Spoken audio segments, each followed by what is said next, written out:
Rifenheim, the capital of the Anaris Empire, was engulfed in flames. The eerie howls of giant demons sent chills down my spine.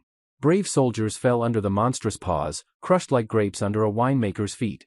Yet, despite the terrifying size of the beasts, the warriors continued to fight valiantly, defending their capital. His Majesty, upon learning that the battle against the demons had cost 2 million soldiers, gave an inspiring speech.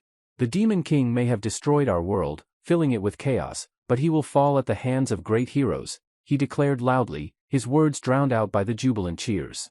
Meanwhile, in the abyssal hall of the great demon palace, a confrontation had already begun. "Your crimes are over," shouted a fair-haired youth. It was one of the heroes, Alex von Halling, determined to end the Demon King's reign. "It's time to return to the darkness, fiend of hell." From his throne, Demon King Reinhardt glared at the entire squad of heroes, including the yelling Alex. "Demon King, we will destroy you, and your death will mark the fall of your evil empire," declared Cyrus, the Holy Sword, preparing his weapon for battle. Rifenhar was annoyed that his empire, which he had worked so hard to build, was being called evil when it had a respected name. Teres Tezen, the king of martial arts, ignored Reinhardt's sharp words and vowed to destroy him and the vicious monsters from the underworld. The Demon King reflected on how absurd it was to call monsters vicious, when all he had done was teach them human tactics to fight back against the oppression they had suffered for centuries.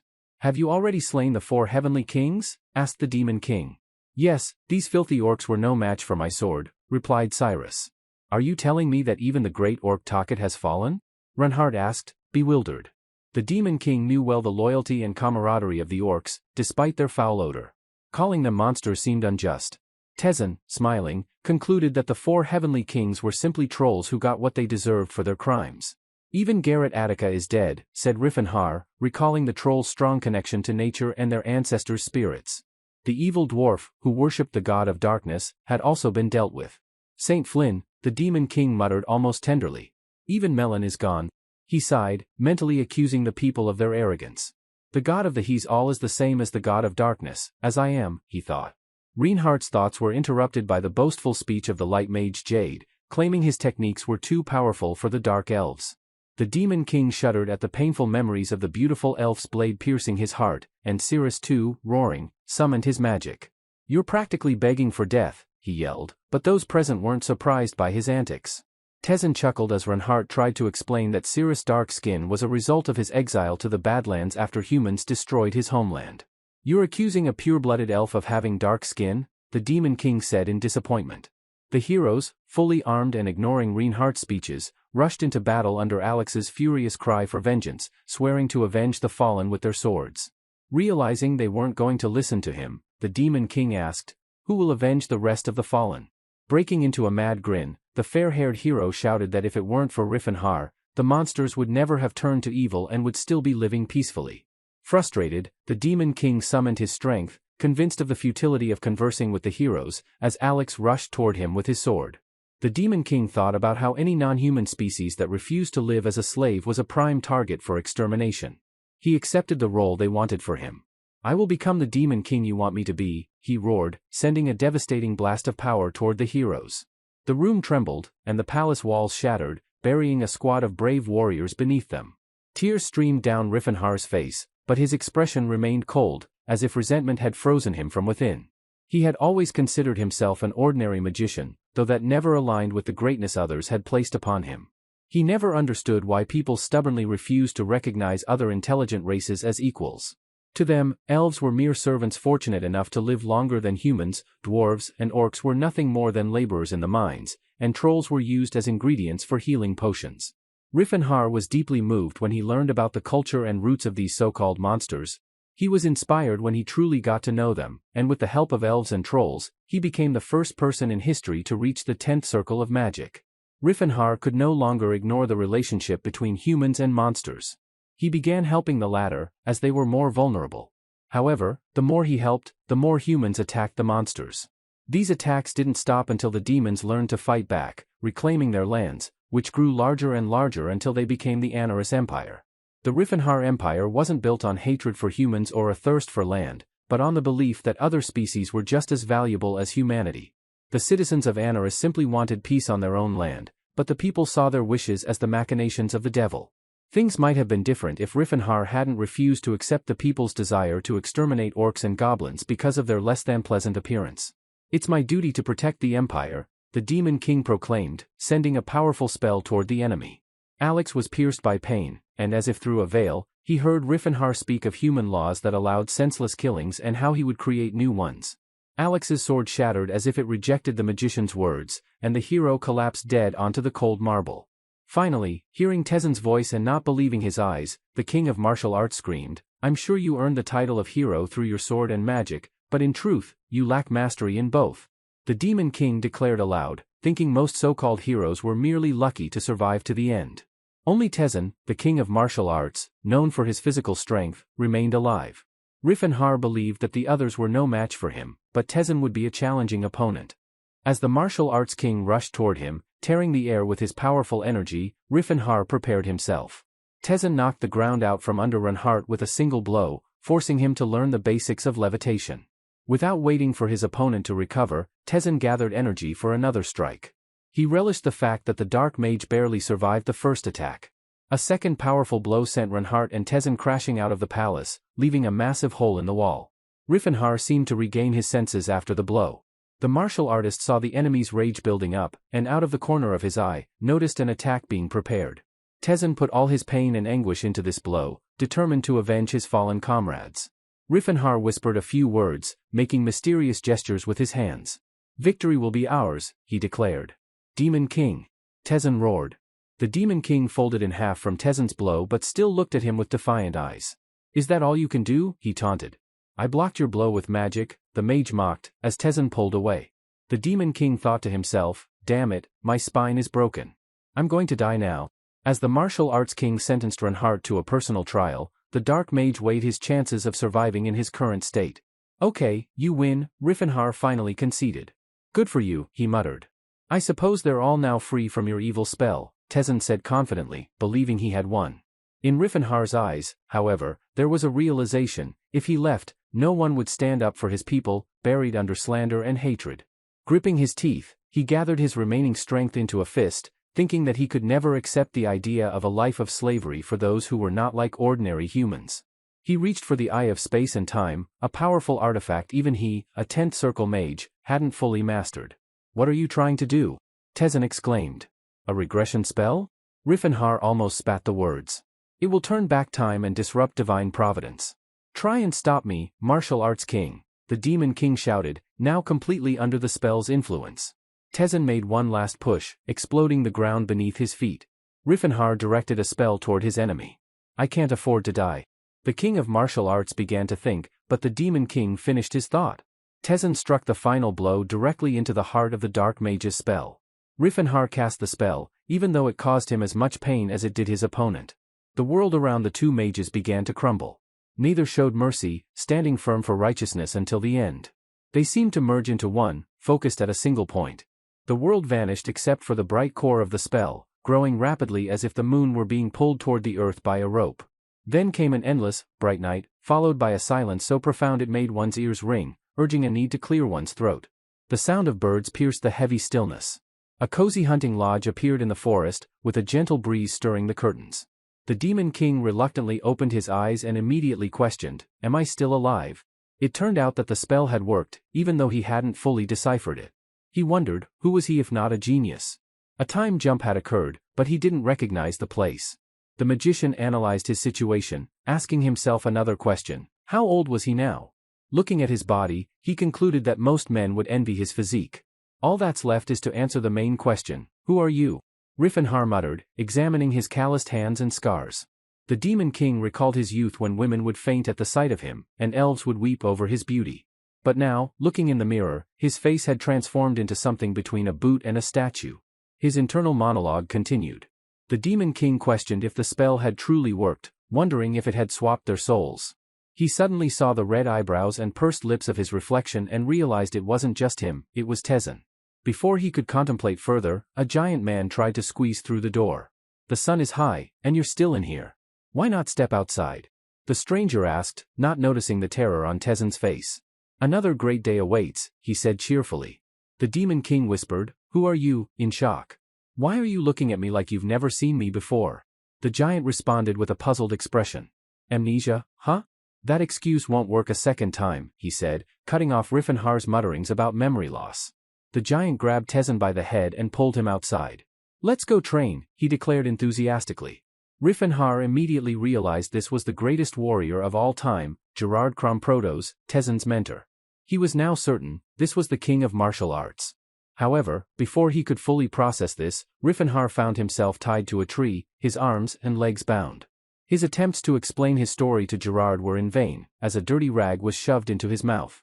Let's begin training, Gerard announced, grabbing a bamboo stick. Riffenhar's heart raced with terror as Gerard struck him powerfully in the torso. The pain was unbearable, and tears streamed from his eyes. Only one thought raced through Riffenhar's mind. Can someone explain what is happening? Gerard continued to strike without pause. The magician couldn't help but think, is this how I'm going to die? Meanwhile, Gerard tried to understand what was happening with his student. If it was truly amnesia, he wasn't concerned. Gerard had often fallen unconscious from overtraining, and he believed in the Battle Clan's philosophy. Perseverance and hard work were everything. This will fix the problem. Train him harder, and he'll recover faster, Gerard thought. Gerard had always believed that weapons were for the weak.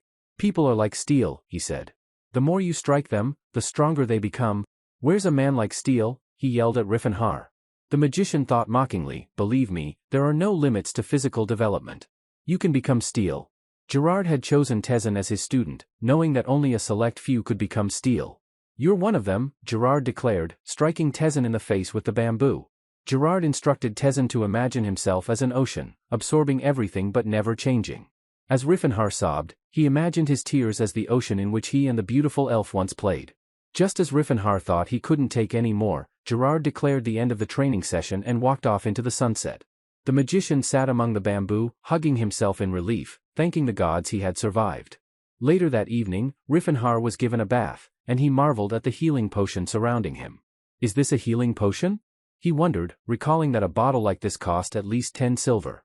I've heard that queens bathe in milk for smooth skin, but this is something else entirely.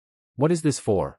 The Demon King asked the trainer, what do you mean by steel? Steel always needs to be cooled after being forged, Gerard responded confidently. After pushing the whole musculoskeletal system to the edge of death, I quickly recover using the power of aura and healing potions, the mage concluded, noting a method to restore the body before it deteriorates. No wonder Tezen had such a strong body when Reinhardt fought him, as the martial arts king had endured similar training since childhood. Now, the magician was fully convinced that he had traveled back in time. What remained to be seen was how young Reinhardt was doing. The dark mage wondered if his younger self could exist while his older soul occupied the same dimension. The current situation left only two possibilities. First, the older Reinhardt and Tezen coexisted with the young Riffenhard, or second, an even more unsettling thought, the soul of a martial arts king now resided in the body of the young Reinhardt. Dinner's ready, the coach shouted, pointing Riffenhard toward the dining table, piled with pork hams. Gerard continued lecturing about the importance of refueling the body after intense exertion. By the time the magician pounced on the food, it was already too late. After lunch, the coach and student went for a run in the mountains, with Riffenhard carrying a backpack filled with stones. Gerard insisted he couldn't take it off. He made the sorcerer do push-ups with just his little fingers while carrying the same backpack, performing exercises on the edge of an abyss as Gerard yawned and mocked Tezen's fatigue. After the mountain walk, the dark mage's brain was too tired to think. I've reincarnated as Tezen from the past, Riffenhard concluded wearily. There were still many questions. How would this affect the future? What would happen if he ran away now? What if he met himself? The uniqueness of the soul was the unbreakable rule of the world, and it could cease to exist with even the smallest mistake. It was almost impossible to meet the young Reinhardt because, for the next 10 years, he would only be studying magic and reading books in the Delic Tower. But what if Tezen was in Reinhardt's body now? Who would use the time wisely to strengthen the magician's frail body? Riefenhardt considered the possibilities for the martial arts king to take his soul. Without a coach, Tezen would never have succeeded in the method of indestructible body and aura training, but his abilities shouldn't be underestimated. The priority now, however, was escaping this madhouse. He left his room and ran wherever his eyes led him, thinking only of never coming back. Ahead, the trainer appeared, sitting on a rock with his arms crossed. "Where are you going at nightfall?" he asked. "You've been suspiciously quiet for the last 2 months, and now you're running away again, for the 9th time." "I'm not Tezen," the sorcerer exploded. "My name is Reinhardt, and I'm a magician." These true stories of yours can't be kept quiet, the coach sighed. Last time you assured me you came from another world, you told me about gods and dragons. You even mentioned a great master from the Han Empire in the east, from a place called Muram, who lives a second life or something. Gerard mocked. Gerard praised Reinhardt for his conviction in the role he was playing. The next moment, the coach's finger seized the magician's hair, dragging him back into the house after wishing him good night. Reinhardt, teary-eyed, admitted defeat but promised himself to never give up and leave this madhouse as soon as possible. The magician continued to try escaping, but each time Gerard found him and returned him to training. It felt like there was no escaping this eccentric. Don't worry, just be patient a little longer. It'll all pay off, Gerard promised after another grueling workout. Reinhardt finally resigned to the fact that escaping from Gerard was impossible, as the word surrender was absent from Gerard's lexicon. Did you know that the indestructible gym has over 130 ways to prevent students from escaping? The coach smirked, while Reinhardt absorbed the words with hatred. Throughout its history, there hadn't been a student who hadn't tried to escape or feigned illness. This idiot will find me everywhere, so it'll be easier to finish my training and get official permission to leave the mountain, Reinhardt decided. Thus, the Dark Mage stayed in this wonderful prison for 2 years. Well done, student, the coach exclaimed as the chains fell to the ground. You've finally awakened your aura. This news excited the magician because even the recognized Holy Sword Cyrus had only awakened his aura in his 30s, while Reinhardt, still under 20 in Tezen's body, had achieved it. If you develop your survival instincts along with your physical abilities, your will to live will grow, your survival rate will increase, and your aura will manifest, the coach instructed, tossing aside the club, no longer able to harm his student. Gerard announced they were moving on to the next stage of training, which thrilled the now young magician, until he heard the next words. You're in for a sparring match with me, buddy, Gerard said. Reinhardt stared in panic as his mentor gathered aura around himself. He would remember this fight for a long time, along with all the others to come. 3 years later, the sound of water echoed in the southern mountains. The waterfall crashed against the rocks with such force that some had already been worn down to the size of pebbles. In the middle of this power stood a strong, red-haired man, gathering all his aura into a fist. Reinhardt attempted a move called the Horn of Disaster. This technique required gathering all one's strength into a single point of the body. The concentrated aura took the form of a horn, hence the name of the strike. The mage exhaled and struck the rock hugging the waterfall. Exhaling again, the usual thought crossed his mind, he wasn't doing enough. I can't think that the 3rd level is my limit. I must advance to the 4th, Reinhardt encouraged himself. The final stage of the Horn of Disaster was the 9th, calling forth 9 waves that could kill even a god. The Tezen the magician had fought was at the 7th stage, and Gerard, his mentor, had reached the 8th. The coach promised that once Reinhardt reached at least the 4th stage, he would be allowed to leave the mountain. Today seemed like the perfect opportunity to escape while the coach went down to the nearest village. But Reinhardt didn't take it and instead chose to dedicate his time to learning magic. He cast an air bullet spell and sent it toward a target. The purple ball left his hand and flew straight into a nearby tree, but it only left a few scratches on the dark bark. Reinhardt concluded that with such a meager amount of mana, Tezen's dull brain, unsuited for calculations and magic, damaged by forced movement, could no longer be a mage. Suddenly, he sensed an unfamiliar energy nearby. He could tell it didn't come from a human. The crunch of branches under massive paws was heard, and a large orc appeared in front of Reinhardt. Everything might have been fine, but the magician didn't like the sword the orc was holding. Reinhardt's displeasure was evident, and he began to summon his aura, preparing for a potential strike. The orc said, "Pretend you didn't see me, and I won't touch you," stumbling as he tried to catch his breath. The mage studied the orc's appearance, realizing he was a very young one, possibly an escapee from the arena. "Pretend you didn't see me, and I won't hurt you," the orc repeated. "Who is chasing you?" Reinhardt asked, recognizing that his conversation partner wasn't hostile and seemed like one who didn't want to cause harm. "How do you know such a great language?" the orc asked in surprise, flattering Reinhardt. The orc confirmed that he was being chased. "I want to help. Do you believe me?" the orc asked. Reinhardt, noting the nobility in the orc's words, reassured him of his willingness to help. The sorcerer then quickly figured out how to hide the orc and began casting a spell. He opened a portal, inviting the orc to step inside so that the magic could cover him. "My savior, are you also a magician?" the orc asked, surprised, causing Reinhardt to give him a quick once-over. After a pause, the orc entered the portal, once again thanking the magician for his help. Before Reinhardt could complete the spell, footsteps were heard behind him. A group of mercenaries emerged from the forest, complaining about a problem worth only a few silver coins. "Hey, you! Has a small orc passed by here? One of them, apparently the leader, called to Riffenhar disrespectfully. The mercenary even offered a gold coin for help. However, even without the gold, Riffenhar had no intention of assisting them. The group was convinced he was hiding the fugitive, given the Orcish tracks scattered around. This is my home, actually. I won't let you in, Riffenhar said, frowning. Internally, he scolded himself for not removing the tracks with basic magic. The leader, enraged that someone from a remote village dared to stop him, yelled insults at Riffenhar, but they didn't dare attack. The magician recalled his coach's instructions to show mercy to the weak and avoid using his fists when possible. If he had to fight, he could use their weapons, at least avoiding the risk of killing his opponents. Are you pretending to be a great fighter? One of the mercenaries taunted, but when he saw the slight smile on Riffenhar's face, he began to retreat. Moments later, half the squad lay unconscious on the ground. The boy continued to strike with the training club, and each blow elicited curses, but they bravely continued fighting. There was a catch with Riffenhar's weapon. It was made for training, not real combat, so it lacked defensive moves, only offensive ones. The mercenaries tried to stab him with a sword, but it bent in half and was no longer usable. Riffenhar found it unfair how strong his body was, but on the other hand, he fought with a weapon that wasn't designed to kill. He thought, joints will tear, bones will break, but these mercenaries won't die. Not one of you will die, Riffenhar thought, both irritated and relieved. All his opponents were on the ground, begging for mercy, except for the squad leader. What's your name, freak? The mercenary growled, making Riffenhar scoff. It's not fair that you're still standing while your friends are already praying to their ancestors, Riffenhar said playfully, swinging his arm at the mercenary. The leader, frightened, grabbed his wounded comrade and began to leave. Riffenhar was glad to have had a good workout and even began thinking it was time to have his own students, someone to train and beat up. The orc, emerging from his hiding place, again thanked his savior. I will never forget this and will repay your kindness, the orc promised. Riffenhar was surprised to see the orc bow his head to him, as warriors weren't supposed to do that. His new friend surprised him even more by saying that the mage had changed his view of life.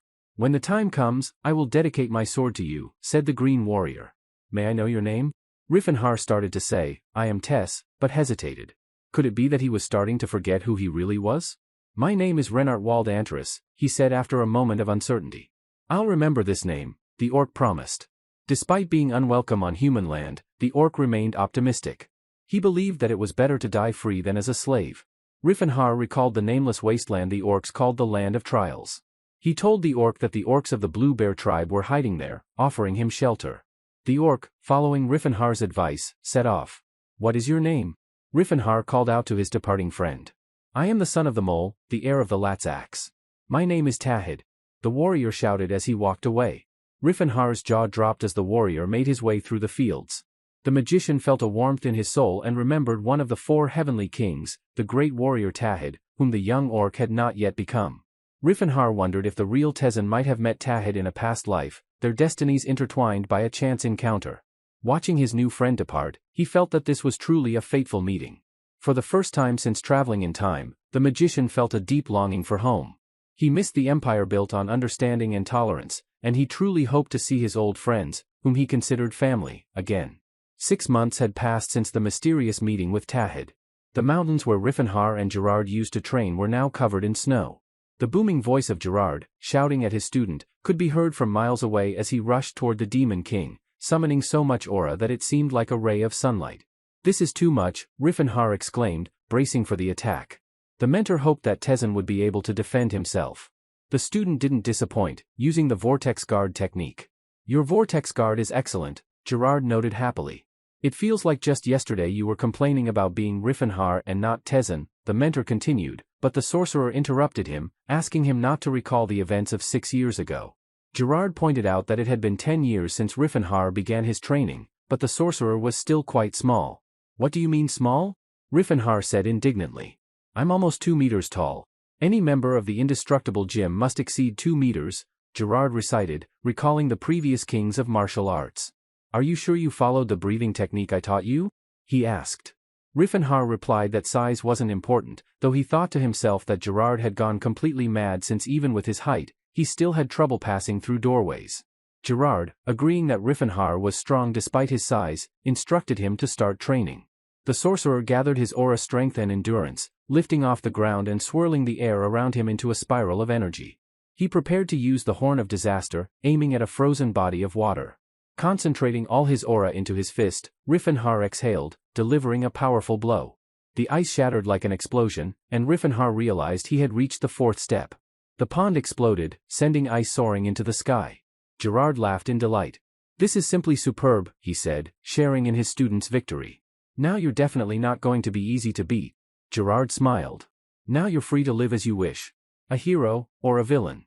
This is your reward for all your hard work." Reincarnation, still in shock, replied, "Mentor Gerard." The coach didn't let him finish and spoke about the 3 rules his own teacher had taught him. First, making money is good, but don't engage in dishonesty, even if you're a villain. Second, speak up for those who've been wronged, but don't defend every weakling because not all weakness is unjust. And third, spread the teachings of the unbreakable rocking chair and make sure they endure. Gerard explained that Reincarnation would need to find a student to pass on these techniques to, but warned that finding a talented one was no easy task. Handing Reincarnation 30 silver and a bag with his clothes, Gerard explained that the payment was set by the clan. He laughed, remembering that he had received even less when he was starting out. The mentor also gave Reincarnation a map with a marker showing a place in the Settler Mountains to visit. Reincarnation, now wrapped in warmer clothes, took one last look around the place he was about to leave. After 6 long years, he was finally free. But before he could rejoice, a powerful beam of energy appeared in the distance, exploding the mountain tops. The spectacle truly alarmed the young sorcerer. The mentor's performance left no room for doubt. "Go, my student, don't lament about it, carry on with steel determination. You are the heir to the greatest techniques this world has ever known." The trainer's voice echoed, reaching Reinhardt, who immediately set off toward civilization without a second thought. Meanwhile, in a quiet village, the following events unfolded. The establishment's worker tried to dissuade the village elder from engaging with the knights, but the knight himself addressed the elder. "I request payment for the food you and your knights consumed," the old man said firmly. The knight tossed a gold coin at him, thinking how selfish the villagers were. The elder, staring at the coin in his hand, apologized, saying, "I'm sorry, but this isn't enough." Furious, the knight accused the elder of insolence, of trying to deceive the aristocrats, and struck the old man across the face. Looking up at the knight, the elder thought it was the knights who had become arrogant, occupying homes, consuming supplies, and attempting to pay for it all with a single gold coin. Just then, a young man with black hair came down from the second floor. "What's going on?" he asked. The knight told Mr. Stefan not to involve himself in this matter. "This is why you can't be kind to peasants," the young man said with a grin. "They forget their place." The scene shifted to a luxurious palace, where 2 figures lay on a bed. Cirrus traced her finger along Reinhardt's collarbone, laughing at his question about why she adored his fragile body so much. "Your features are so sharp and refined, like a fine blade," she whispered with a smile. These memories made Reinhardt's body feel like a golem, the only advantage being his increased height. He thought Cirrus, now about 70 years old, appeared only 17 in human years. Reinhardt stopped in the town of Krom, south of Vasili's kingdom. In a year, Cirrus would be sold at the Chaitan slave auction. Perhaps he should destroy the auction altogether, but acting recklessly could hinder the restoration of his magical powers. It was better to solve the problem with money. Elves fetched high prices, but Reinhardt was penniless, despite his powerful body, techniques, and knowledge of the future. Somehow, he'd manage. In another room the magician knew that the path to Chaitan passed through ancient ruins, but Stefan didn't know this, so he sought the magician's help. Todd, the mage from the Delia Tower, was an excellent guide. After magician performed his rituals, Stefan asked again if they were headed in the right direction. Todd confirmed they were indeed at the mountains where Sir Claude von Leata Altan, the famous swordsman, was buried. Reinhardt was pleased that his training had made him immune to colds and flu. Using a special magical technique, he was able to recall memories of the ancient ruins at the foot of the Khatan Mountains, which Todd had mentioned. In a past life, he had explored the area and even found treasures that Todd's team had missed, making a small fortune from the jewelry. Reinhardt's thoughts wandered ahead of his steps, so he didn't immediately realize it was time to stop. He looked down at the village below, noting nothing had changed since his last visit. While the Demon King indulged in nostalgia, the villagers debated who would go to the Valley of Death with the Knight Squad. The nobles demanded a guide, but the peasants, fearing for their lives, were reluctant to volunteer. The last person to stand up for them, the elder, was in no condition to help. Unexpectedly, Ted offered himself, knowing the mountains well. His wife and daughter begged him not to go, but the villagers quickly rallied behind him, supporting his decision. Just as Ted was about to leave, a stranger's voice called from outside the window, frightening everyone. Without hesitation, Ted grabbed his bow and asked who the stranger was. After speaking with Reifenhardt and confirming the sorcerer's good intentions, Ted still couldn't believe he was volunteering to enter the Valley of Death, a place no one ever returned from. "Are you sure, son?" a local asked, prompting a smile from Reifenhardt as he prepared to leave. The Valley of Death, a dungeon from the past, had once been the site of Sir Claude's demise 50 years ago. Claude, a knight of the Allen family, awakened his aura at 45, embarking on many adventures, but fame led to arrogance. He entered the valley with only one squire and died, leaving behind the legendary demonic sword Allen. Now, the heirs were still obsessed with finding the sword, and Stefan von Ranto Allen had joined the search for his lost inheritance, with Reifenhardt accompanying him. Reifenhardt observed Stefan often engaging with the elf, who was clearly there for entertainment. The magician concluded the elf was a slave. He was also bothered by the young saint in the group, who appeared very inexperienced. Was he even a boy? He looked like a girl with his long red hair. The magician felt he needed to speak with Todd, but Todd remained by the saint's side, entertaining him. Could it be that Todd preferred boys? No, that didn't seem possible. Todd was a great guy, Reifenhardt mused. The knight approached him, commenting on how Reifenhardt was unafraid to take the difficult path when the peasants refused to take any direction. Reifenhardt understood their fear, almost choking when the knight asked, "What's so scary when you're accompanied by brave knights?" It seemed there wasn't a knight in the world who didn't strut like a peacock. Suddenly, a loud noise from the forest interrupted the conversation. Reifenhardt looked up and saw columns of air soaring into the sky. Initially, he thought it was trees being uprooted, but when the objects stopped spinning, they revealed sharp fangs and glowing eyes. A flock of half-bird, half-human creatures, harpies, swooped down on the group. The harpies looked fierce, their eyes burning with rage. Their powerful wings could easily crush a few knights. Stefan remained calm and ordered his knights to attack. Todd cast a fire chain spell, launching it into the harpy group. The cries of burning harpies echoed, a haunting sound that would stay with Reifenhardt for a long time. Todd finished the spell, destroying most of the attacking harpies. As the battle raged on, the knights surged with renewed energy. "O Lord, grant them strength and courage," the saint cried. Reifenhardt observed from the sidelines, impressed by Stefan's leadership. From a magician's point of view, the knights were all quite pathetic, but they fought bravely. As the fight continued, Reifenhardt noticed one harpy had targeted the orcs. The creatures, with mouths open and eyes flashing lightning, dove toward the monsters. They closed their eyes, unwilling to witness the carnage. Just then, a massive fist crashed into the harpy's face, sending its body parts and feathers flying in all directions. When the orcs opened their eyes, they saw Tezen standing before them, the then unknown king of martial arts.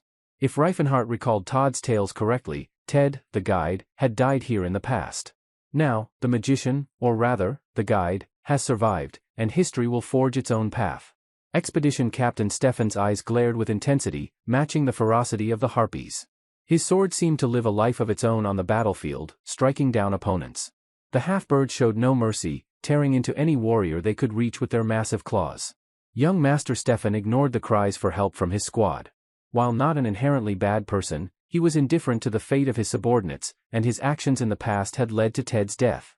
The red-haired saint interrupted Reifenhardt's thoughts, instructing him to take cover behind the trees.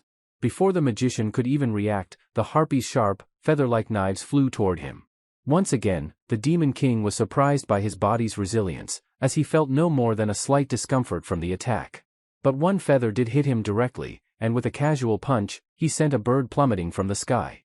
Wiping away what he thought were tears, emotions he believed he had already exhausted in training, Reifenhardt observed the squad leader, Stefan, who was concerned only with whether the mages and saints survived, showing little regard for Riffen or the monsters the magician was trying to protect. "The Knights of Allen are strong," Stefan shouted to his soldiers with a battle cry. "May the sweetness of victory fill your hearts." After dismissing the squad to rest, Reifenhardt took the opportunity to speak with Todd.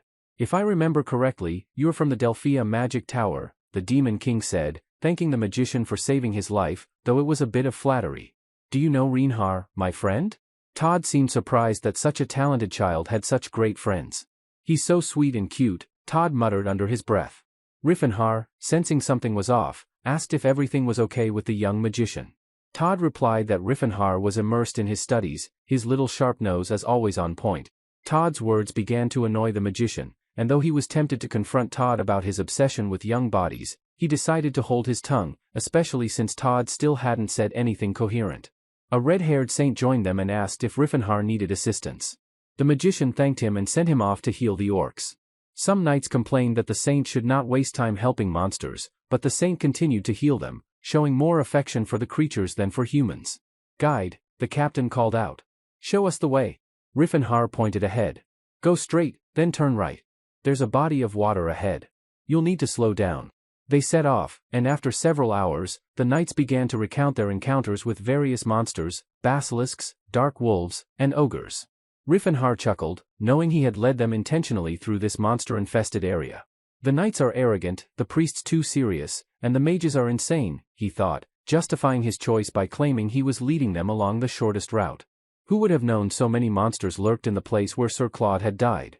Stefan, out of breath, muttered, "This is it," as an ancient ruin loomed before him.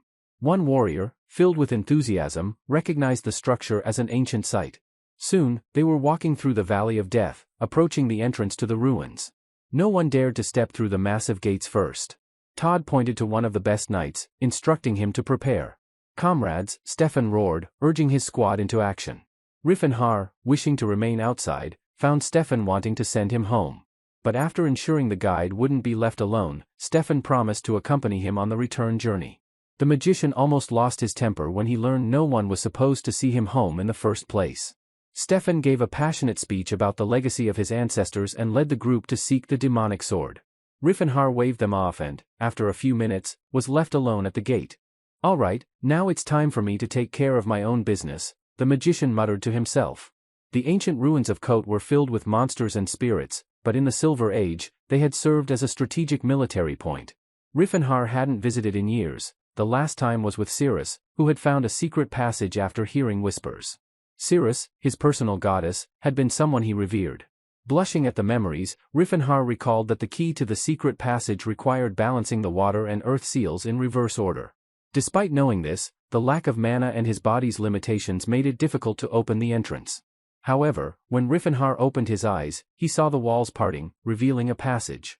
He left his jacket at the entrance, it cost 10 silver coins, and prepared to test the body's physical limits. Horrible screams echoed from deeper in the ruins, but they came from a different direction than where his companions had gone. He paused, thinking about the secret passage connecting the third floor with the basement. If he activated it, it could trigger traps set to ward off intruders. He had been there with Cirrus before, but now there was an Allen squad nearby, and they may have fallen into a trap, somewhere in the basement. Meanwhile, deep within the ruins, a sharp scythe severed the head of Sir Thomas, the captain of the detachment. His last words were the name of his brave soldier, and then he gazed into the abyss before him. Stefan, stunned by what he saw, barely managed to ask, "Is this it?" His gaze fell on the glint of a scythe, bloodstained from its recent victim. As his eyes adjusted to the darkness, he realized the scythe was part of a terrifying monster's weapon. Is it even possible for a human to defeat such a demon? The captain wondered. Above, the red-haired healer muttered, "O great fences, shine your healing light on this wounded soul," as he tended to his comrades. The priest accepted the knight's thanks, but he knew that without them, he wouldn't have survived this place. His spells, though, were as much an act of selfishness as they were of healing. Just moments before, the entire team had narrowly avoided death from the collapse of the floor. The red-haired saint quickly thanked Todd for the magical protection. "We may have avoided the damage from the fall, but the dangers ahead are unknown," warned the sorcerer from Delia. The entire squad froze at the threshold of the unknown, and suddenly, a blow from the darkness struck, sending the first row of knights crashing to the stone floor. "Monster!" the terrified soldiers cried, facing a threat of unimaginable size for the first time. From the gate emerged two giants, fully armed, with red skin, for arms each holding weapons, massive horns, and eyes that burned like glowing embers in the abyss. At the sight of the giants, the soldiers immediately began to flee, not noticing the army of the undead trailing behind them. Only the priest stood still, his hands clasped in prayer, calling on the great villain. A pink haze of magic enveloped the mighty idol above his head. "Great villain, grant your servant unshakable courage," the saint implored. He thought the ever-boasting knights of Alton were a waste of muscle. The healer also requested a surge of courage. Todd was surprised by the immense amount of holy power his friend poured into the knights. The knights, now emboldened, became like berserkers. "Knights of Allen, let us show these inferiors our strength," one of the warriors cried, leading his squad into battle. The clash between demons and humans was fierce. The courage instilled in the knights allowed them to face the enemy without fear. Meanwhile, Todd cast a spell, calling on the earth to reveal its hidden strength. His iron steel spell disarmed one of the giants. When the giant attempted to reclaim his sword, an elf appeared in his way. Lilia, wielding two swords, launched a series of powerful attacks on the larger of the two giants. She leapt to great heights, striking with all her fury, aiming to sever the giant's hand. However, the demon crushed her sword and hurled her from the sky, causing the shattered pieces of the blade to fall. After the fall, Lilia couldn't muster the strength to rise. "Have I been helpful, master?" she asked Stefan when he finally reached her side. "Good job, Lilia," the captain bellowed as he charged into the fray. The demons pressed forward, relentless in their destruction. The young master was equally unyielding. Like the martial arts king, Stefan did not know surrender. He cleaved through the dead without mercy, despising their existence and demanding the same from his soldiers. "Gather up. Sir Claude himself has fallen, the greatest knight of the past," the captain called, trying to rally his squad. A massive pillar of fire shot up from the ceiling, turning the battle hall into a fiery furnace. The heat was unbearable, and stone slabs fell, crushing brave warriors beneath them. As the smoke cleared, the knight saw a new monster standing in the center of the room, larger than the two red giants. Composed of lava, it had enormous horns and a row of teeth that could crush several fighters at once. The monster's eyes bore into their souls as it let out a deafening roar and charged, knocking 6 soldiers to the ground with one swipe. Without hesitation, Stefan tried to rally the squad. "You chose to fight until the end, so don't disgrace the title of the Knights of Allen." The monster unleashed a blast of fire, roasting anyone who got too close. Only echoes of the blast reached Stefan, but even they felt like hell. "I can't die like this," the young master gritted his teeth, vowing not to die shamefully. He seized the nearest sword and rushed toward the beast, determined to strike with all his might. His swift strike technique had never failed him. He pierced the monster's chest, confident in his victory, but the creature retaliated with a powerful paw, knocking him into the air before crashing him back to the stone floor. Darkness clouded Stefan's mind, and after a few seconds, he succumbed to it. A pink haze filled the room as the idol appeared again. "Great villain, crush the wicked creatures with your ray of light," the saint prayed. The holy rattle struck the monster, and it roared in pain, recognizing the source of the attack. The healer's face was streaked with sweat and tears, his eyes filled with terror. The fire giant turned toward the saint, its eyes fixed on him. The red-haired boy froze, resigned to his fate. He closed his eyes, gritting his teeth, and silently recited his final prayer. Suddenly, something streaked through the air above his head like a bullet. The saint opened his eyes just in time to see a young man punch the monster in the face. It was the same young man who had led them into the valley of death. The aura surrounding him caused the temperature in the room to drop, though the saint didn't notice until the energy ceased. When the young man stopped spreading his aura, all attention shifted to the monster. Well, what remained of it after the attack? "No wonder I almost died from one blow, from Teslar," thought Riffenhar, his eyes widening. Renard surveyed the scene, his expression grim. So many brave knights had fallen in this hall, including the cheerful elf, and it seemed the heir of Allen had not survived either. Riffenhar had suggested moving to safety after the fall when more undead began to descend the stairs. Todd and the healer froze, watching the young man easily dispatch the undead. The squad of monsters scattered quickly as Riffenhar politely requested the undead to clear the way while he carried the elf off the battlefield. Captain Allen barely opened his eyes, his entire body aching, especially his head. "Are you awake?" one of the knights asked as the young gentleman began to take in his surroundings. Stefan was confused, wondering what had happened while he was unconscious. After hearing the story, the heir of Allen was indignant. "Is he a martial artist?" he shouted, pointing at Riffenhar. "I could not recognize such a distinguished warrior." "May I know your name?"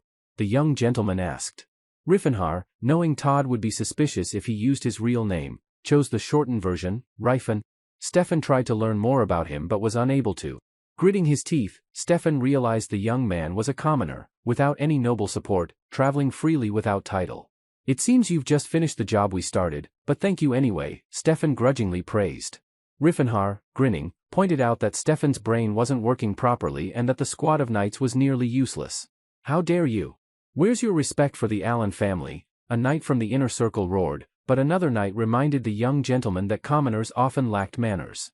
Stefan tried again to ask Riffenhar about his martial arts training, but the young man just waved it off, saying he had learned a little bit from everywhere.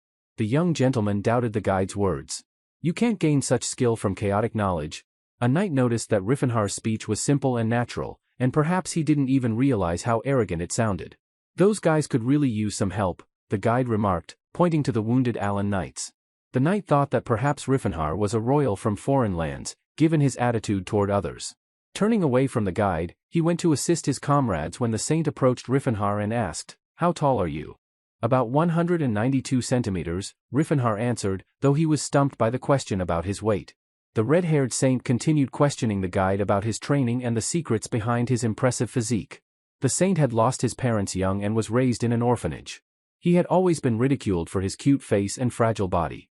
Deep down, he yearned for a strong body and a deep voice, which likely led him to join the monks who tortured their bodies to prove their devotion. Unfortunately, he never grew strong, only gaining divine strength. That's why the priest was so envious of muscular men.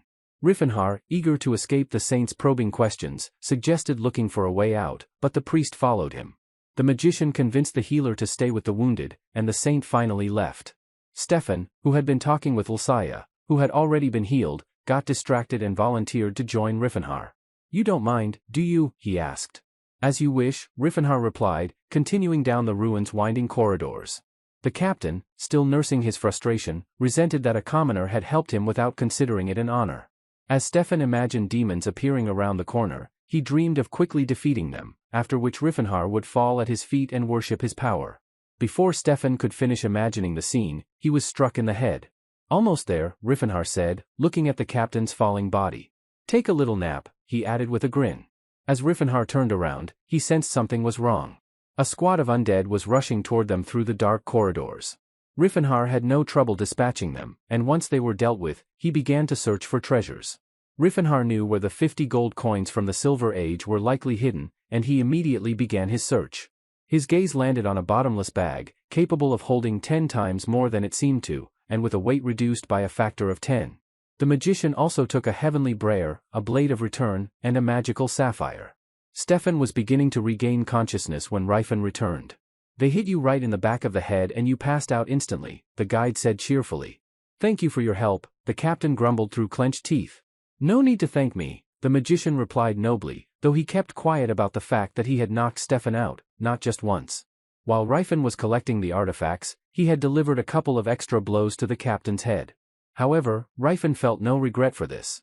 While Stefan wondered how he had missed the enemy, Rifen was pleased with his bag now full and already planning his next return for the remaining treasures. The guide and the captain returned to their group without incident. Sillin kept bombarding Rifen with questions, and it seemed that the healer had concluded the red-haired warrior was a prince. Despite Rifen's extraordinary fighting skills, Sillin's first impression of the prince was his tendency to speak condescendingly. While this was understandable in Stefan's case, given his youth, it was extremely disrespectful to treat one of the best knights, Sir Edward, in such a way, especially since he was much older than Rifen. "I rarely meet people on my way, so I forgot my manners," the magician justified, silently reminding himself that his current body was only 22 years old. As they walked through the corridors Rifen had previously explored, Stefan opened a gate that had appeared in the warrior's path. Everyone behind him was stunned by what they saw. The magician hadn't noticed it before, seemingly, they had entered the wrong door. In the middle of the hall, a massive demon head, Grista, was breaking through the ceiling. The monster straightened its shoulders and attempted to rise to its full height. In the demon's hands was the very sword Sir Claude had come for, laying menacingly. "Who would have thought this place had such a guard?" muttered the heir of Alone. Renart, displeased, noted that he didn't remember Grista appearing in the ruins, meaning that by the time he came with Cirrus, the demon had already been dead. "Let's go back, we can't handle this monster with just our forces," he suggested to the captain. But it was too late. One of the knights pointed out the treasure in the demon's hands, the demonic sword Allen, impossible to confuse with any other artifact. "You're not really going to fight this monster, are you, Sir Edward?" a knight asked, clearly stupid, despite the suggestion to retreat and strategize. Knowing the enemy, the captain prepared to attack, unwilling to let the sword of his ancestors be desecrated. "I wouldn't back down, even if the sword were in the hands of the Grim Reaper," Stefan shouted. "To arms, my brothers," roared the captain, leading his soldiers to certain death. Rifen thought, what an idiot. He knew he'd have to take on most of the battle himself. Inside the spatial rift of the Silver Age ruins, there was a system designed to correct deficiencies, which activated protections to absorb monsters. In other words, the dungeon's guardians lived peacefully until the system took them and used them as defenders. Before the squad stood the same demon who had defeated Claude, the one who had mastered the aura. The captain taunted the frightened army, claiming the demon was chained and posed no threat. Ryfan, however, recognized that the squad had no chance against this monster. Sir Edward was offended by Ryfan's words, insisting that the country boy did not understand the honor of a knight and the things worth dying for. Reinhard looked at the squad, shocked, as they walked toward certain death. They couldn't defeat lower-level demons. What chance did they have here? May the blessing of the goddess be with you, Sillin implored the knights. Emboldened, the warriors charged directly at the monster. Even in its restrained state, the demon knocked out half of the attackers with a single blow. Watching the knights scatter, Ryfan thought, I told them this wouldn't work. Another one's flying, he said, without an ounce of sympathy. How could there be compassion for people who seem to enjoy getting their rears kicked out of them? Don't lose heart. We are the Knights of Alan, even this demon fears us, the captain's orders rang out. Ryfan, once again, was convinced of the young master's stupidity. No matter what was said, the captain wouldn't listen, and you couldn't rely on him. He was only helping this reckless young man pursue his death wish. The captain, of course, shows off, flutters like a butterfly, stings like a bee, but he barely scratched the monster. Sillin summoned the holy rattle. "O Fellini, turn your sacred staff upon this evil being," he prayed. A pink shroud enveloped the monster and the surrounding space. The idol summoned by the priest opened its mouth in a non-existent cry, and Sillin insisted that Fellini release its sacred staff. With a graceful wave of his hand, the healer directed the energy toward the monster. For a moment, Ryfan thought it might work as the room filled with pink light and sacred rattles flew toward Grista. Unfortunately, the pink light faded. The demon was still there, but agile Lilia was already rushing at him with her trusted sword. She jumped on the monster's head, delivering several precise strikes. Then, she pushed off its horns and flew downward, simultaneously attacking its upper body. At that moment, Stefan attacked the demon's lower body. Ryfan thought that Lilia was very talented. Perhaps she would outshine Sir Edward? I really underestimated them, the magician mused as he watched his colleague cast a spell. Cold of the northern winds, whirl in my hands, Todd intoned, making mysterious gestures that summoned a snowstorm. Ryfan surveyed the ruined ceiling, and just then, the color of the panels shifted from blue to bright orange. The chains holding the monster began to heat up gradually. The current defense system is overloaded. The second phase has been activated, releasing the monster from its shackles. Damn it! Ryfan cursed, alarmed by the situation. The demon leapt into the air, landing with a crash that crushed a few soldiers beneath its weight. The creature looked like a true Satan with its massive horns and a star carved into its forehead. Die, Grista! Stefan shouted, raising his sword to strike the monster. However, the demon acted faster. With one powerful blow, it sent the captain flying into the nearest wall. Blood poured from Stefan's nose and mouth. Sir Edward rushed to help but found Stefan already on his feet, preparing for another battle. Lilia drew her sword and joined the captain in the fight. The elf, as usual, darted around the monster, striking with precision. Her movements were swift and graceful, like a wild cat. The demon was starting to grow irritated by her constant flickering movements. Lilia, undeterred, swung for another strike. At that moment, the monster opened its mouth and unleashed a wave of fire. The fire turned into a waterfall, flooding the hall. The heat became unbearable as the soldiers of Alan's detachment perished in the fiery storm. It felt as though there was no escape from the infernal punishment. The scorching wave was on the verge of reaching Sillin before he could even begin to cast a defensive spell. Once again, a priest faced the grim reality of life's end, but just then, out of nowhere, the red-haired prince, Ryfan, intervened. He summoned a shield from his aura, saving them from the blow. Sorry, I was a bit slow and didn't react in time, Reinhard apologized. The magician and the healer exchanged glances, both realizing that their inevitable battle was now upon them. I can handle this, Ryfan thought, wondering about his current strength and whether martial arts could aid him in facing the demon. If he were still a magician, he wouldn't take such risks with low odds, but now he was a warrior.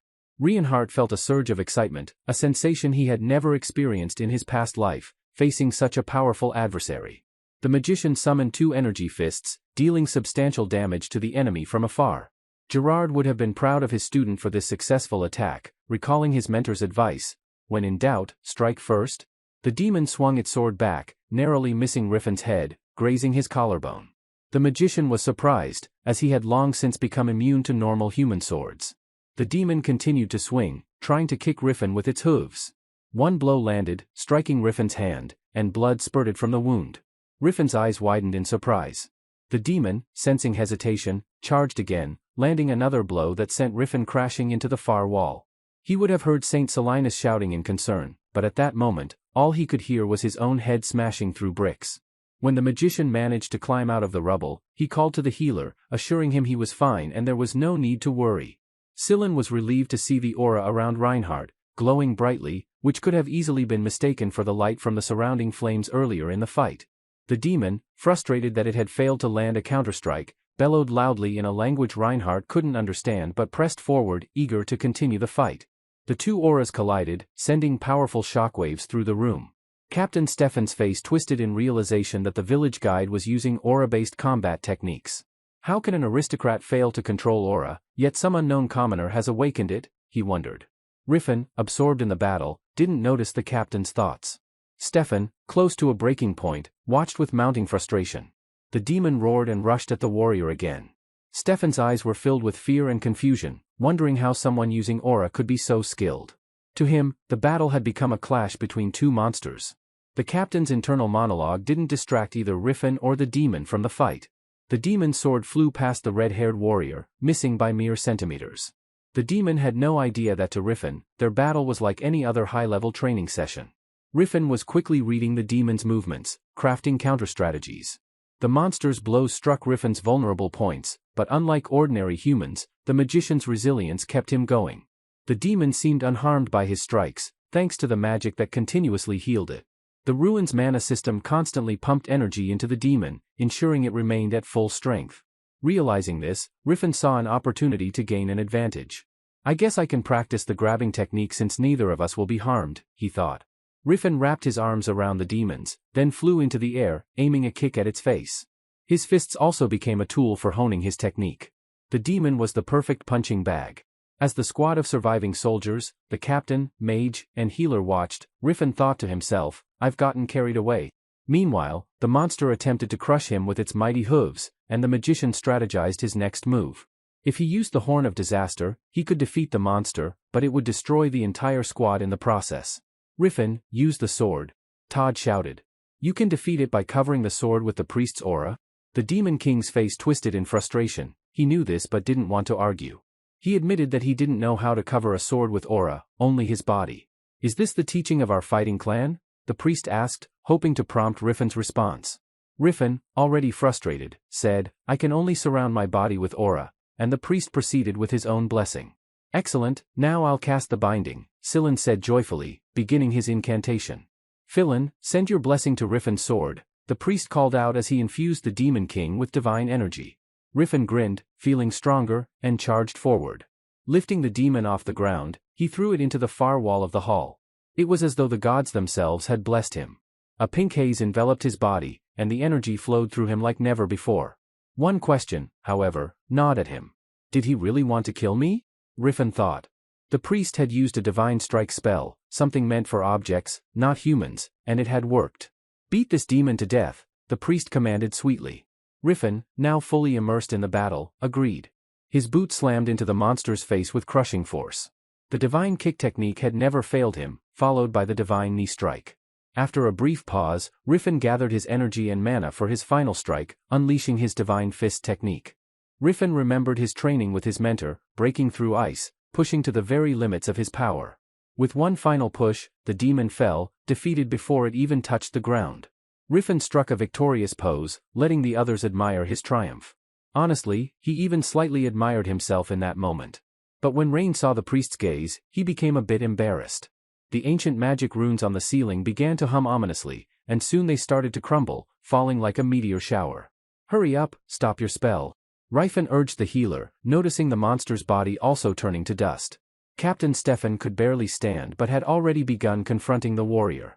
You hide your identity well, the heir of Alton said angrily. Are we that insignificant to you? I admit you're strong, but I won't forgive you for stepping on my knightly honor, Stefan continued, convinced the warrior was enjoying watching people fight for their lives. Fun? Not at all, Riffin replied. In truth, he wasn't amused, he simply didn't care about any of them. He turned to leave, but then saw something glinting through the broken floor. How dare you turn your back on me? Stefan shouted, aiming his sword at Riffin's neck. The mage bent down to grab the demonic sword, and the captain stumbled, meeting no resistance. Rifen was surprised when he stood and saw the heir of Alton tumbling across the ruined floor. If he had the chance, he would have given him a little push. You dodged on purpose, didn't you? Stefan screamed in frustration. I'm not making fun of you, the magician said, handing him the sword. Take it, that's what you came for. As Sir Edward discussed Rifen's lack of greed for the sword, Stefan muttered under his breath, irritated. Greed? What greed? Rifen couldn't help but think it was second-rate compared to his usual weapons, something he'd get in bulk and give away.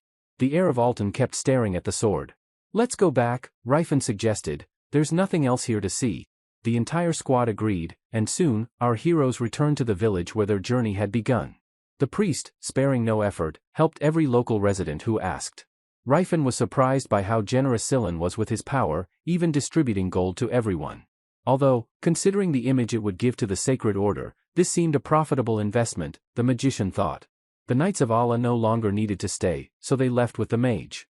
Sir Edward wasn't surprised by Stefan's desire to learn more about Rifen, knowing it wasn't every day you met such capable warriors. I can't be weaker than him, the captain of Allah muttered to himself. Meanwhile, in the mountains, Rifen sighed with relief. Great, now I can meet Sir, he rejoiced. Why do you keep following me? The sorcerer asked his red-haired pursuer. There are priests who travel the world showing the mercy of the goddess and caring for believers, Sillin happily babbled.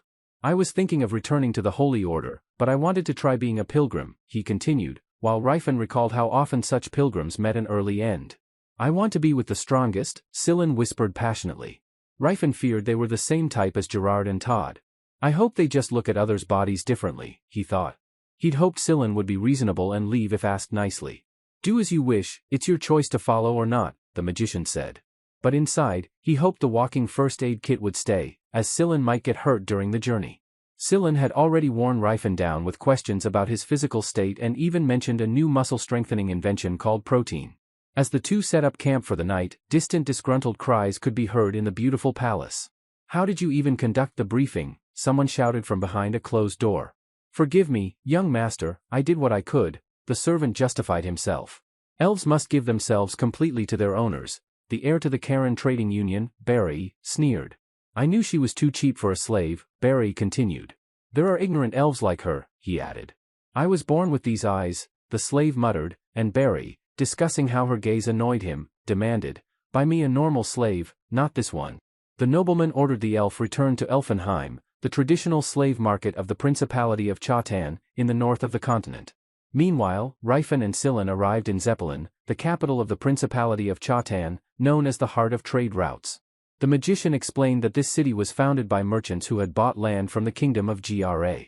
Sillin started complaining about Rifen's fast pace, and the two noticed a violent scene in an alley. You slandered the Refined Trade Association, you pathetic beggar, shouted a fat, richly dressed man with green hair. I'll teach you a lesson, he continued, as he whipped the kneeling man. 30 gold should be enough. He threw the gold coins at the beggar's head. Sillin, seeing the offenders walking away, checked the beggar's head, which was bleeding. What a terrible person. We need to report him to the police, the healer fumed, calling for justice. Are you kidding? The old man replied cheerfully. This much gold will help me start my own business. What? You're just going to act like nothing happened because you got paid. Sillin was indignant. Everyone here is obsessed with money, Rifen muttered, watching the man happily hopping away. In this city, the punishments for breaking the law are manageable, Rifen explained, and if you have money, you won't go to prison. And what kind of business could you have here? Sillin asked, disappointed. I want to buy an elf, Rifen answered eagerly, knowing it would bring condemnation. You're one of those? Sillin asked nervously, covering himself with his hands. I don't care what you think, Rifen muttered. Do as you want. The priest, disgusted, muttered, men. Rifen had to remind Sillin that, unfortunately, he was also male. Meanwhile, in the expensive halls, Trick settled into a beautiful chair and reasoned that if traders were begging for money from his trade association, it meant they were poor traders looking for someone to blame for their failures. The elven guards eagerly agreed with their master, but Beret clearly hadn't expected TK to visit and was genuinely surprised when he entered the hall. Trick was curious as to why Beret and his new slave hadn't formed a bond and asked where she had gone. Upon learning that Karen's heir had failed to tame the elf and had returned her, Trick laughed and questioned whether Beret could ever bring Karen into the top 10 trading alliances. Beret's doubts that Trick could tame the elf pushed the fat man to visit Elfenheim soon and by the impudent girl, eager to see Beret's stunned face when he calmed her down. Meanwhile, returning to their hotel room, Riffenhar found Sillin in an interesting position. The sorcerer observed, puzzled, that although the healer was working out hard, his muscles weren't showing at all. "Do I look like I've been training?" Sillin asked, looking over his skinny body. "Don't push yourself too hard," the magician cautioned. "I can't lose you to muscle pain." "Everything will be fine," Sillin replied, enveloping himself in the pink glow of his healing spell. "One and done," he concluded, showing no signs of sweat or fatigue. Riffenhar immediately understood why the priest wasn't gaining muscle mass. Healing magic, he thought, was like turning back time. Muscles grow from microdamage and regeneration, but when he healed himself, he only returned them to their original state. The Demon King wanted to yell at his partner, "Idiot, you're wasting your time." When Sillin noticed his displeasure and asked if something was wrong, Riffenhar promised to show him a more effective training method. They then discussed whether Sillin's long hair would interfere with his training. As it turned out, if he cut it, it would grow back quickly, which in some countries was thought to be linked to indecent thoughts, though they didn't go into details. Now that Riffenhar had enough money, he decided to visit the slave market, with Sillin naturally tagging along.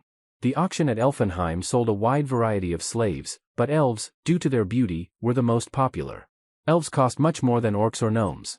For instance, an elf assassin would cost 800 gold, an ordinary elf slave 300 gold, while an elf child would be only 100 gold. Elven boys went for 30 gold, orc swordsmen for 10, and orc workers for 5. The cheapest were orc children, priced at 4 gold, while a male elf, often given away for almost nothing, had a high suicide rate. Elves were sought after because of their long lifespan and extended adolescence, leading to jokes about merchants who would rather die of old age than pay off an elven child. "I heard Elfenheim is a slave market specializing in the sale of elves with a 300-year history," Sand sang, admiringly. Despite Riffenhar's displeasure, Sillin commented that elves were probably treated better than orcs, who lived in the wilderness. "Isn't life under the care of more civilized people better than hunger and death?" Sillin asked. "Yes, that's what the average person thinks," Riffenhar mused, recalling his past achievements.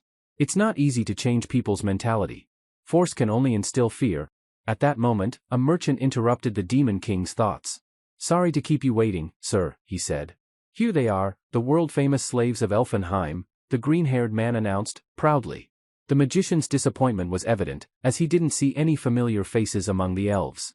The merchant didn't notice and instead seemed amused by Sillin's reaction to the elves. "Are there any elves with dark skin?" Riffenhar asked. The elf pimp, admiring his master's taste, answered that they had one dark-skinned slave and led them to the exit. As they walked through the corridors of the luxurious building, the merchant proudly mentioned how their elves received proper education and were fed only fresh nuts, fruits, and vegetables, helping them smell good. "Thin elves are common at slave markets, but ours are different," he boasted. "I don't need your explanations," Riffenhar snapped, unable to bear the pompous speech. The elf pimp, embarrassed, fell silent, leading them the rest of the way in quiet. "I want number 148, Riffenhar said as they approached a gate guarded by several knights. "Here, we have some of our young candidates for assassins," the merchant said as the door swung open. "Here is the product you are interested in." As Riffenhar stepped into the room and saw the elves fighting, his eyes instantly filled with tears. Despite her hair being cut untidily, obscuring her eyes, he recognized her immediately. In a few seconds, she would toss her curls back and reveal her beautiful amber eyes to the world, but Riffenhar was already lost in memories. In the magician's mind, his old laboratory in the Delic Tower appeared, filled with rare plants, crystals, spell models, and countless books. "Sir Riffenhar, you can't mix this." Cirrus' voice echoed as the magician poured red liquid into a test tube. "Who would mix fire flowers with stone seeds anyway?" the brave elf continued, shouting after an explosion blew a hole in the tower wall. "Sorry, I think I just got distracted," Riffenhar stammered, but the girl didn't believe him, having heard this excuse every time their experiments ended in explosions. Lately, this had happened more often. "Don't move, your face is all dirty," Cirrus said, wiping soot from his cheeks and wondering why she was so drawn to him despite his age. "How long will you call me, sir, Riffenhar?" the magician asked. "Call me as usual," Cirrus whispered, but the sweet scene in the laboratory was replaced by a fiery image of the Riffenhar Empire burning in flames. He stood on the balcony of his palace, watching everything he had built for years smolder. His closest allies, whom he considered friends and family, appeared behind him. Afraid of losing them, he didn't want the destructive actions that people brought with them. "I have come to greet you one last time, my lord," said the orc. "Cirrus, what's wrong with your face? Is this your first time seeing someone on the edge of death?" Riffenhar chuckled. Did you know that 2 million soldiers from across the continent have come to defeat the Demon King? He boasted. Maybe all of humanity's fighting power is gathered here. I wonder how they'll handle the aftermath, countries completely crippled for a single fight, he mused aloud. They don't even care about our right to exist, he added bitterly. Ta-Ed, the orc, asked if the Demon King wanted to leave the castle with them. However, he doubted they would survive unless Reifenhar stayed. Reinhardt apologized to Al for losing, even though he had the divine prophecy to back him. But it wasn't a guarantee, it was a prophecy that went like this: keep the elf close while the orc clears the way. The one who can cross the dam in the abyss and tear down the pillar of Hor will come soon, so follow him. He will change your fate and grant you salvation. I was so surprised, Reifenhar recalled. I had just destroyed a shrine, and the gnomes suddenly called me a savior. He sighed. I hope the day comes when we meet again, Alpot said. Melon will give his warmest wishes for survival, in response. I will wait for you, Mr. Reinhardt, the elf said, bidding the magician farewell. No one knows what fate awaits us, he replied, his throat tight. If anything happens to me, I hope you'll find a worthy partner. The magician tried to keep his composure. Cirrus repeated her promise to wait for him, raising her voice to ensure he understood how serious she was. Their eyes met, his dark, worried, and hers cold amber. They shared a kiss, and Reifenhar wished that moment would never end. The elf merchant interrupted his thoughts. Honestly, I'm ashamed to show her to clients, the merchant said. She's completely untrainable, a defective product. She's been returned 3 times already. She's skilled but has a terrible character, so we use her to train other assassins. Are you still interested? The merchant asked with a smile. He didn't need to ask because Reifenhar's eyes were locked on the girl, and he responded, yes, without hesitation. The merchant asked for 300 gold. The product is defective. Frankly, I'm not sure I should sell her, he said.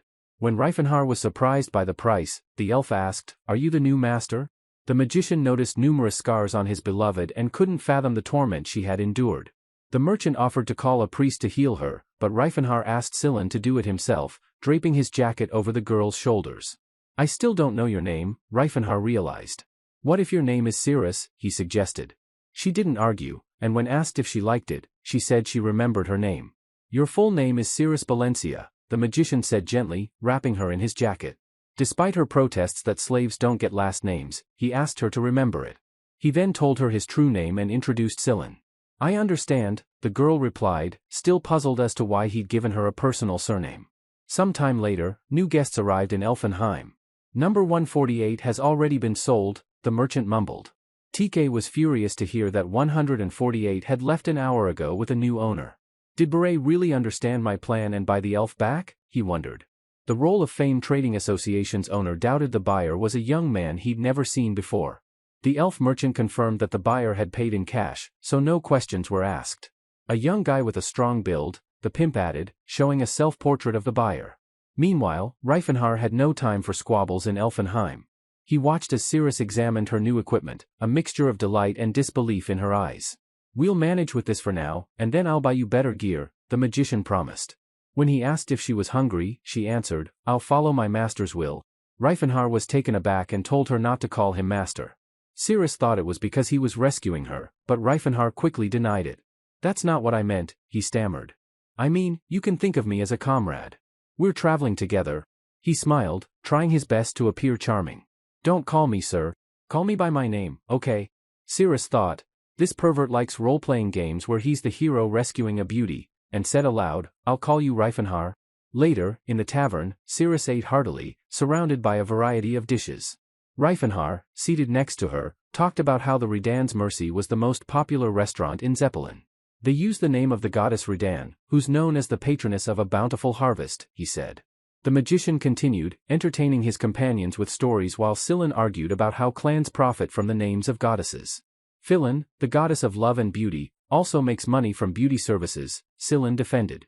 Reifenhar paused to observe Cirrus, wondering if she liked the local food and the company. After all, he had brought her here to celebrate their first anniversary. He had saved her as a hero, but now she only saw him as her buyer. The magician wondered if he should have come later, but he believed that eventually, Cirrus would understand his intentions. These are the best weapons in our store, you won't find anything better, the weapon seller said, displaying sharp items in front of the travelers. Reifenhar was surprised when Cirrus chose a rapier. Don't you usually use a saber? He asked. Wow, they weren't kidding. Martial artists can tell who wields what weapon just by looking at their hands, Sillin remarked as the magician's beloved glared at him for his insight. I never thought I'd own the mithril weapon I've always dreamed of, Sillin continued as they moved on. Why would a priest need a weapon? Reifenhar wondered, but before he could ask, his attention was drawn to a group of 6 fighters in an alley. Their leader approached the sorcerer. I need to talk to you, the leader said. Reifenhar would have preferred anything but a conversation. What is it? The magician asked. A certain famous aristocrat wants to buy this elf, the leader said, pointing to Cirrus. Her expression shifted from neutral to furious. So what? Reifenhar demanded. He's willing to offer a fair price for the slave, the leader insisted, handing Reifenhar an envelope. If you prefer, we can replace her with a higher quality one. Please take a look. Reifenhar refused the envelope.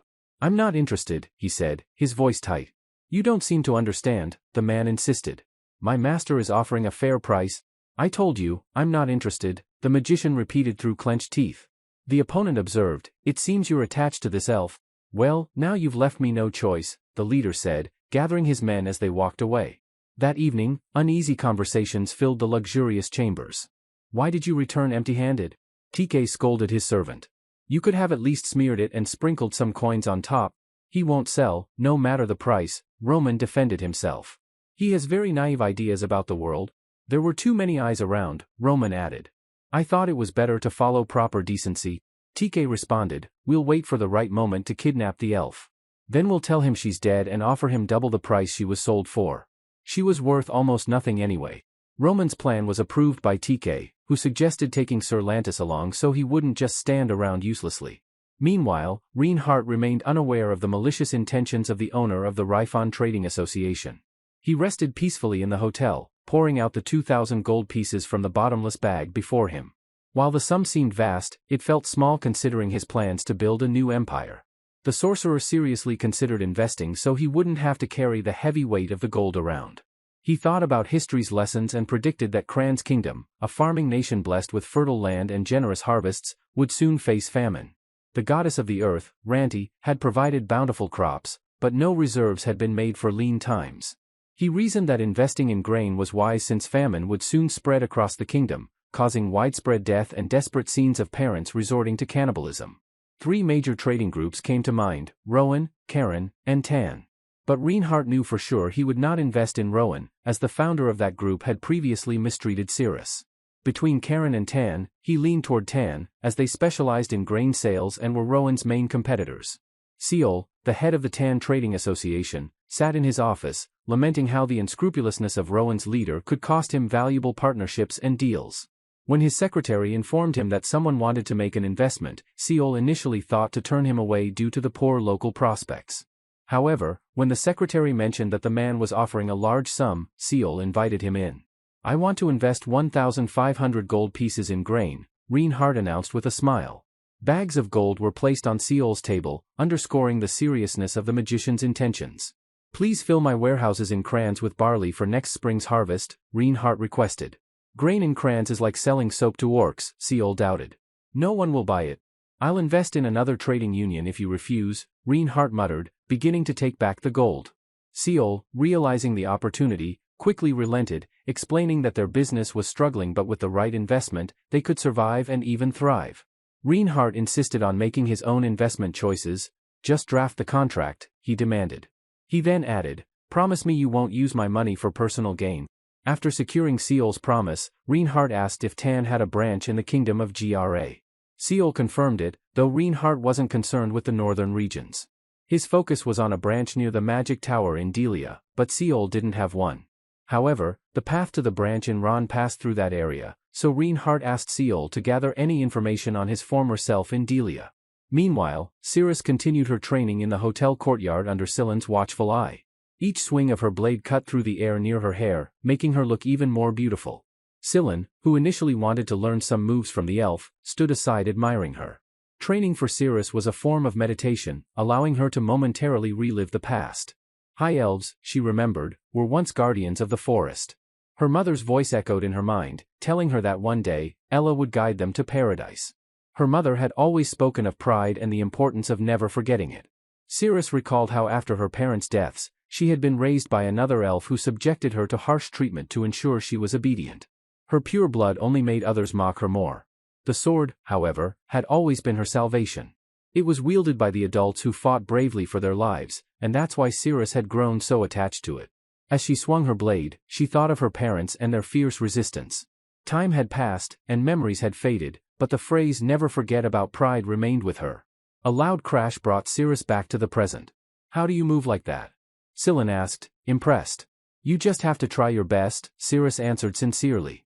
"It's like I'm listening to instructions from Reifenhar," Scylla mused, mimicking her powerful movements. Before Cirrus could respond, the courtyard was interrupted by Roman's voice. "There you are. You'll come with us, elf," he commanded, clearly not expecting any resistance. "We'll take you to your real master," he added, grinning. Even without a word, Cirrus' furious gaze made it clear she wasn't going anywhere with him. A group of men, dressed so uniformly it was hard to tell if they were mercenaries or official guards, blocked the courtyard exit. "Who the hell are you?" Scylla demanded, while Roman insisted that the elf wasn't for sale. Roman smiled and reiterated that no one would come to help the travelers. Suddenly, Scylla's loud protests caught Roman's attention, and he charged at the priest with a sword. The sound of metal clashing rang in the air as Cirrus blocked Roman's strike with ease. The elf didn't hold back, swiftly turning the tide and striking down several of Roman's men. Cirrus was quick, and her strikes were deadly. Her blade became stained with blood as her eyes burned with fury. Cirrus moved like a whirlwind, killing before anyone had a chance to touch her. Roman watched, sweat appearing on his brow, the realization hitting him that the 148th was stronger than he had imagined. The squad leader realized that Cirrus was no ordinary elf. "Crush these idiots, Phi Lin," Roman commanded as the situation worsened. Just as the priest was about to cast a spell, Cirrus grabbed his shoulder and moved him aside. A sword flew through the air, narrowly missing Scylla. "If the pilgrim dies, no one will care," the squad leader said, trying to provoke the priest. Scylla, outraged, questioned the squad leader's intentions, but Cirrus reassured him everything was fine. Confident that the healer wouldn't do anything rash, Cirrus faced the men, spinning her blade and adopting a fighting stance. "These guys are no problem," she mocked, eyeing Roman. Just then, the commanding officer called for reinforcements. Cirrus stood surrounded by fallen soldiers, but when an orc, the size of her new master, entered the courtyard, even she began to feel the weight of fear. Although Scylla had witnessed everything, he remained just as anxious as Cirrus. "Taleda is on the move," the orc growled loudly. His vocal cords couldn't fully mimic human speech, but the meaning was clear: "Catch the elf." Cirrus understood the true meaning, thinking, "Forgive me, but that's fate. Nothing can be done, better to accept it." She realized the orc was far stronger than the human squad, and she would need all her skill to defeat him. Commander Roman ordered Tallcat to capture the 148th without damaging the goods. The orc's sword clashed with Cirrus' blade, the metal bouncing off as though the elf's weapon had bent. A moment later, Cirrus felt the sword strike her back, deliberately curved for the maneuver. She almost swore the sword should have broken, but upon examining it, she saw the weapon was intact. Now, she knew that this fight would not be easy. "You shouldn't have left your saber in the room," the elf muttered. She performed a somersault to gain an advantage, aiming to strike a vulnerable spot on her opponent. But Taleda, no fool, quickly blocked the attack. "What are you doing?" Roman yelled. "Can't you even handle an elven girl?" Taleda sighed, disappointed. It seemed he wouldn't be eating today. The orc's heavy boots shattered the inn's tiles as he charged toward Cirrus again, swinging his sword. Taleda hoped his advance would scare the elf, though he had no intention of hurting her. However, Cirrus didn't hesitate, she didn't even consider stopping. The orc's face filled with confusion and horror as he swung down, trying to cleave the elf in two, but Cirrus stopped his blade with her smaller sword. What frightened Taleda the most wasn't the elf's skill, but her unflinching gaze. She wasn't afraid to die. Taleda stepped back, giving her space to maneuver. She smiled, as if this was exactly what she had been expecting. In a flash, Cirrus thrust her blade into the orc's armor, blood staining the courtyard tiles. Her eyes burned with rage, or perhaps battle fervor. What would have happened if I hadn't changed the angle of my strike? Taleda thought angrily, eyeing his opponent, who was already poised to strike again. "I almost killed her," Taleda muttered, looking at Cirrus. Cirrus smiled, unfazed, and asked, "Can you block thrown blades?" Scylla, from the sidelines, yelled, "I believe in you." Roman cursed, preparing to throw another blade. "I told you to stay still," he snarled, releasing the weapon toward Scylla. Cirrus, in a flash, materialized in the path of the flying blade and deflected the attack, breaking Roman's weapon in two. At that moment, the entire courtyard was enveloped in a pink haze, and skeletons, adorned with rattles, hung in the air. Scylla called upon the saints in a prayer. Please, crush these bastards with all your strength. Cirrus had never seen the priest's power in action, and she was surprised. Roman, however, looked horrified as he saw the skeletons of the saints, who now resembled demonic figures rather than holy beings. Roman's men stood frozen, unsure how to fight against a holy spirit, when a massive explosion tore through the courtyard, scattering tiles and debris everywhere. The saint continued his chant amidst the chaos. Divine power is meant to fight demons and the undead. It will help us buy time. Let's run. Understood, Cirrus replied, grabbing the priest by the back of his robe. She threw a sword she had picked up at the ground, sending it halfway into a wall. Using it as a springboard, she leapt into the air, carrying Scylla with her. They flew gracefully toward a second-floor window, shattering the glass as they entered the building. Cirrus shielded the priest's head with her hands, not concerned about injuring herself in the process. Taleda, go after them. Roman barked, watching as the pink haze began to fade. A distant voice laughed, mocking Roman for allowing an elf to escape, a slave who fought on par with an orc. Roman tried to justify himself, claiming they had almost captured her. Meanwhile, a bearded, well-dressed man, grinning, asked, "Where did she go?" Roman pointed in the direction, silently cursing as the man accepted the task. The bearded man, with a leap that seemed effortless, soared into the same window Cirrus and Scylla had used. Roman couldn't hide his disdain for the man's boasting, but he had to admit, the jump was impressive. "Well, hide, my dear, hide," the bearded man sang, realizing he had lost his quarry. Cirrus and Scylla had already moved far from the hotel. Before the bearded man could arrive, the travelers had reached their room. Scylla had suggested they gather their gear quickly, in case of an ambush. Cirrus was surprised by the healer's foresight. Until then, she had seen him as naive. Outside, a soldier from Roman's group stood near Reifenhardt's room. He looked up just in time to see Cirrus leap toward him. She kicked him square in the nose, knocking him out cold. "Do you think we have time to change?" Scylla lamented as Cirrus tried to quickly put on all the equipment she had bought. "Grab what you can and run," she urged. "Fine, erase our traces and protect us."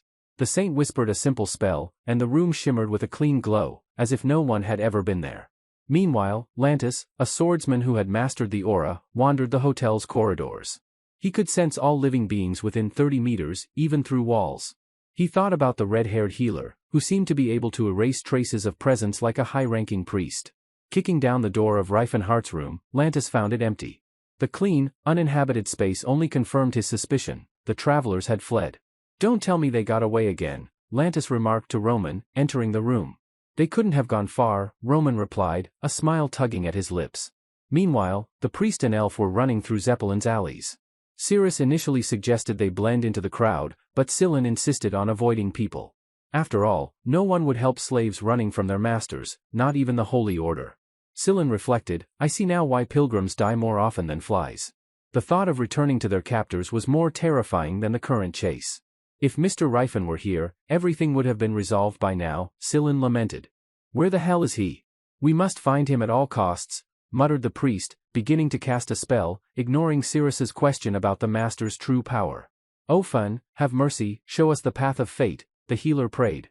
"See how painful our separation is and reunite us," as pink threads appeared across the city. Before them, a fork in the road of destiny opened. "Love can shape fate from chance," Scylla explained to the elf. "A random encounter can turn into destiny when love guides it. A man meets a woman and says, 'In this world, our meeting is a miracle.' The odds of such an event are small, but with Fun's blessing, it becomes fate. Actually, this spell is meant for finding suitable matches, but we have a different purpose now," Scylla thought. The priest praised Cirrus, noting that she seemed stronger than Igia, the only elven assassin he knew. Cirrus responded with a compliment of her own, recognizing the priest's impressive rank for his young age. Scylla was flattered and felt that talking with her was like conversing with a friend, not a slave. "Are we here?" Cirrus asked, emerging from an alley into a large square surrounded by several towers. "Yes, this is where the thread breaks," Scylla answered, spotting one of the towers that had collapsed. Suddenly, footsteps made the travelers turn around. Lantis appeared reluctantly from an archway, dragging his feet. "This isn't Mr. Riffin," Cirrus remembered, covering the priest with her body. "I got caught, kids," the stranger said, moving toward them. "Thanks to you, I got a good workout." A bearded, richly dressed man approached and advised them to stop running.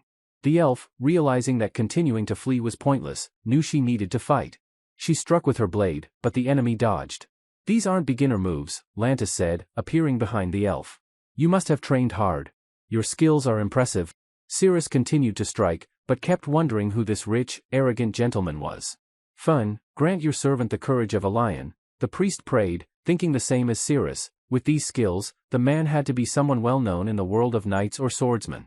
Fill the hands gripping the sword with the strength of giants, and make her gaze sharp as an eagle's and her legs strong as a bull, so she can crush her enemies. Scylla finished his prayer, casting a holy strike. Lantis was surprised. To cast so many holy spells at once? That's not even a high-ranking priest's level, but a bishop's? I'm quite famous in the south of Vasily, if you must know, Scylla boasted, encouraging Cirrus into battle with the blessed sword. With my blessing, you've changed beyond recognition. Lantis tried to distract the elf with conversation, but a critical blow landed, cracking the blessed sword into pieces. Cirrus gripped the shattered hilt and glared at her opponent. You got too carried away while I was playing with you, Lantis said, disappointed. He struck the elf, and her blood stained the ground. Scylla turned pale, noticing the aura around his opponent. Who would have thought a slave could force me to use aura? Lantis muttered. What's a swordsman with an aura doing here? Scylla was furious, trying to help the injured Cirrus. They can live in luxury anywhere. Hiring one to catch a slave is like using a dragon to light a furnace. When Roman arrived at the scene, he addressed the swordsman by name. Scylla realized who was in front of him and called out, surprising Lantis. Of course, Scylla knew who Lantis was, a famous knight in the Taken Kingdom, heir to a noble family, and known for his incredible military prowess after awakening his aura at over 30. The entire Taken Kingdom had celebrated the arrival of a new aura lord. But Lantis had a secret, a disturbing fetish that began with elven slaves and spread to royalty, which ultimately became his downfall in high society. You're a monster, Scylla spat, remembering his childhood fears of Lantis. Didn't you disappear into the Chadian Principality? San asked, recalling how he'd been terrified that Lantis would catch him if he stayed out late. The priest was outraged at how someone with such power could commit such heinous acts. Lantis just laughed. I was working for my salary in Taken. I killed hundreds of slaves and fled here. Besides, I like to play tag. Roman had no issues with Lantis. His dishonor was nothing compared to the benefits of having an aura lord on their side. Over the past 10 years, the Ardot Fame Trading Association had become the second largest in the Chadian Principality, all thanks to Lantis. Let's suppress your divine power for now, the knight said, pointing his aura-coated fingers at the priest. I know what a high-ranking priest can do if allowed to speak freely, Lantis continued as invisible aura bullets slammed into San's body. Roman asked the knight to be careful, not wanting to hurt the elf more, but Lantis just waved him off. I can always hire a priest to heal the damaged goods, he said. By the way, this young priest is cute, Lantis added, eyeing Scylla. Wait, I'm a guy, the red-haired healer protested. Lantis was surprised. Well, this will be an unusual experience. I'll take good care of you, Roman promised, extending his hand. Lantis sliced through the proffered hand with his mithril blade. Scylla stood up and shouted, Don't you dare touch me. Lantis's eyes nearly popped out. Your tendons should be torn. How did you get up without treatment? The swordsman asked, seeing Scylla trying to shield Cirrus. You're probably the most fragile, trembling zombie in the world. Looks like I'll have to cut off your little legs, he smirked, enjoying the horror on the red-haired healer's face. Just then, the walls of the square exploded, sending dust swirling. Lantis glanced sideways at the explosion, sensing that someone had come for him. San's spirits lifted when he saw a familiar face. Found you, bastards. Riffenhart growled, stepping out of the hole in the wall he'd created, and taking off his warm coat. Lantis immediately recognized that something was wrong with Riffen. This isn't just some lucky guy with good physique, he reasoned. I can feel a very strong aura from him. Roman revealed that this was the elf's current owner, surprising Lantis, who had assumed Cirrus belonged to some brat. All of Lantis's senses were on high alert as he realized that the red-haired warrior also possessed an aura, despite his youth. Thank you for protecting Cirrus, the mage said to Scylla, then turned to Riffen. I haven't met anyone this strong in a long time. Lantis looked the elf's owner over, wondering if he was over 30, just appearing younger. Riffenhart exhaled and grinned. Don't you dare make chivalrous speeches, you dirty, perverted old man, the mage snapped, his aura glowing in a red haze as his wild eyes burned. The orange aura of the mage flared like a ray of sunlight, enveloping him entirely. From a distance, it seemed as though he was surrounded by flames. The Demon King charged at his foe, thrusting a fist brimming with energy. The knight, however, stuck to his usual tactics and infused his loyal sword with aura. The two opponents moved as if in slow motion, but onlookers only saw flashes of energy as they collided. A red-orange explosion erupted around them. The crowd in the square could barely make out their figures through the bright flames. Lantis glanced up at Riffenhar, the red-haired warrior, who swung with fury in his eyes. There was mockery in the knight's gaze. He wasn't taking the fight seriously. The young warrior and the dark knight exchanged blows, and when they came too close, Riffenhar could have sworn he saw Lantis laugh. Roman, like his soldiers, realized that the best course of action was retreating, as getting caught between two aura wielders would likely leave no bodies left to recover. In the brief moments between their battle, Sillin used the opportunity to heal Cyrus. "Does Mr. Riffenhar really have an aura?" the elf asked in confusion. When the priest confirmed it, Cyrus' eyes lit up with admiration. Lantis couldn't comprehend how the young man had mastered the aura so well. "He fights like someone who didn't just receive it yesterday," the knight thought, attacking Riffenhar with his aura-infused sword. But Riffenhar, skilled in dodging, wasn't intimidated by the attacks. The magician gathered his will and energy into a fist, launching a Kabbalit technique. Did he really unlock his aura as a teenager but somehow manage to stay looking so young? Lantis wondered, receiving another blow to the gut. The idea seemed absurd. Riffenhar crushed everything in his path toward the knight.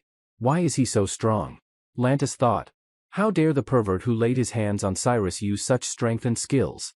Meanwhile, the magician reflected bitterly. Whoever claims that martial arts build good character needs a punch in the face, Riffenhar muttered angrily as he climbed the ruins of the tower and eyed the knight from afar. The fact that the boy can knock my sword away with a single swing is incredible, Lantis thought, recognizing that his only hope was to mentor this warrior. Are you a disciple of the martial arts King Gerard? Lantis asked the warrior. Riffenhar chuckled, not about to share his training secrets with this pervert. And why do you care so much about this slave, when you're so strong? The bearded swordsman continued. Now repeat what you just said. Riffenhar grit his teeth. Those you call slaves have feelings and wills, he shouted, staring down the knight. Have you even tried talking to them? The red-haired warrior demanded. Ever wondered why they became like this? The blast wave from Riffenhar's punch sent rubble flying and Lantis soaring through the air. I have no idea what you're trying to prove, Lantis replied, attempting an airborne strike. Riffenhar's words echoed with frustration. The unshakable belief that any creature other than man is inferior is too ingrained in the human mind, he thought. And how are humans any better than elves that they allow themselves to enslave them? Who are they, if not slaves? Lantis' voice echoed in Riffenhar's mind. The magician retorted, does it never occur to you that if people weren't at the helm, they could very well become slaves themselves? He shouted, delivering a powerful blow. Lantis couldn't withstand the force of Riffenhar's aura and fury and was sent crashing into another part of the square. When humans enslaved the orcs, they celebrated. When they deprived the dwarves of their will, they enjoyed it. When they subjugated the elves, they relished their triumph. That's human nature, Riffenhar continued. If you allow slavery to exist, be prepared to become a slave yourself one day. He followed this up with a devastating blow from above. Are you crazy? Lantis scoffed. Do you really think elves are equal to humans? He replied, unfazed by the injuries from the earlier strikes. Riffenhar charged at him, shouting, no, Cyrus is a slave, as he closed in. Lantis dodged, and Riffenhar's blow shattered the wall of another tower. As long as the slave system flourishes on this continent, even the weakest will be part of it, Riffenhar thought, reflecting on his ideals as he fought. Defending an unjust ideology will always backfire. Only the most foolish people don't understand that. The battle continued as Riffenhar gathered more aura, launching a fierce kick to Lantis' chest. If we don't try to change these false ideas, one day everyone will live in fear, he thought, as Lantis crashed into a stone wall. Beads of sweat ran down the knight's face, revealing just how exhausted he had become. Riffenhar, however, seemed to have endless stamina. I'll put an end to this at any cost, he declared, finally grabbing Lantis and slamming his head into the wall. Each impact made cracks widen until bricks began falling out. Eventually, Riffenhar threw Lantis out of the square through the hole his head had made, sending him sprawling across the ground and into a surviving tower's wall. I will change this world, no matter what, Riffenhar vowed, paying no attention to the part of his monologue left unspoken inside his mind. So that no one ever calls Cyrus a slave again, he continued, his voice filled with determination. So that no one even thinks about enslaving again, for her sake, I will change this world, he concluded, unaware of the elf's reaction. She thought, I always thought he was just another crazy bastard, but how obsessed with role-playing games do you have to be to spout such nonsense about elves not being slaves? Is he really a hopeless pervert? Though slightly upset, the elf couldn't help but recall her mother's words about being descendants of great spirits. Perhaps the young master knows his history and is truly trying to help, she thought, hope flashing in her eyes. Meanwhile, Lantis, buried under rubble, begged for mercy. When Riffenhar asked why he should spare the filthy pervert, Lantis assured him he had repented and would dedicate the rest of his life to good deeds. Rifenhar paused, considering the sincerity in his voice. If you truly repented, you would have gone to prison, not strolled around temples, he said, noting that the Holy Order of the Tsar allowed too much leniency for those who sought forgiveness. I'm ready to surrender to the authorities, Lantis begged. You don't need to dirty your hands for a worthless person like me. Rifenhar, reflecting on his own blood-soaked past, spoke grimly. My hands are already covered in blood up to the elbows, he said. After a moment of silence, he finally relented. I believe you. If you truly repented, you must have thought that you deserved to die, that dying quickly would be the best way to atone for your sins, right? He asked. The knight raised his mighty fist over the rubble trapping him. Rifenhar's precise strike would end the knight's life, and it was clear to Cyrus and Scylla that Lantis would not survive. You shouldn't use the word remorse so thoughtlessly, Rifenhar thought to himself, leaving a posthumous remark that Lantis wouldn't even comprehend. The knight settled over the square, hiding the remains of the battle and its secrets. As expected, Scylla healed Cyrus, which greatly relieved the magician. Are you all right, Rifenhar? The elf asked, confused that she was even speaking to him. The magician, acting strangely, didn't know how to respond. Scylla broke the awkward silence by pointing at the fleeing mercenaries. Rifenhar politely asked the boys to come over for a few words. His first question was, who gave you the order? When he saw the soldiers weren't in the mood to talk, he summoned his favorite non-lethal club. You're lucky I'm being merciful today, the Demon King smiled. The torture stopped when the moon came out from behind the clouds. I'm asking one last time, who's behind this? Rifenhar asked, trying to get an answer from the exhausted mercenaries. It's Trick, head of the Rofame Trading Union. He lives on the southern outskirts of Zeppelin. You need to leave the city through the southern gate, then turn left at the fork, the soldiers answered in unison. Rifenhar was pleased to learn the name of the man who had tormented Cyrus for 10 years in his past life. He wanted to kill that bastard more than anything. When he saved her, he had gone for Trick's soul, only to find that the man was already dead in his bed. Thinking about it, Renard ignored Roman's warnings to avoid seeking revenge on Trick. Trick controls the second-largest trading association in the Principality of Chatten. If you do anything to him, you'll make all of Chatten your enemy, Roman said, but Rifenhar already knew this. I know exactly what that bastard is like, Rifenhar gritted through his teeth. He didn't kill the soldiers as promised. Instead, he left them cold, nearly naked, and exhausted from torture. But they could huddle together to survive. As the group neared the opulent halls of Trick's mansion, terrible events were unfolding inside. They're taking too long to bring the dark elf, Beret complained. What's Roman doing over there? Trick echoed his frustration. Who are these? Beret asked, noticing 2 trembling elves across the room. He was told they were Lantis toys. It was loud outside, but Trick assumed it was just another public rally and suggested not to spoil the evening. Meanwhile, outside, the estate guards were desperately trying to protect their master. With each blow, Rifenhar struck his target, and after a while, all the guards were at his feet. Rifenhar tried to push aside his thoughts of wanting to kill everyone involved in this mess, including the guards. Silen healed the soldiers and wiped away their painful memories. Isn't that a spell for healing a broken heart and forgetting a lost love? Rifenhar asked. The priest replied, battles rarely have funny moments. Without these skills, how would you get rid of unnecessary witnesses?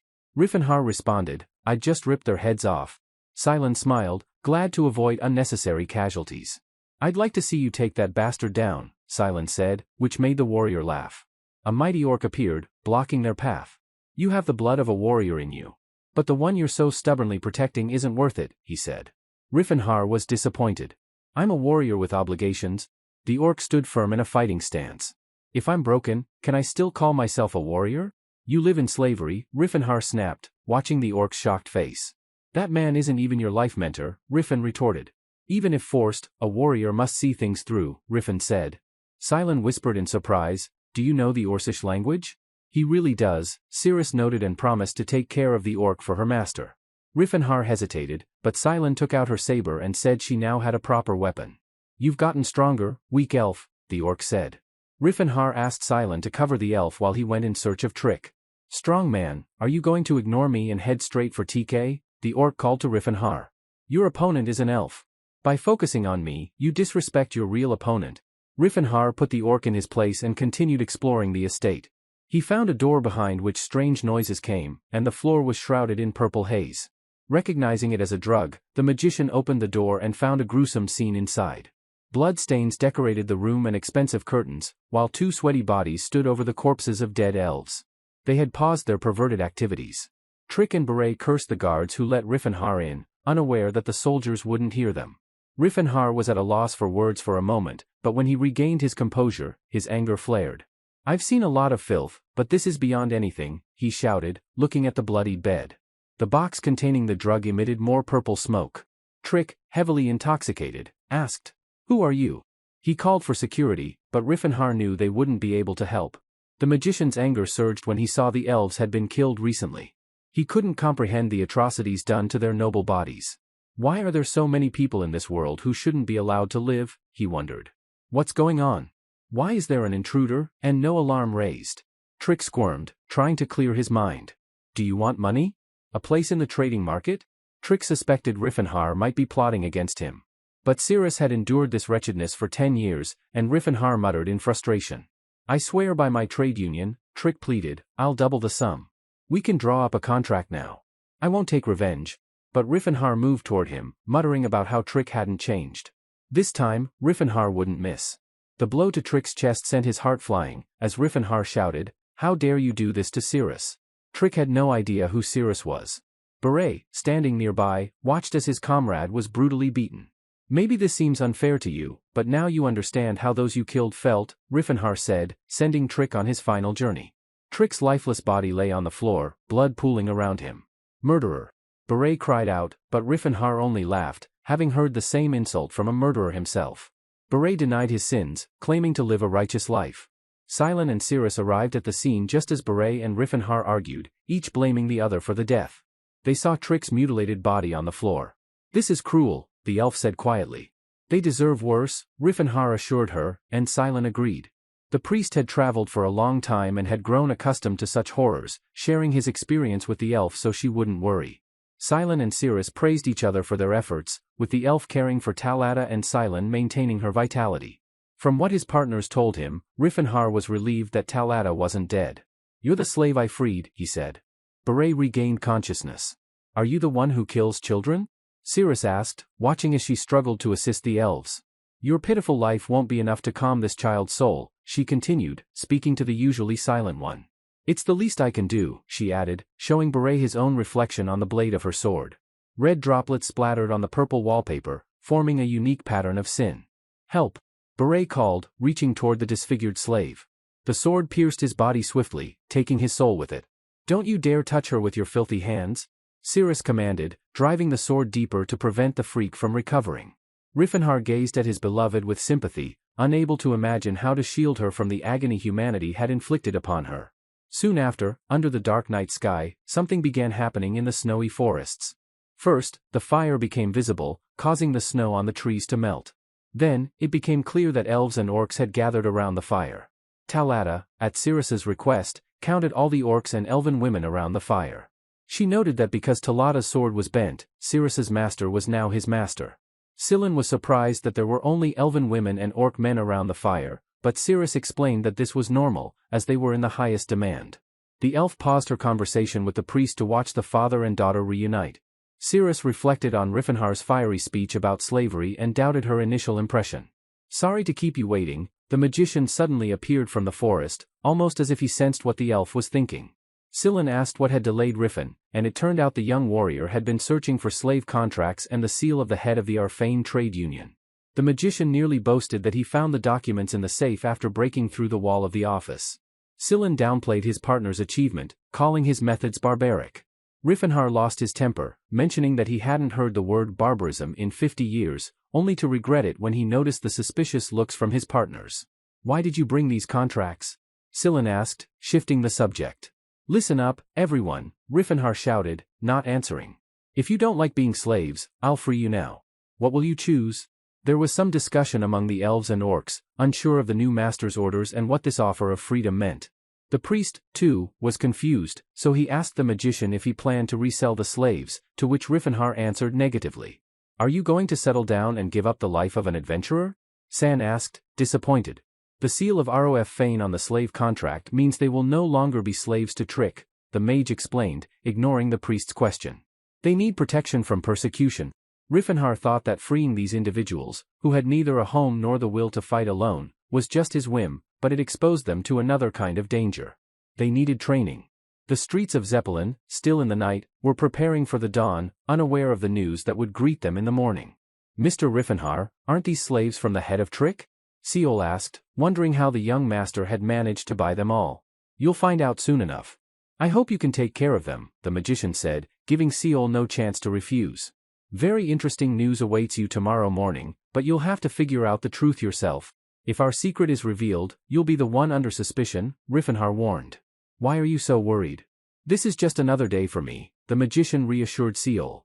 Riefenhaar placed 100 gold coins on the table in front of Seol and said it was for expenses. There's a place on the outskirts of Zeppelin where no one will know anything. I'll leave my people there with the slaves. Seol, who had been silent until then, finally spoke up, taking the gold and admitting the thought that his interlocutor had robbed him. Make sure no one touches them or treats them like slaves, Riefenhaar ordered harshly. But the leader of Tab Band didn't argue, agreeing that it was natural for owners to be obsessed with their property. The magician also requested that the money be used to teach the slaves, but not the perverse things Trick had taught them. He suggested teaching them counting, languages, history, philosophy, and medicine, anything he could. Why go so far as to give full lessons to slaves? The head of Tab Band stared at Riefenhaar in confusion. The better trained the slaves are, the more useful they will be to their master, the magician explained, ignoring Seol's doubts. They need to be educated, especially since some of these slaves are capable of much more. The leader of Tab Band wasn't convinced. He believed they wouldn't be able to absorb such knowledge. I already made the payment, Seol said reluctantly. I'll try, but it will be difficult since the mentors will likely refuse to teach the slaves. Yes, I know how arrogant mentors can be, the sorcerer agreed. But many of them will have students, commoners who need money. We'll connect them with the slaves. Seol tried to object, believing that the students wouldn't have the necessary qualifications, but Riefenhaar convinced him. I don't expect anything extraordinary, he said.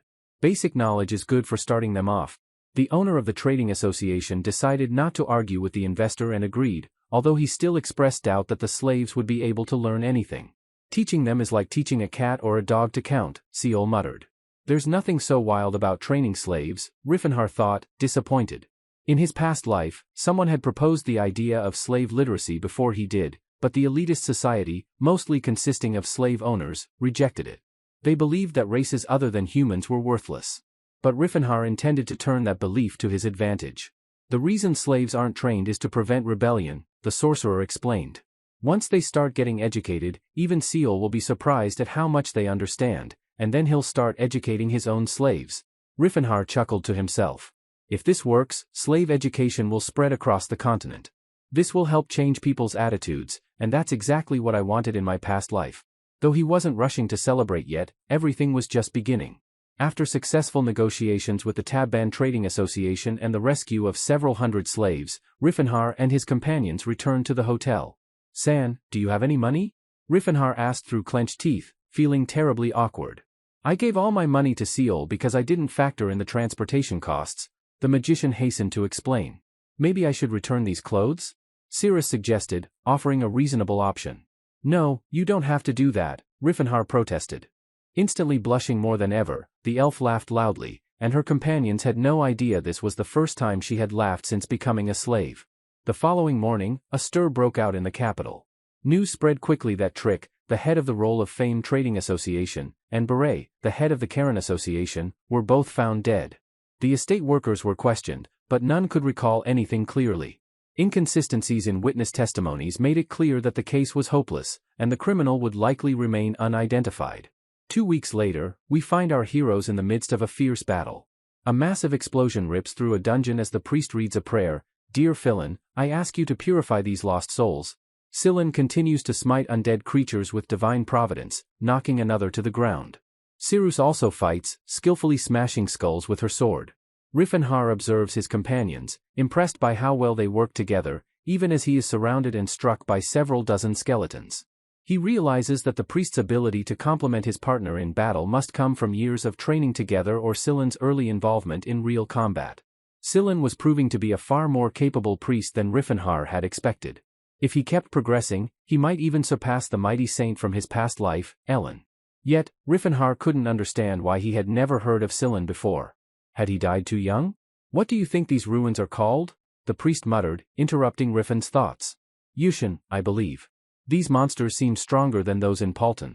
Riffinhar disagrees, assuring him that the monsters are, in fact, weaker. The group soon arrives in the Kingdom of Grime, located near the Stellard Mountains, home to the ancient ruins of Alwan. 2 weeks after leaving Chatten, Riffinhar was certain that Alwan held something that could help restore his magical powers. As the group approaches the sealed door of the ruins, Sillin grows doubtful of their success. But when Riffinhar asks for silence to concentrate, Sillin is astonished. Is he not only skilled in martial arts but also capable of using aura? He thinks, feeling frustrated that he hasn't progressed as much. Does third circle magic require this much mana? He asks aloud.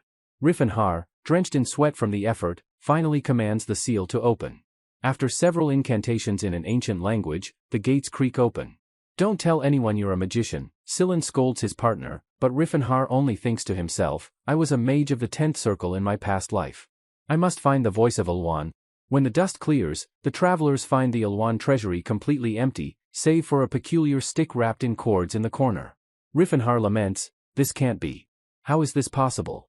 On their way back through the snowy forests, Sillin tries to comfort him, reminding him that they can't always be first. You don't own these ruins, he adds. However, Riffinhar is convinced that the future is changing. The ruins of Alwan won't be rediscovered until 17 years later, he thinks, but at least they found something useful, a magical bow named Nylon. The bow can shoot arrows from mana, firing multiple volleys depending on the concentration of energy used. Sillin explains its origins as a branch from the Tree of Life in Elfenheim. Ciri tests it by shooting an arrow that blows a tree to pieces. What do you think? Sillin asks, but he can already tell from Ciri's eyes that the weapon is a success. Riffinhar, unable to explain how he knew about the bow, simply says he had heard of it before. Sillin tries to cheer him up, suggesting there are still many unexplored ruins, but Riffinhar knows that the voice of Alwan, which he seeks, has no substitute. Upon arriving at the village of Galan, Riffinhar, tired and hungry, suggests they have a meal. It's great that you eat well. Are you sure this food will be enough for you? The hostess asks, watching the travelers devour the spread. She's glad they're enjoying the food since last week a group of knights from a noble family criticized everything she made. I think they were here to explore some ruins, she adds, piquing Riffinhar's interest. Can you tell me more about them? He asks, offering silver, but the hostess politely refuses. A week ago, Viscount Keelan and his explorers arrived. One knight, dressed in golden armor, was particularly striking, she recalls, describing a distinguished figure who seemed to be the center of attention. Hearing the mention of golden armor, Riffinhar's thoughts immediately turn to the Golden Knight of Grime, Count of the Tennis family. The scene shifts to a majestic fortress surrounded by forests, where an intriguing conversation unfolds at sunset. You are remarkable, Sir Jesus, one of the interlocutors praises the knight. You wiped out all the monsters in those ruins. Truly, as expected of the Golden Knight of Grime, the knight dismisses the praise, clearly uninterested in it. A third of the treasure is yours, as promised, assures Jesus Tennis, commander of the Tennis family's knightly order.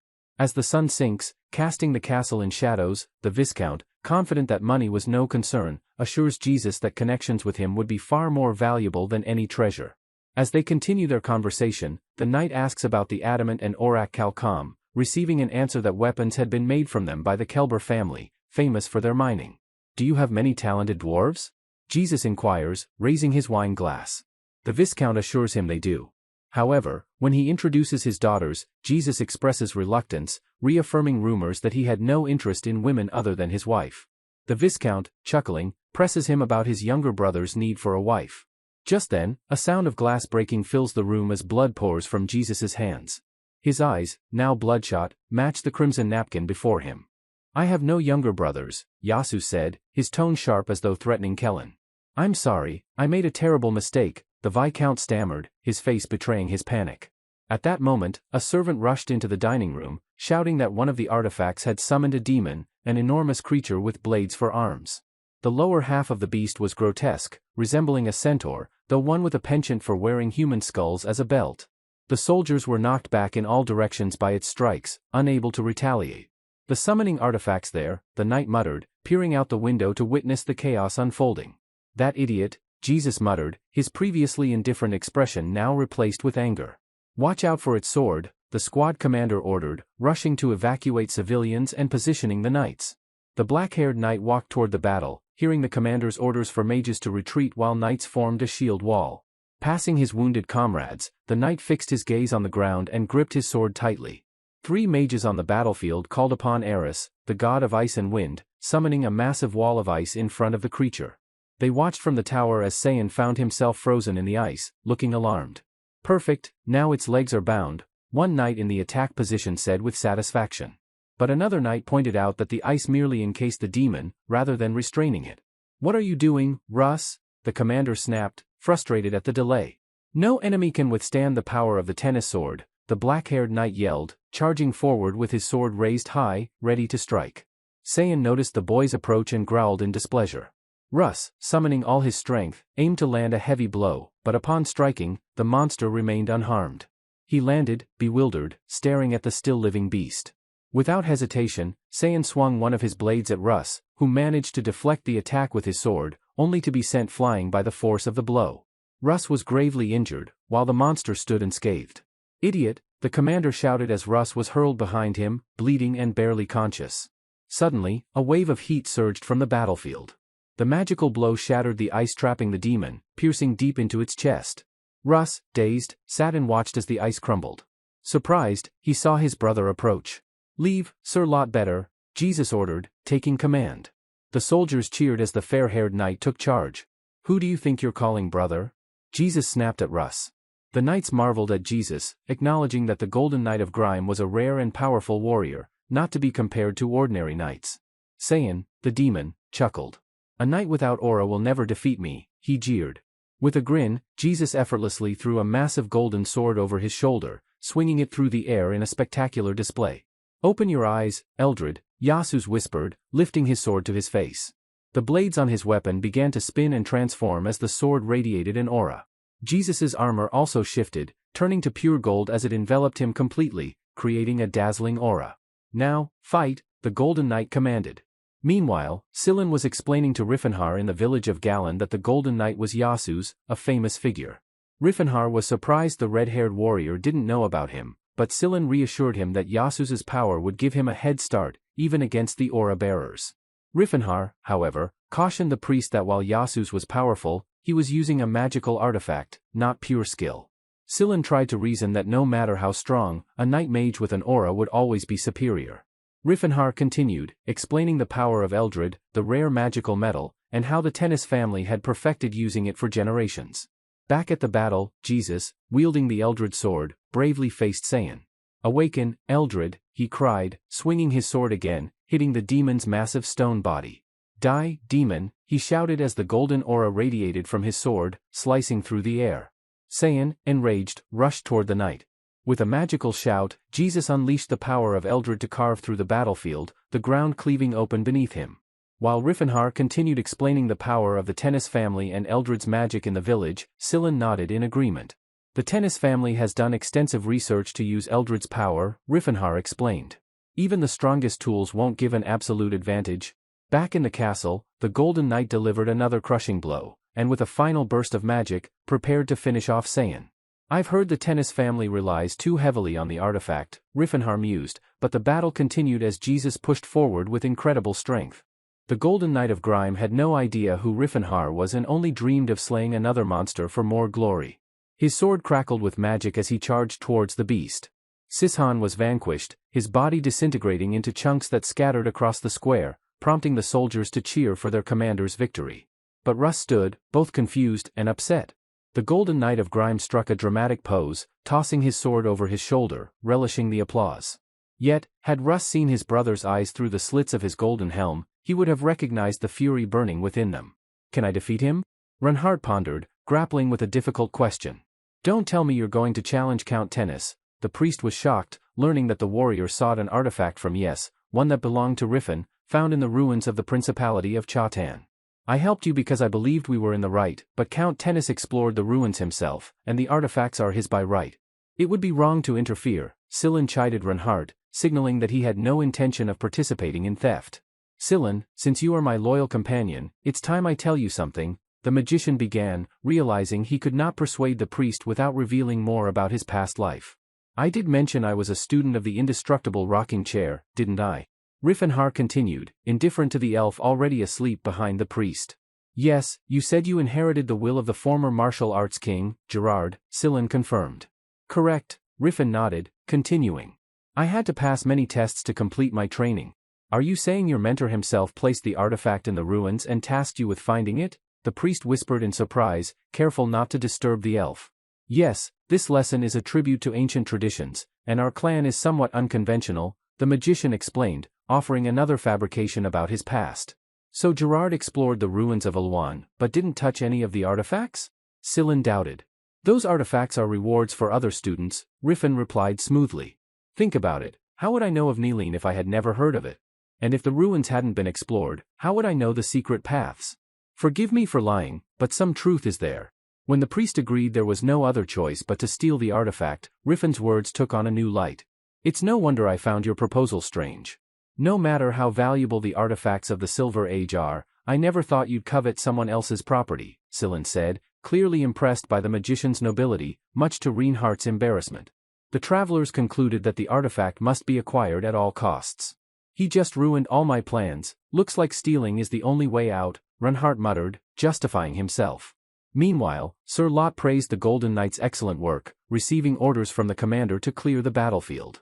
A swordsman who only knows how to strike from top to bottom is no longer part of tennis, the blonde remarked with disdain, turning to Russ. Go where you belong. I will always be tennis's swordsman, no matter what you think, Russ replied, his eyes brimming with tears, yet the battle with the monster had already faded. The next day in the Kingdom of Grime, however, the morning air sliced through the sword as it hit the cobblestones. Russ trained like a madman, determined to improve. What did you do yesterday? A guard asked. I just wanted to fight the demon, Russ replied, his focus unwavering as he continued his training, ignoring their comments. I'm a warrior from the tennis clan. We can settle matters with a duel. I'm ready for everyone. The guards merely shrugged, muttering dirty sare as they knew Russ was strong, even if he had only mastered one technique, the downward strike. His sword cut through the air in a flawless arc, fast and nearly imperceptible. Russ was a true swordsman, relentlessly pushing himself to perfect the strike, though his other techniques were laughable by comparison. Those who claimed the tennis family was losing its traditional swordsmanship were correct.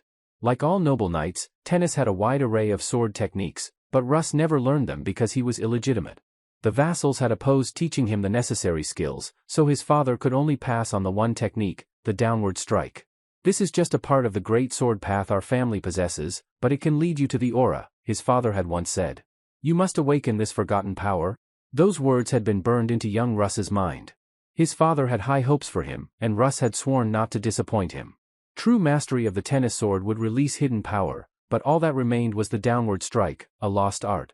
Jesus, spying on his brother's training through the window, shared the same pessimistic view. Like Russ, he believed the lost knowledge could never be reclaimed. You're just an idiot, Jesus muttered under his breath, although his brother could not hear him. But, as I thought, Cat-Tun is a genius. If Russ had heard his words, he would have been surprised. Exhausted and screaming with frustration, Russ still kept training. Meanwhile, Jesus, disillusioned, lamented the loss of the family sword's legacy. But night had fallen, and Riffenhar, masked and cloaked, silently scaled the castle wall in Grime, mentally complaining about the tasks ahead after being reborn. The magician marveled at the massive castle of Viscount Kellen but quickly remembered that his success in the mining trade had earned him respect from the dwarves. 3 guards stood in his way, but with a muttered apology, Riffen knocked them out in one swift blow. I don't get it, Lord, one soldier complained. There's already a golden knight in Grime. What are we needed for? No one would dare approach him. Well, knights of the capital know how to walk in shining armor, too, his partner responded. When they heard a strange noise, they dismissed it as imagination and continued, unaware of Riffen hanging from the ceiling. Thieves learn to stick to ceilings like lizards. It's not that hard, Riffen mused, quietly creeping through the castle. When he reached the treasury entrance, he saw 2 tennis knights standing guard. Riffen struck swiftly, knocking one out with a single blow. The second knight, confused, asked, "Who are you?" But the magician preferred a silent method and quickly strangled him. Once inside the treasury, Riffen took a moment to breathe. He noticed several magical barriers, one tracking movements, another capturing heat. Disarming them wouldn't be easy. These barriers must have a core, Riffen concluded and began searching. Soon, he found a stone engraved with runes. The magician ruthlessly crushed the guard's stone with his hand, reducing it to dust. Riffenhar entered the treasury, which resembled a warehouse filled with boxes and barrels. A secret anti-magic treasure, a pot with a seal, bottomless bags, and even a heavenly lyre, the magician noted, observing what he saw. It looks like everything is categorized here. Who does this? Riffenhar wondered, seeing that the blades of Tailed were classified as Helton's blades. Though not a critical mistake, it was still odd, as they had different magical properties. Finally, he found what he sought, Elon's voice. The magician took a step towards the desired box, only to hear a strange sound. Looking down, he saw a rope stretched across his boot. Slowly, he realized he had triggered a basic thief's trap. Then, a loud bell rang throughout the room, signaling his blunder. The Viscount and his wife, hearing the alarm, summoned the guards to investigate. Someone has broken into the South Tower, the cry echoed across the kingdom. Riffenhar fled the scene, cursing himself for his carelessness as a whole squad of soldiers rushed toward him. With a mere poke to the stomach, he knocked them down, restraining his strength to avoid killing them. Sir Lot, Riffenhar heard as the army of soldiers, along with several mages casting spells, approached. The magician had no intention of standing still. The mages immediately fired a barrage of fire spells at him. Sorry, Riffenhar muttered to a guard nearby before grabbing him by the shoulder. The soldier, confused as to why he was being forgiven, was used as a shield against the fire spells. A real monster was murmured from all sides, but the magician knew the soldier's armor was enchanted, so he wasn't worried about harm, only perhaps his mental state. Fire! Sir Lot commanded, and arrows flew toward Riffenhar. Unfazed, the magician continued moving, ignoring the arrows that bounced off his body. But then something caught his attention, sticky substance on his shoulders and chains attached to it. They're trying to slow me down, not kill me, Riffenhar marveled. Sir Lot gave orders to the mages, and Riffenhar began to worry as it seemed the locals had many tricks up their sleeves. Meanwhile, Russ charged into the thick of battle, shouting, "Hey, criminal! Fight the sword of tennis," as he pushed his comrades aside. "Russ, no!" Sir Lot cried helplessly. "Who is this idiot?" Riffenhar thought as he saw the black-haired boy rushing toward him. Russ, confident in his downward strike, only saw his opponent's masked face. "No one else is in my way," Russ thought, plowing through his comrades. As Riffenhar got into a fighting stance, he tried to remember where he'd heard Russ's name before.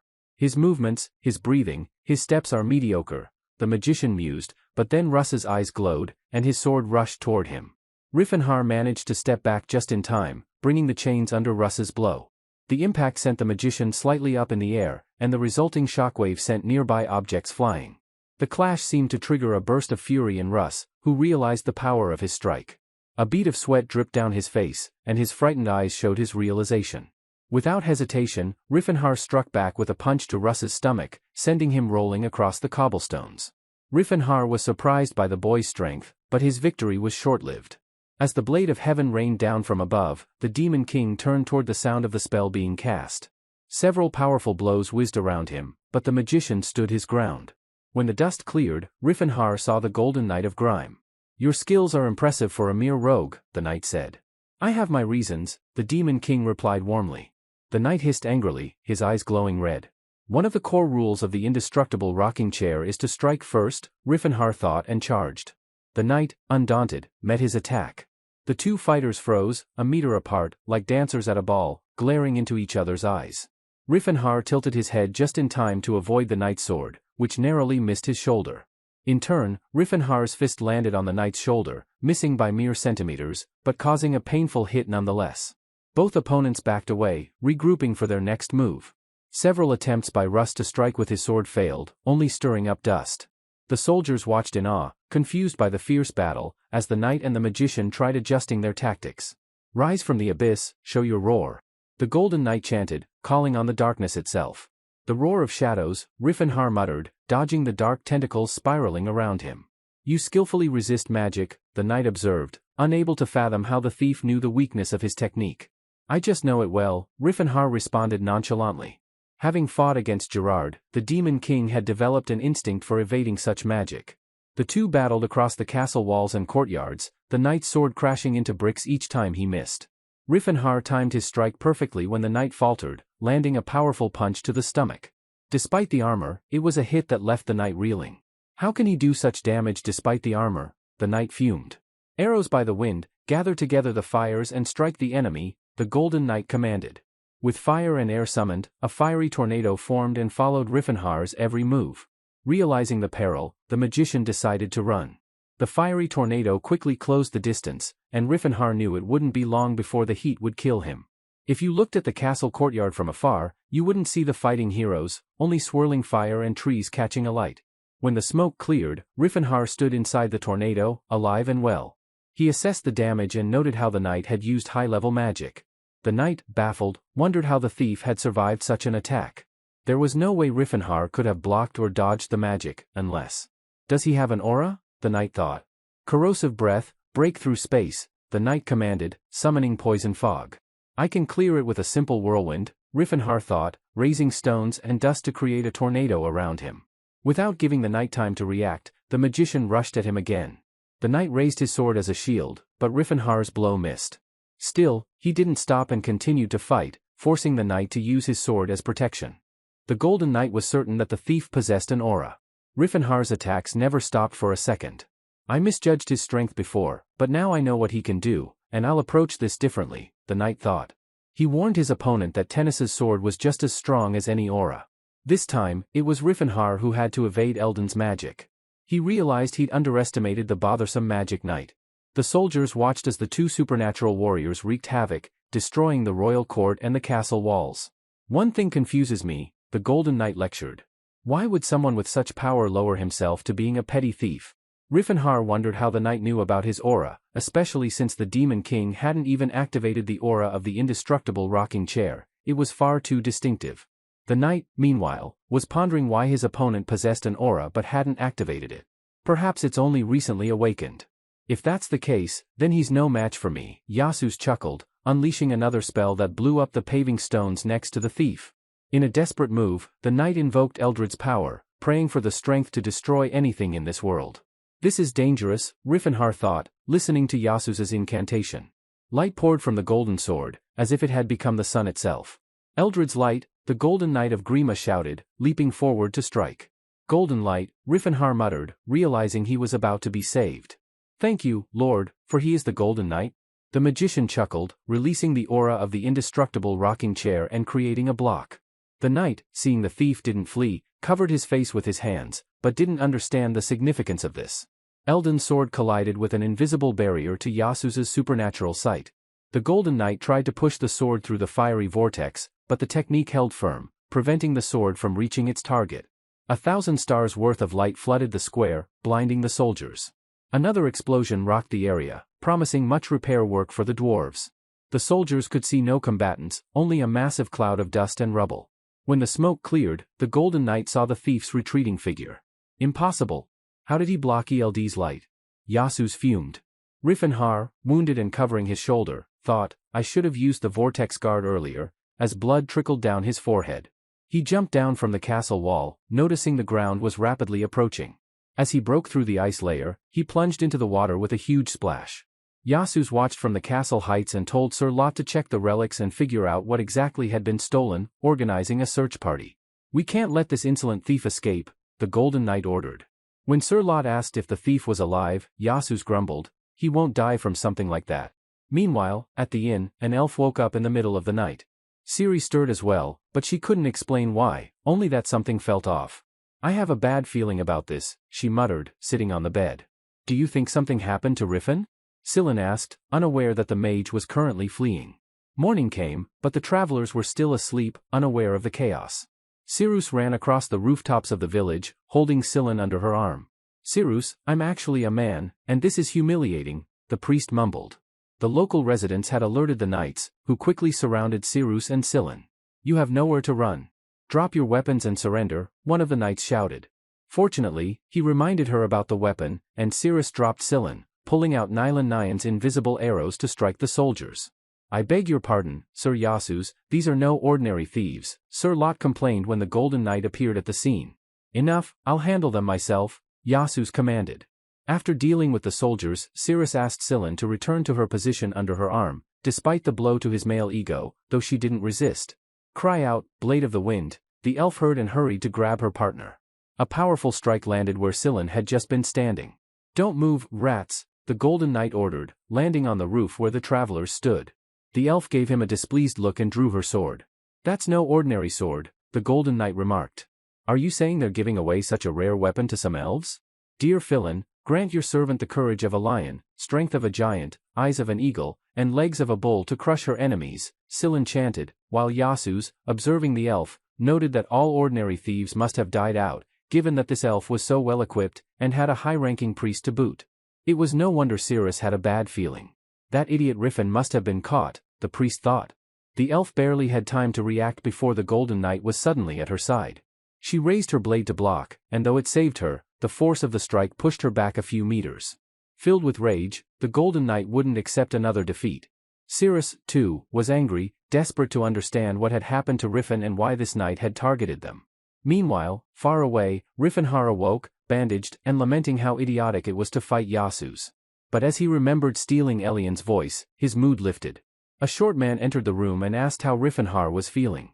The man was revealed to be a dwarf named Heath. Heath warned Riffin that it might be difficult for him to get up.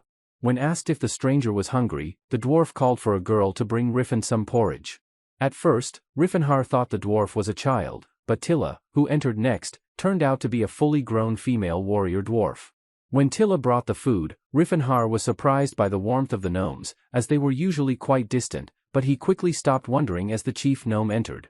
He's finally awake, our savior. Galade, the priest of all Poot, exclaimed. Savior? Riffinhar whispered, his face turning from pale to red. 6 years ago, a prophecy was made, and the great saint received a message from Alat himself. From the darkness on the northern winds, a man will appear omniscient and omnipotent. Follow him, for he alone has the power to influence the finger of fate. Galade read aloud, translating the prophecy into human language. It spoke of a strong, intelligent man from the caves who would help the dwarves. Galade had spread this message secretly among all the dwarves of the continent. And we've waited for this savior every winter? Riffinhar chuckled. He thought Albert had probably gone home long ago. Albert is the god of the gnomes who periodically reveals divine insights to his followers. It turns out that when the magician regressed 6 years ago, Alat had foreseen everything. As soon as Reinhardt moved in time, the magician smiled, recalling the dexterous god who seemed to have given him another chance. What a magnificent god, he thought. Thank you for believing in me again. This time, I will do everything to the best of my ability. Reinhardt asked if the dwarves were putting in so much effort because of the prophecy, to which he received a confirming answer. It was assured that Alat was never wrong. The dungeons where the dwarves lived weren't the most ideal place to recover, but the mage was grateful to have been rescued from the icy waters. You're recovering quickly, Tilla remarked as Reinhardt got out of bed. It's all thanks to you. The magician smiled at the dwarf, warming up, although she insisted she had done nothing more than bring him porridge. If you feel better, may I call Priest Galad? Tilla asked, offering to help. He wanted to speak with you. She stammered, but Reinhardt thought if she fed him meat, he would recover faster. Despite the magician's decision to find the priest on his own, the dwarf grabbed his arm and led him as if he were her crutch.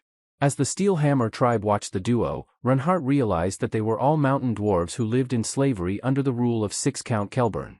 Unlike the elves and orcs, they didn't abandon their traditional way of life but had to adapt because humans couldn't master their techniques. For example, to find mineral veins, the dwarves simply listened to the earth, but humans couldn't do this. Meanwhile, dwarves only worked well in groups of their own kind. Selling them individually was unprofitable. This way, they managed to preserve both their culture and their faith, and thanks to the dwarves, the Demon King had built his empire, as they understood how society worked. From his conversation with Tilla, Reinhardt learned that 6 Count Kelburn owned 60 dwarven slaves, who lived in these caves. When he asked where the male dwarves were, Tilla replied that most of them worked in the mines of the Sard Mountains. Reinhardt apologized for asking, remembering how humans often took dwarf families hostage to prevent uprisings. Reinhardt and Tilla approached an iron door adorned with patterns and gold at the center of the caves. Welcome, Savior. You look much better, the dwarf greeted as they entered his modest abode. To be honest, we still don't know why you're the Savior, the dwarf chuckled, but it's clear from your eyes that you don't see us as slaves. It's true, Reinhardt said, I feel we are similar, so I treat dwarves as equals. But changing the fate of all intelligent races is a completely different matter. No one knows why Alat chose a human as the savior, Galad explained. But everyone believes this is a ray of hope, and therefore, they will support you with all their might. But we can't tell you how exactly to save us. Priest Galad, in a fiery speech, continued, It is my duty to give you everything I can for your purpose. But may I ask, why didn't you seem surprised when I told you that you were our savior? Reinhardt, feeling confused, decided to change the subject and asked what Galad wanted to discuss.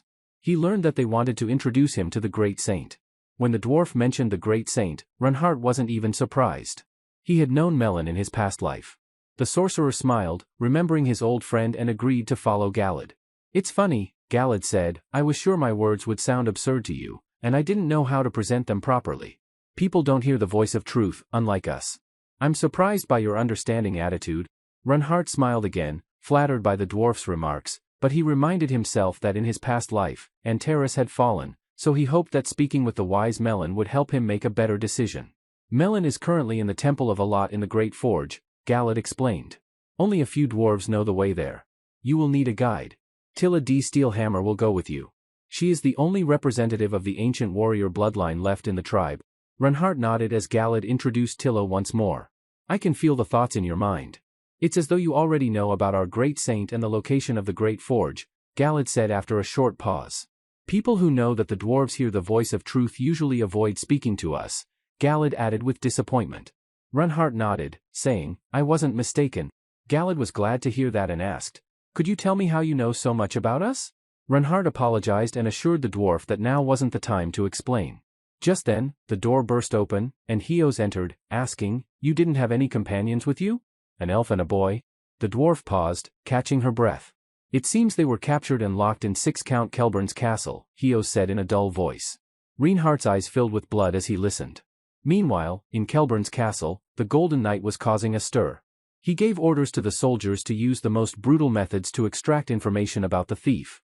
"Yes, sir," the soldiers obeyed, following the harsh commands of their leader. Jesus turned to the door behind which the captives were held, his contempt clear. He muttered to himself about the elf wielding a magical sword and the priest, whose power rivaled an archbishop's. He had no idea what they had to do with the mysterious thief but was determined to find out. In a dark, torchlit dungeon, 2 soldiers discussed what tortures to use on the prisoners. They decided against starting with beatings, worried that the captives would die too quickly without revealing anything useful.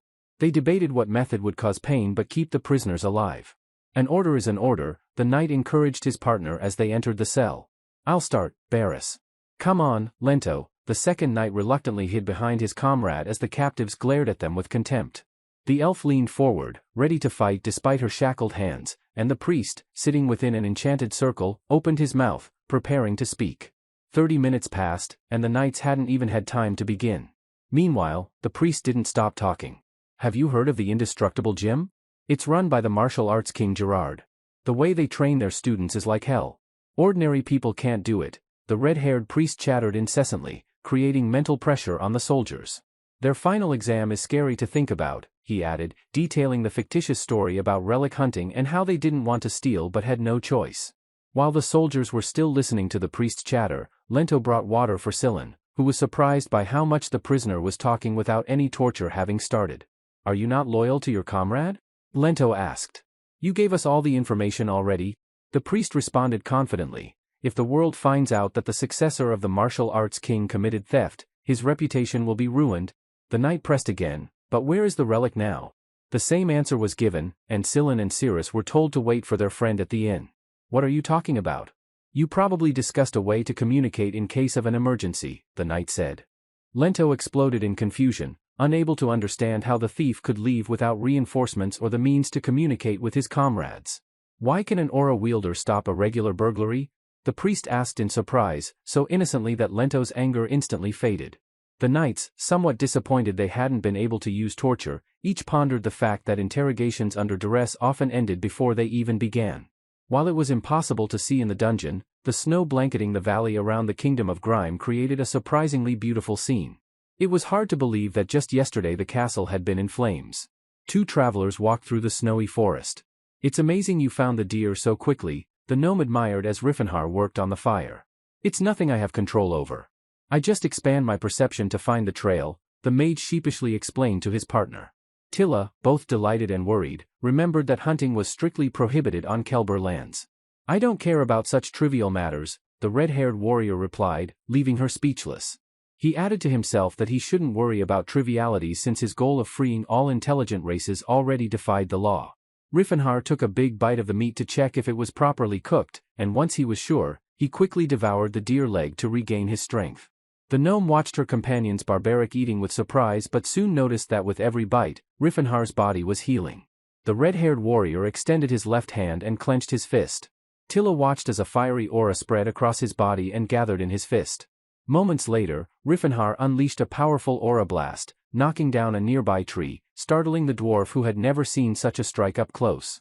Excellent, the warrior chuckled, feeling the warmth of the fire and the energy returning to him. I feel 100%, Riffenhar concluded, tearing off his bandages. Kelber Castle, nestled in the mountains, always had a wonderful view from its windows, which was likely why the Golden Knight never missed a chance to look out when he was there. It was hardly a coincidence, though, thoughts of the thief kept consuming him. There's no way he could have taken that relic by accident, he thought angrily. He knew the thief was hiding something. A month ago, Jesus had been in the training room when a cloaked man entered. Are you Jesus, the Golden Knight of the Kingdom of Grime? The stranger asked. If you're indeed the heir to Count Tennis, I'm sure you recognize this emblem. The knight recognized the emblem, which had snakes, dragons, and unicorns on it. The day Jesus was chosen as heir, his father had revealed a family secret known only to heirs, the Silver Sages, a hidden group with immense power and knowledge that surpassed that of modern civilization. Jesus bowed respectfully to the sage representative, remembering that they only appeared when humanity was at risk. The sage handed Jesus a map. I want to transfer the right to explore the ruins of Yuyan to your family. All treasures you find will be yours, but I need one thing in return, the sage said, his violet eyes flashing from under his hood. If we fail? The sage's words were ominous, and Jesus felt the weight of the decision. Back in Jesus's room, two knights entered to report that the prisoner's story seemed logical, though somewhat unbelievable. Their story sounds reasonable, but a little. Barris began, only to be cut off by the commander's furious gaze. Meanwhile, at the castle gates, the regular guards stood, one of them trembling, not from the cold, but from memories of the previous night. How are we ordinary soldiers supposed to fight someone who can smash armor with his bare hands? Drain asked nervously. His comrade nodded, silently agreeing, hoping they'd never face the red-haired warrior again. They remembered that the relic had been stolen, and the thief's accomplice was captured, so there was a chance they'd meet again. If so, let him knock us out as neatly as last time, Drain dreamt, unaware that his wish was about to be granted. Meanwhile, Riffenhar, full of energy, muttered, "Horn of disaster," as he filled with aura, like an apple soaking up juice in spring. That thief is a member of the indestructible gym, the Golden Knight said, surprised when he heard the interrogation results. He tried to connect the dots between the Silver Sages and the gym, but there was no clear link. The prisoners might have lied, but Sillin was a believer, unlikely to weave falsehoods. Comrades are just pawns for that red-haired warrior, Jesus concluded, gloating that he finally had something to accuse the thief of. Then, he thought about how they'd catch him and return the relic if he didn't come back for his friends. The Golden Knight's thoughts were interrupted when he noticed the sun's light, which seemed to signal sunset. Then came a powerful explosion, shaking the remains of the castle's cobblestones into the air. What is this? Jesus rushed to the window, recognizing the energy. Is it really him again? The Golden Knight stared in disbelief. Riffenhar stood in a fighting stance, unfazed by the damage he had caused. I heard my friends are with you, he said, clenched fist raised. Kelber Castle was on fire once more, and the Knights of Tennis rushed toward the magician, shouting a battle cry. This time, it will be different, they thought. But Riffenhar grinned. I'm not the same anymore, guys, he said, ready to face them all, even an entire legion. Lento and Barris, who had been interrogating the prisoners, were the first to attack. A blast waved through the knight's back, but they were not easily deterred. Shields won't help when fighting an aura wielder. I don't think you've ever met the likes of me, Riffenhar boasted. The priests blessed the soldiers to strengthen their bodies with protective spells, and the warriors rushed at Riffenhar, seeking revenge for Barris and Lento. However, the Demon King handled them easily, knocking them out one by one. Realizing he didn't want to waste time, Riffenhar gathered his aura into a fist and struck the ground. A powerful explosion sent shockwaves through the courtyard, and the soldiers were caught in the blast. The court mages tried to counter the damage, sending blades of permafrost at Riffenhar. Some even tried fire spells, but Riffenhar countered with a massive release of aura in the form of chi bullets. The bullets destroyed the spells and sent the mages off balance, leaving them unable to maintain their magical control. Complaints and curses rang out as the mages realized they were no match for him. I expected at least one of you to withstand the pain, he said disappointedly. Riffenhar then turned his attention to the priests who criticized his methods, calling them dirty tricks. Dirty tricks, he thought. You came at me as a crowd? With that, he knocked another priest unconscious. Let Father Len go, they shouted at his back, but Riefenhaar continued on, determined to knock out the priest as quickly and mercifully as possible, avoiding unnecessary suffering.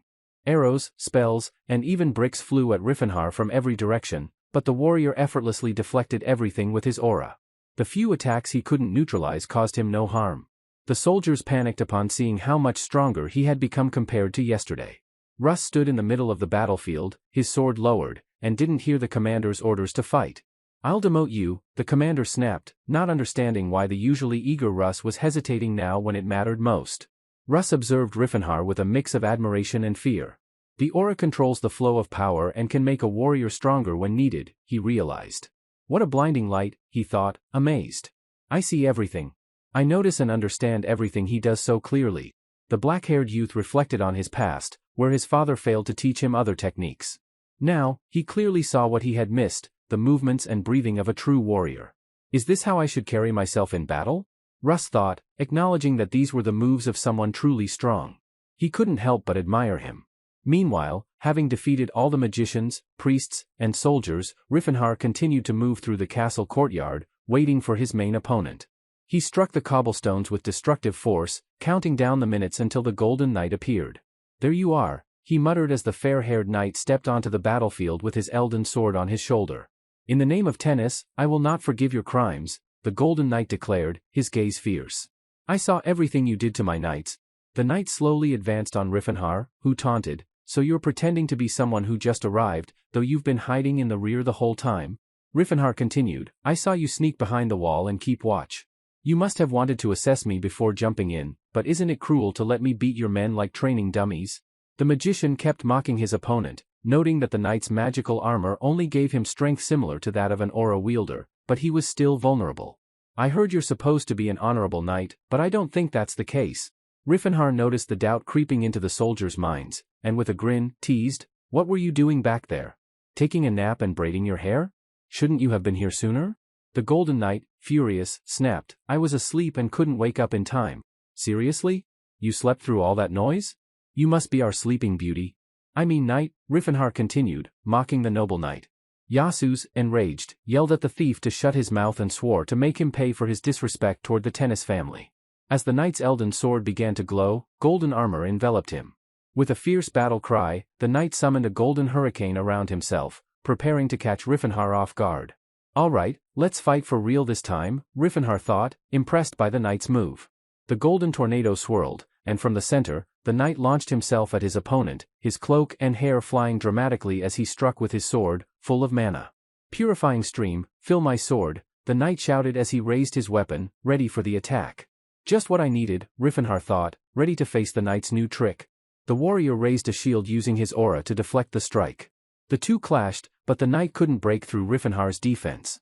Despite several attempts, the knight only managed to graze the magician, who noted that the knight's body was strong, but a sword made purely of mana couldn't penetrate his aura. The knight, veins bulging in frustration, had never been more eager to defeat an opponent. He pushed off the ground and leapt toward Riefenhaar with his sword full of mana. Riefenhaar raised his hands in defense, putting up an aura shield, and when the two collided, a powerful blast sent the knight flying. Riefenhaar seized the opportunity. He launched himself into the air, quickly closing the gap, and struck the knight in the chest with his fist. Meanwhile, in the dungeon, Scylla complained about the noise, and Cirrus guessed that Riefenhaar had come for them. "You still believed he'd come rescue us?" the priest asked in an unusual tone, making the elf embarrassed. "I don't know," Scylla replied. "I don't understand why he's so nice to me. Maybe he has a thing for elven girls," Cirrus mused. Scylla agreed, but when she looked into his eyes, she doubted it was anything trivial. "He's not like everyone else," Cirrus responded with a chuckle. "Girls in love always say that."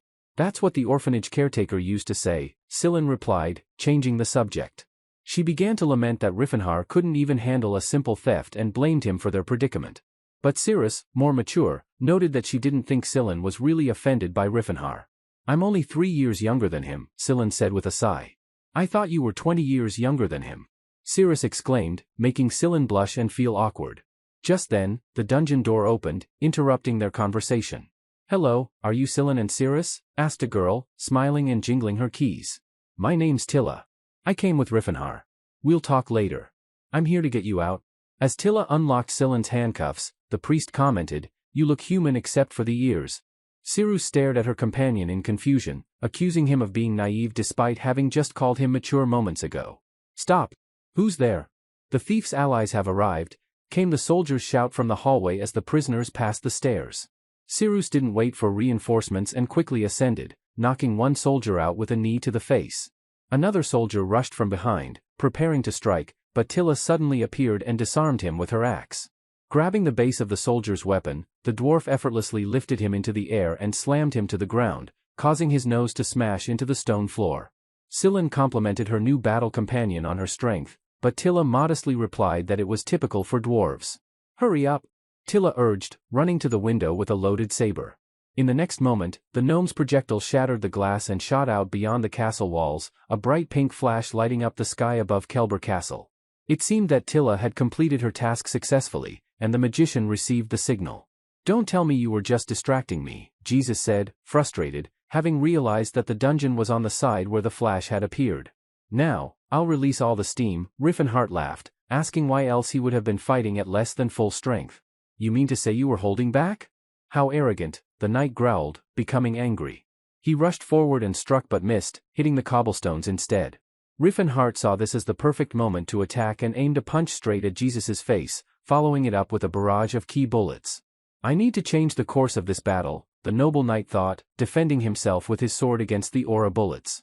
But the red-haired warrior showed no mercy, launching a series of strikes with his fists.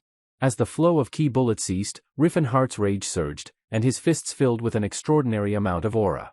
The Demon King struck where the Golden Knight had been moments before, causing further destruction to the courtyard. Call out, Eldon! Jesus cried out, still in midair as he prepared to strike again. A wave of magic passed by the thief, revealing his position. Riffenhart turned, looking up and landing a punch to the Golden Knight's torso. No effect, the magician thought irritably, delivering several more blows and beginning to understand what was happening. Taking a brief moment to assess, he realized what material Jesus was using. Behind him, Riffenhart sensed the Golden Knight's approach. But he knew it was just a copy, one of many clones on the battlefield. He could sense all of them. The magician couldn't help but admire his opponent's skills.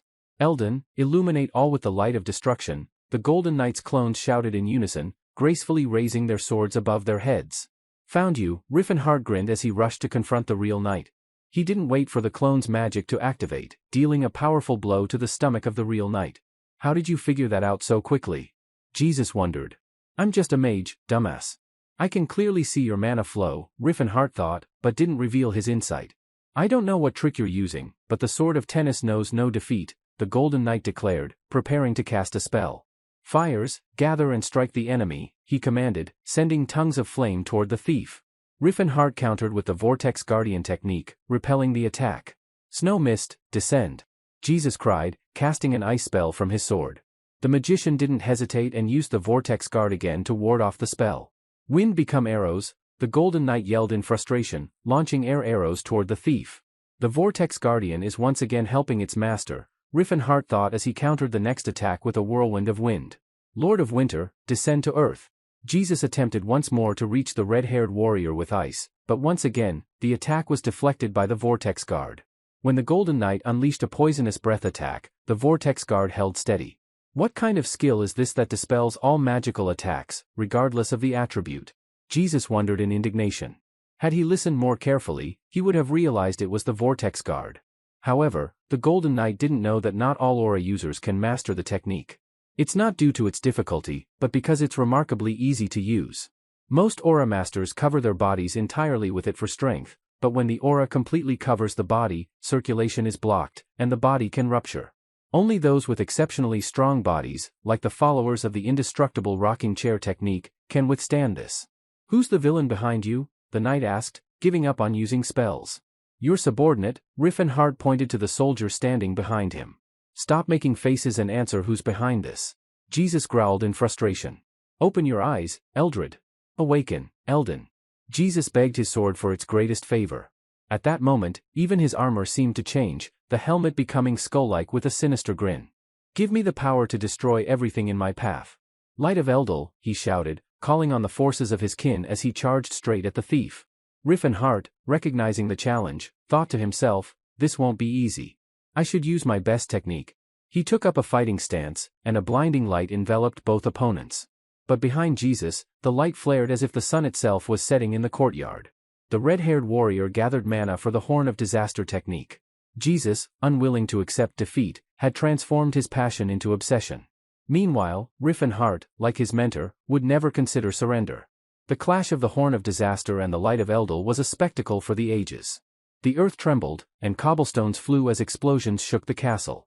The warriors battled relentlessly, with their techniques colliding in one final, deafening flash. The knight's armor shattered for a split second, leaving his back vulnerable. What kind of skill is this? Jesus wondered, staring at the thief.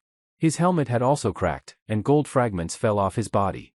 Riefenhart delivered another blow, and the aura surrounding him swirled like a tornado. Damn, he broke through my defense, the knight cursed, watching his helmet disintegrate and the gold fall off his body. He's layering aura on his fists to cause repeated explosions. These explosions are like a boulder hitting the water, the knight thought, horrified. But what's worse is that they create a whirlpool, pulling everything in.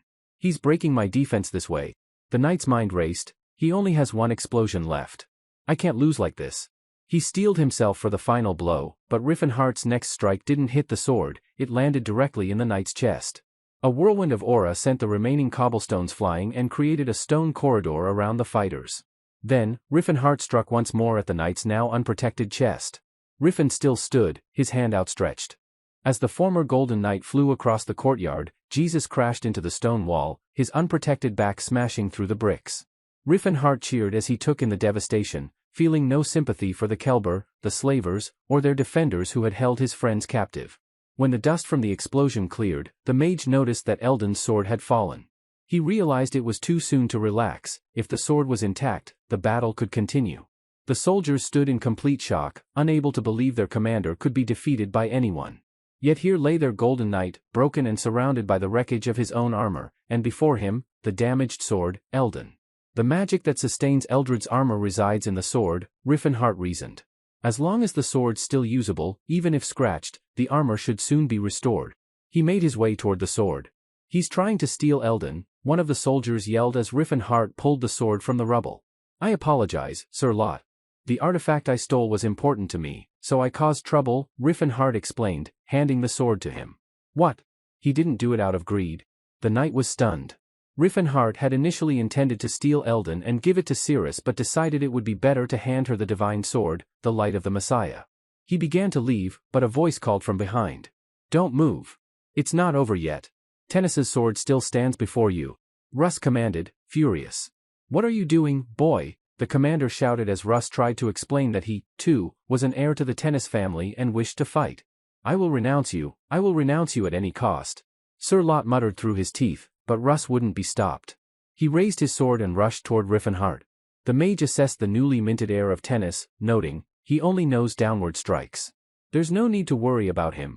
Russ's sword flashed blue, cutting through the air, his eyes seemingly glowing in reflection of the aura surrounding the blade. Riefenhart's eyes widened in surprise, he hadn't expected this. Russ's aura sent a wave toward the red-haired warrior, and Riefenhart barely had time to react before the energy struck him.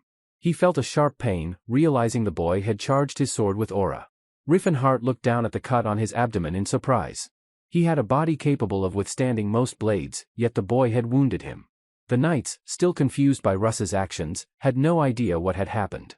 Riefenhart, however, quickly recognized the aura surrounding Russ's sword. A pure blue aura, reminiscent of the heavens, enveloped it, reminding him of a figure from his past, the holy sword, Cyrus. How do you know my real name? Russ asked, embarrassed yet still pressing for answers. Riefenhart recalled that Cyrus von Tennis received his name upon knighthood, though few recognized him as a knight, and so others called him by the name given by his mother. Couldn't I recognize him right away? Riefenhart thought, realizing his mistake. I knew he was Tennis, he murmured to himself. The Tennis family is known only for the Golden Knight, but in 30 years, everything will change. Russ will become a marquis, cleansing the family of swordsmen whose techniques were forgotten due to magic armor. In his past life, the Golden Knight had long been forgotten, and Riefenhart recalled that the boy's future was to be marked by greatness. How do you know my real name? What kind of holy sword is this? Russ continued to ask, though his embarrassment remained. Oh, I mistook you for someone else, Riefenhart said casually, waving off the questions. Russ's face fell, and Riefenhart couldn't help but smile to himself, recalling how Cyrus of his past life had been cold and indifferent. Maybe people can change, he whispered under his breath.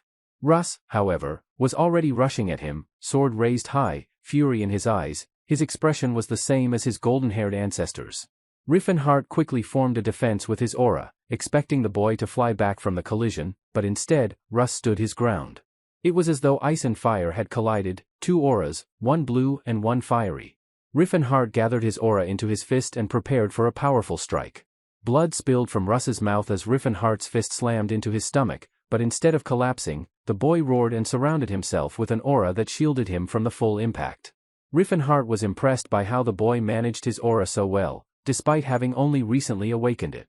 While Russ's aura continued to rage around him, destroying everything in its path, his former comrades decided to retreat, realizing their presence was only hindering the battle. A wave of uncertainty began to wash over Riffenhart. He couldn't predict the chaotic attacks from Russ. All fighting techniques had a theoretical base, yet Russ fought like a wild animal, his moves lacked pattern. Logically, he should have been easy to predict, but he executed every strike with force, and Riffenhart couldn't find the right moment to counter. The boy swung his sword left and right, his defense impenetrable. It's no wonder they call him the Saint of the Sword, Riffenhart thought. Geniuses like him are born once in 100 years. It was his hands that killed my faithful comrade and friend, Riffenhart remembered, recalling the orc warrior, Tashid, whose death had marked the beginning of his vendetta. Are you telling me that the great and brave orc warrior Tashid is dead? He thought angrily, remembering his friend's death and vowing revenge. With one strike, Riffenhart knocked the aura from the boy's sword. He absorbed all the available mana, preparing for the decisive blow. I am the sword of tennis, Russ screamed, furious. Riffenhart noticed that Russ was preparing for a downward strike, his determination clear. The mage already knew that this boy, like the hero before him, would one day become his sworn enemy. I should kill him now, Riffenhart thought, switching to destruction mode. He delivered a crushing blow, hoping to change the terrible fate that lay ahead. I'm glad we had the chance to meet so soon. Farewell, Holy Sword Cyrus, he whispered. With that, he struck the boy, sending him flying a good distance, smashing through the bricks of his home.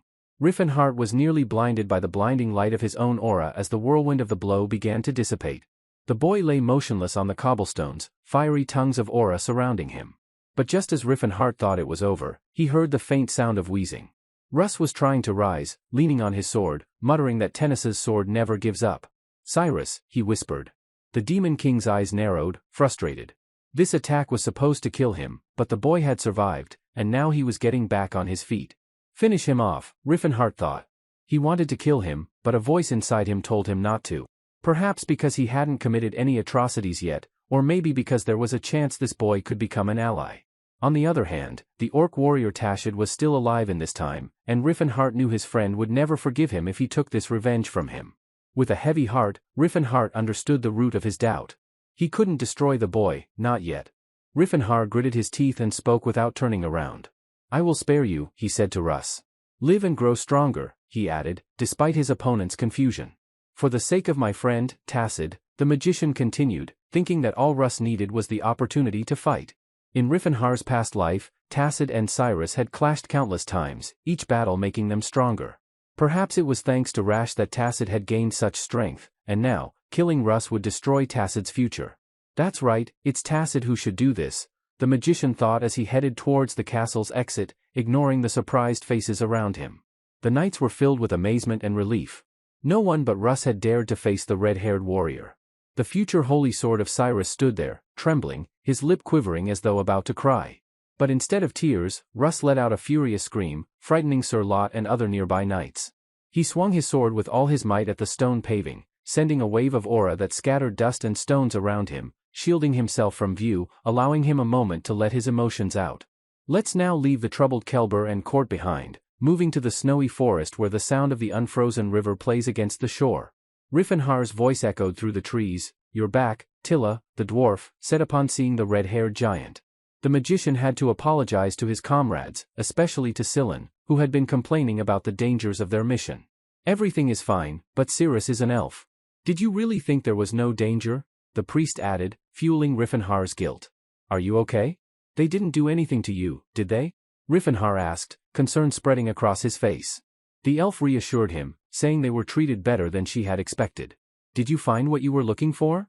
Cyrus asked, and Riffenhar confirmed, pulling out the voice of Aluin to show his comrades. Immediately, he regretted it as Sillin bombarded him with questions about the device. I don't know how it works, Riffenhar muttered, shifting the topic. I just had to bring it back. Besides, it's time we left the castle. Meanwhile, unaware of the group's departure, the knights who had watched the fight with the red-haired warrior were repairing the castle walls and restoring the courtyard. Gossip spread quickly among them. The Order of the Knights of Tennis finally has an aura owner, one whispered. Everyone's talking about Russ, muttered Jesus, confused. Did he really become the owner of an aura? The Golden Knight tried to piece together the gossip. How did a bastard from the slums gain such power? His anger flared. Jesus's father had always shown favoritism toward Russ, and the elders constantly praised him in his presence but grumbled about the lack of an aura holder in the family. What about me? Jesus muttered, realizing his fear of being overshadowed by his brother, even if that brother was a bastard. Mimicking Russ's movements, he mocked, the sword of tennis, and gazed at the golden armor that glowed in the setting sun. Though the armor and sword looked battered, an aura swirled around them, helping them recover. I am the sword of tennis, Jesus declared solemnly, lifting Eldon, the golden sword. Meanwhile, Russ, standing on a mountain with a stunning view, marveled at the changes since awakening his aura. Though he knew he wasn't yet as powerful as the red-haired warrior, he vowed, this is just the beginning. Soon I will become the true sword of tennis. Russ couldn't hide his excitement and smiled to himself when Jesus suddenly appeared behind him. You're too cheerful for a loser, Jesus chuckled. Surprised, Russ didn't catch the mockery and happily showed Jesus how his aura worked. For a few seconds, they both stood still, admiring the blue flames emitted by Russ's sword. How beautiful, was all Jesus could say. Russ felt a sense of recognition and pride. I have been acknowledged by the sword of tennis, he thought, when suddenly something felt wrong. Eldon's golden blade pierced his armor, aimed directly at his heart. Why? Russ asked his brother, looking him in the eye, seeing no regret in his face. My sword must ring with the blood of enemies, Jesus shouted passionately. The realization hit Russ, his brother was trying to kill him. Dust and rocks flew up as Russ unleashed his aura for defense. I cannot recognize the sword of tennis as the bastard of some dirty commoner, Jesus sneered, swinging again. Russ blocked his brother's blow with his own sword, but Jesus was distracted. Thinking the red-haired warrior had struck, Russ took a step back, then leaped down the mountain, sword in hand. Jesus froze in fear as he saw his brother fall into the river below. Cursing under his breath, he prepared for Russ to survive and return for revenge. Sir, what's happening? The soldiers cried as they saw their golden knight sitting on the mountain's edge, covered in blood, holding Eldon. It was Russ. He ambushed me, trying to take my place as heir, Jesus accused, anger lacing his words. Naturally, no one could expect better from a mudblood. When the knights asked where Russ had gone, Jesus claimed, I wounded him in the stomach, but he fell into the river. He won't survive. Inside, Jesus was relieved. Find him. He can't have gone far, he commanded. That's why connections matter, brother, he smirked. As night fell over the kingdom of Kellen and the snowy mountains, a group of travelers walked through the dense forest, Riffenhar leading the way, half-naked. The elf asked how he had met Tilla, and Riffenhar explained how the gnomes had saved him. The priest said I was destined to save the dwarf race, he boasted sheepishly. It's true, Tilla replied, overhearing. Renard is the savior sent by the deity itself. That's why I'm helping him. Silon was surprised to learn that the dwarves had gods and priests, to which Tilla muttered disapprovingly about how people found it hard to believe that a race of slaves could have their own beliefs and even a religion. Isn't Alot an evil deity? The priest asked playfully when he found out who the dwarves worshipped. The magician knew that among the 12 gods, there were 2 lesser-known deities, Eldia, the goddess of the elves, and Alot, the god of the dwarves. Alot was considered an evil deity, but no one knew why, not even Silon, despite his tendency to act as if he knew everything. Mr. Riffenhar, look there, the elf shouted, pointing to the river. I may be wrong, but it looks like a person. Siru stopped and examined the water closely. In the midst of the icy currents, there was indeed a body, wearing a green knight's uniform with dark hair. The group of travelers didn't leave the poor soul in the water. As they tended to the boy, Riffenhar wondered what Sirus was doing there and why the boy had a sword wound. When the priest asked if the red-haired warrior knew the boy, Riffen replied evasively. Could this be a continuation of the priest's prophecy? The magician thought to himself. The wheels of the cart jostled over the snow-covered rocks, causing the passenger inside to shift uncomfortably. After another bump, Russ finally opened his eyes. The owner of the aura sat up and looked around, realizing he was in a carriage. A couple of minutes later, Russ remembered his brother's treacherous blow. Jesus is too strong, Russ thought, reflecting that the black-haired knight couldn't resist him, even though he did everything he could not to disgrace his brother. How naive Russ had been to think that gaining enough experience would make the Golden Knight recognize him. He laughed nervously, realizing his hopes had been shattered. "Are you awake? How are you feeling?" Riffenhar asked as the boy stepped out of the cart and into the warm scent of a fire. "Did you save me?" Russ asked, unable to tear his eyes away from the food being prepared. "Yes, your body was floating down the river in a near-death state," the magician admitted. Russ then learned that they were in the kingdom of Wade, and 3 days had passed since the incident at Kelber Castle. "We were originally going to stop at a tavern where a healer could treat you, but Silent insisted that your wounds were too severe and needed professional care," Riffenhar explained. Silent added that if Russ hadn't had an aura, their help would have been useless. "It seems your aura helped you avoid a fatal wound," the priest concluded, confirming in Russ's mind that his brother had deliberately tried to kill him. "I'm not implying anything, but we did save you. Can't you force yourself to thank us? We even got a cart for you," Riffenhar teased the boy, who immediately expressed his gratitude. "But it wasn't me who paid for the cart," Riffen quickly added, clarifying that he hadn't spent any money. "It will be to our advantage if the future holy swordsman owes us. Even if he becomes our enemy, he won't want to kill those who saved him," the magician thought triumphantly. When asked if he needed money to return to the castle, it was Russ's turn to explain what his new comrades had missed. The smoke from the fire rose high into the mountains, warming the night air. "I'm sure I've already been exposed as a traitor who attacked the heir to tennis," Russ concluded his story. In Riffenhar's past life, Cyrus awakened his aura and had an official duel for the title of heir, which changed the course of history. The red-haired warrior's question about what the exiled knight was going to do left Russ stumped. He looked to the sky for an answer. "If I go back to Tennis County, everyone will think I'm a traitor," he thought sadly. "If I won't be a burden, let me join your group," the boy said aloud, causing Riffenhar to choke on his drink. "You're my savior, I must repay you somehow, but my family has disowned me. The only way I can repay you is with my body," Russ continued, while the whole company stared at him in shock. Riffenhar tried to brush off the boy's gratitude, saying that he shouldn't take his salvation too seriously, but Russ insisted that he had only awakened his aura thanks to the red-haired warrior and wanted to grow stronger by learning from him. "But you don't even know who I am." The magician tried to dissuade him, but Russ persisted, saying it was enough that Riffenhar had studied with Gerard, the Demon King, in his past life. "Though now as a traitor, I won't be able to do so. I swear allegiance to you until I'm strong enough," Russ said solemnly. Two personalities fought within Riffenhar, the old him, who couldn't forgive Cyrus for killing Tacid, and the new magician, who had the chance to take one of the world's most talented swordsmen under his wing. An enemy-turned-ally wasn't a bad deal at all, the magician thought. He wouldn't mind pulling the same trick with the other heroes. Alex and the priestess Elin probably haven't been born yet, so that leaves only the light mage, Jade, the Demon King reasoned. "But this bastard is too clever. I wouldn't take him even if he crawled on his knees," the magician fumed, remembering that Jade had killed Cirrus and claimed she wasn't his equal. "No need to swear allegiance, but I wouldn't mind if you did," the red-haired warrior encouraged. "Can I call you Big Brother?" "How old are you?" Russ asked cheerfully. "I'm 27, Riffenhar replied, learning that the black-haired boy was only 23. While the elf's surprised exclamations were left behind, the Dark Knight cast a shadow over not only the mountain peaks but also Kelber Castle. In one of the palace halls, a golden knight knelt, apologizing to the Silver Sage. "I'm disappointed because you had all the information you needed," the sage said. "Could my request really be so hard to fulfill?" he continued, pressing on the knight's sore spot. "Sorry," Jesus mumbled again, forced to endure the insults. "I admit my guilt, but please spare my family. They have nothing to do with this," the Golden Knight pleaded, realizing that a mage powerful enough to send his image across space might be capable of things beyond his understanding. "Your actions have put the future of the Tennis family at risk," the Silver Sage continued, ignoring Jesus's endless apologies. The image of the sage faded into the air as a purple haze, leaving the Golden Knight, Grime, to wonder about his future fate. "They managed to screw up even with my help. There's no point in relying on an immature sword mage," the mage muttered to himself, holding the purple sphere in his hands. "Dukeard wishes to see you," the servants informed him as soon as they learned the business was finished. "Greetings, Sage Reston," the Duke greeted the magician as he entered the room. "I wanted to know for what purpose you used the seal," Ard asked. "You are truly an amazing person," the Duke continued without waiting for an answer.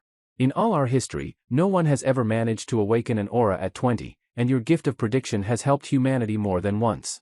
That's why, despite your young age, you were recommended to be a Silver Sage, and we approved your candidacy. "We're convinced you are worthy of this title," Ard praised Reston. "I know that the reason I was accepted as a sage isn't because of my current abilities, but because of the value I'll have in the future," the magician responded, apologizing for this. The Duke looked at Reston carefully and assured him that the council would not take disciplinary action for using the seal, as it had not led to any serious consequences. "But you must remember your position," he advised. "You may go." Sage Reston Ard finished his thoughts wearily, as doubt flickered across the Duke's face for a brief moment. "Oh, no, you're Tesron," Ard corrected himself. "Let's take a moment to recover and remind you about the Silver Sages.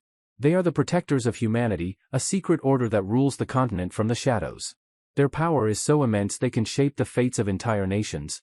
For Tesron, the former king of martial arts, the challenge was clear: he was still at the bottom of the hierarchy. The Demon King, feared worldwide, with intelligence rivaling an archmage, had been reborn in a mortal body of steel, one that could restrain him. Tesron thought, Elon's voice is a significant loss, and now the mage must prevent Reinhardt from regaining his power. But there was still hope. No matter how trained Reinhardt's body was, Tesron believed without his intellect, it wouldn't be easy for Reinhardt to reclaim his magic. Tesron knew he needed to grow stronger. Elon's voice and similar artifacts were said to have helped the Demon King gain his power, so he needed to be stopped before Reinhardt acquired them. "Wait for me, Demon King Reinhardt," Tesron sent a threat into the universe. Meanwhile, a cart traveled through the snowy forest. The elf and the dwarf chatted, oblivious to Scylla sitting between them, making faces of discontent. "What an interesting group," Russ marveled as he walked beside the cart, sword ready. The group immediately seemed odd to the Holy Sword, as the tasks that could have been given to the elven slave were instead distributed among themselves through a lottery, which, by the way, Reifenhar lost. "Senior, why did you decide to do this yourself instead of giving the order to the slaves?" the knight asked as he caught up with the red-haired warrior, who was heading to the river with some plates. "Some may call them slaves, but not me," Reinhardt replied, looking fondly at the group still around the fire. "For me, they are dear comrades, and that's how it will be. I'll understand if after hearing this, you want to leave the group." The mage made another attempt to push the swordsman away, but Russ had already rolled up his sleeves and started helping his senior wash the dishes. He thought to himself, no matter how strange Reifenhar is, I've sworn allegiance to him and won't leave until I master my sword. Until then, I'll pretend he's my lord, and as a loyal knight, I must follow his orders. "I wonder what he's doing now," the swordsman thought, glancing at the cart. What was going on inside didn't resemble meditation for enlightenment. Reifenhar was restoring his mana, preparing to activate Elon's voice. "Stage 1 test, newbie," a glowing box declared, which instantly morphed into a Rubik's Cube. A second later, the red-haired warrior found himself standing inside a purple cube made of either aura or magic itself. Not liking the design, Reifenhar altered the landscape. "That's better," he said happily as the purple turned blue and busty girls appeared around him. "The Silver Age is truly a blessed time," the magician exclaimed, allowing the girls to cheer for him during the upcoming test. "Welcome to the magical rhythm," El Lucian's voice announced, and immediately multicolored plates began to rain down on the magician. "Wind, become my bullets and strike down my enemies," Reinhardt recited, and the air bullets flew precisely, knocking the plates out of the air before they could hit the ground. "Gather, blazing flame, fiery arrow," he prepared for another spell. "Oh my god, what is this? Is this all you can do?" The girls insulted him in the ancient tongue as the tiles increased, and he struggled to keep up. "I missed 3 of them. Is it really this hard?" the group wailed, ignoring the hundreds of tiles he'd already knocked down. "Congratulations," Elon's voice said, and the test ended, causing the girls to cheer, claiming they'd always believed in him. However, all of this seemed to happen only in the hero's mind. If one were to look inside the card, they would see Reinhardt sitting with a cube in his hands, eyes closed. In reality, Elon's voice was an educational magic game from the Silver Age, where players could choose various landscapes, like a casino, school, or park. Rhythmic music and a cheering crowd of beautiful girls, combined with a point-scoring system for completing stages, created a sense of achievement while boosting morale. This artifact also enhanced magical abilities. Reifenhar observed the box, pondering what tricks had been used in the Silver Age to force people to boost their magical levels with it. "Even with Tesron's intelligence, I can restore much of my abilities," the magician admired the artifact, but he knew it couldn't compare to his own intellect. "Mr. Reifenhar, look," Scylla called, snapping the red-haired warrior out of his thoughts. He looked out of the cart to see the hero staring at Sten in the distance. The horses slowly pulled the cart, giving the group time to admire the surrounding landscape and the beautiful sunset. Straw Sand is a strategic and commercial center where the northern trade routes converge, a messenger said, handing Reifenhar papers. When the mage decided to visit one of Tun's branches, he felt excitement at the possibility of uncovering information about his body. He opened the papers, but his joy quickly faded after reading the first line. At 16, he went mad from an unknown mental illness, claiming that he was Tesran, not Reinhardt. Now, Reinhardt knew for certain that the first king, Tesran, had also been reborn in this era. He took over my body, and I took over his, the magician thought, lamenting aloud that he had hoped this would never happen. The papers also mentioned that Tesran had left the magical Tower of Delhi at 20, after which no one heard from him again. Reinhardt was surprised since, in his past life, he hadn't become a magician until he was 30, as the top of the tower had never allowed him to leave. Are we leaving Stsen yet? Russ called out to the red-haired warrior, looking confused as he headed for the exit. We need to get ready. We leave tomorrow morning, Reifenhar replied, playing with the fire magic in his palm, wondering where he could get a bounty hunter from Taban to learn more about Tesran. By the way, maybe it's time to tell them our real destination, the magician thought, noticing Cyrus's confused expression. The travelers stopped at a nice tavern, enjoying heart-to-heart conversations over dinner. At first, I thought Reifen was just a village idiot, but then he took off his shirt and finished off that demon. My god, that was so cool, Silen said, admiring his senior comrade. Wow, I expected nothing less from him, hiding his true power with such modesty, Russ added admiringly, but the priest immediately cut him off, explaining that Reifen had a reason for hiding his powers. What should I do? Can I take Silen and Russ to the Great Forge? Reinhardt wondered, ignoring the questions to his honor.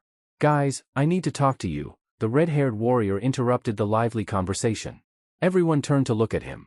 We're not actually heading for a relic of the Silver Age, Reifenhar began, once again reassuring himself that his decision was right because these people were his friends. So, we're not going to the Sard Mountains? Russ asked.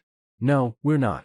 But before I reveal our final destination, I want to share my goal and dream, Reifenhar explained. I do consider elves, dwarves, and orcs to be slaves, he said, and I want everyone to share this belief. He looked uncertainly at Silen and Russ, who seemed puzzled. My dream and life's goal is to create a world where all races are free from slavery, Reifenhar declared, summoning all his strength to finish his speech powerfully. It seemed that his friends were in shock, except for the gnome, who looked at him with clear admiration and approval. Master, I don't understand, are you really going to grant freedom to the elves and dwarves? Russ stammered. They're just like people, they have reason and feelings. The magician responded, asking him not to refer to these races as animals. In the midst of the confusion, Silen turned to Reifenhar and asked, Are you truly going to change the world? You won't just stop at freeing the slaves, right? The priest had received a confirmation to his previous question and, once again, the red-haired warrior assured him that they wouldn't stop there. I'm determined to make my dream come true, even if the whole world turns against me, Reifenhar declared. Let me ask you something, will you truly continue this journey with me? He insisted, concluding the discussion. The red-haired priest responded quickly, It's not that I completely agree with your goal, and frankly, I don't think it's feasible. But as you said, I don't understand why everyone treats you like slaves. The priest flattered their team leader, adding, Besides, you don't often meet someone as talented as you. Silen continued, Elves, dwarves, and orcs are divided into two sexes just like humans. I must instill faith in each of them. He gave a passionate speech, I will go down in history as the first person to convert another race to my faith. Reinhardt warned Silen that people might hate him for attacking nobles in the name of freeing slaves, an action that could be seen as a crime. Still, the priest was willing to take all necessary actions, even turning a blind eye to murder if needed. I don't quite understand what you're saying, Russ said, but I swore allegiance, and that means your path is my path. Reinhardt nodded. The most important thing is to keep our plan a secret, as further discussion will be confidential, the magician added. We're heading to the Great Forge, where the Temple of Alat is located, the god revered by the dwarves, he finally revealed, naming their destination in the Sard Mountains. The wind howled over the icy terrain. Dear Earth, share your strength with me, the gnome exclaimed, charging into battle. The monstrous creature bled after meeting Little Tilla's attack. How dare a filthy creature raise a hand against a man blessed by Se himself? Ras cried, slashing with his aura-infused sword. Reifenhar observed the battle, realizing that some of the ogres were no match for their super squad. The hero's attack sent feathers flying from Fury's body, and the three-headed hydra fell before it could harm anyone. A wild bear that had attacked was also neutralized. Reifenhar stared at his opponent, surprised. The werewolf he faced wasn't particularly useful against AA-based enemies. The magician explained to his comrades that the temple was built in such a monster-infested area to keep outsiders away from the shrine. Can gnomes really survive in such conditions? Russ asked indignantly, trying to catch his breath. Just follow me, and you'll see, Riffenhar replied, dispatching a griffin with a chi bullet without looking. But the griffin didn't die, instead, it created a clone of itself. These are no ordinary griffins, but phantoms. We need to find the original, the magician said, as he worked his magic. Mirror of truth, show your light. Riffenhar called, casting an illusion-dispelling spell. A vortex of green mist enveloped him, with glowing balls flying toward the griffins and destroying them one by one. I can't get used to the fact that he's a magician too, Russ commented, surprised at how much his comrade's magical abilities had grown. What are you standing there for? Riffenhar shouted. I'm running low on mana. He's so cute sometimes, the elf remarked. How much longer do we have to go? When Russ overheard that the journey usually took 2 weeks, he started to panic. But Riffenhar reassured him, we'll take a shortcut, it will only take us a day from here.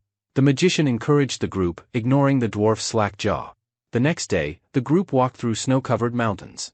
We're here, Riffenhar said, pointing to a small opening in the mountain. Russ tried to guess where they were, but the red-haired warrior revealed, these are the ancient ruins of Daemon.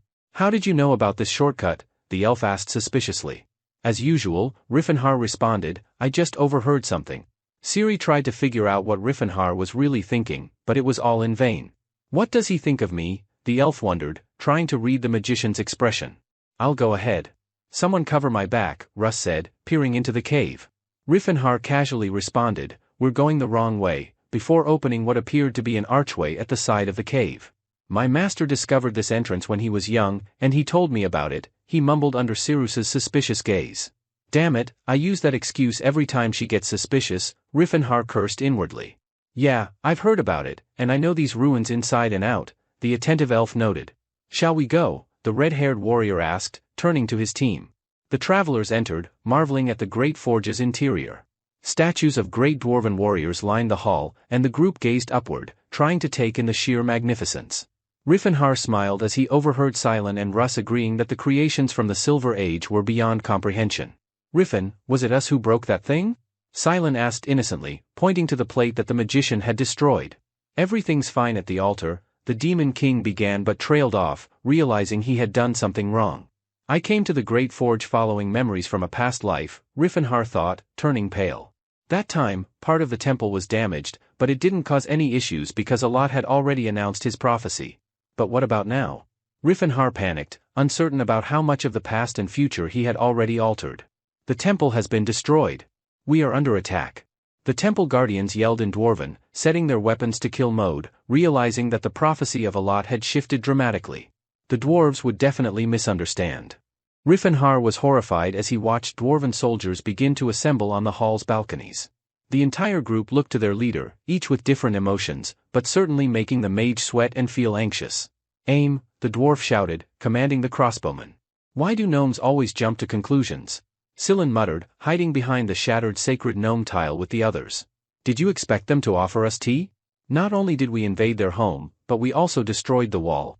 Riffenhar snapped at Silen's complaints, though when he questioned why the wall needed to be torn down, the mage had no answer.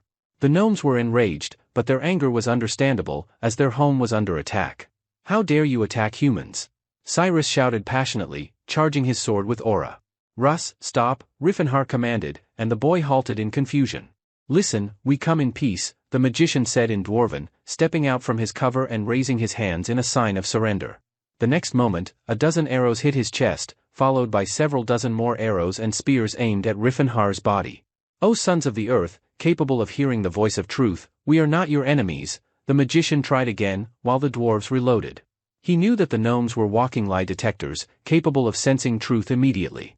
A man dares to claim he is not our enemy? One of the gnomes chuckled. If you're not an enemy, then who are you, and why are you here? He asked the red-haired warrior. I am your savior, the one spoken of in the Alot prophecy. Riffenhar shouted, knowing how ridiculous it would sound. How can you speak such nonsense with such confidence? Silen muttered, feeling embarrassed for the mage. Riffenhar snapped at him, following the instructions of the Steel Hammer tribe. I've come to meet with High Priest Melon, he declared, trying to sound as confident as possible.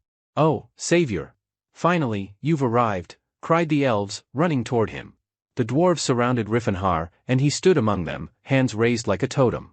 The Great Forge is an entire city located 30 meters below the Sard Mountains. The city is 2 kilometers long and 30 to 50 meters deep, with its own hot spring, and the geothermal stones that scatter the vault emit light and warmth. The dwarf who had first agreed to listen to Riffenhar gave the travelers a tour of the dwarven city. Russ was furious. With the number of gnomes here, they could have built a magnificent city to save other gnomes from slavery. If you're thinking that way, it means you question the idea of slavery, Sillin said to Russ, lecturing him. His statement made Russ pause and think seriously. The Great Forge was originally a Silver Age ruin. We just made some interior modifications, the dwarf explained.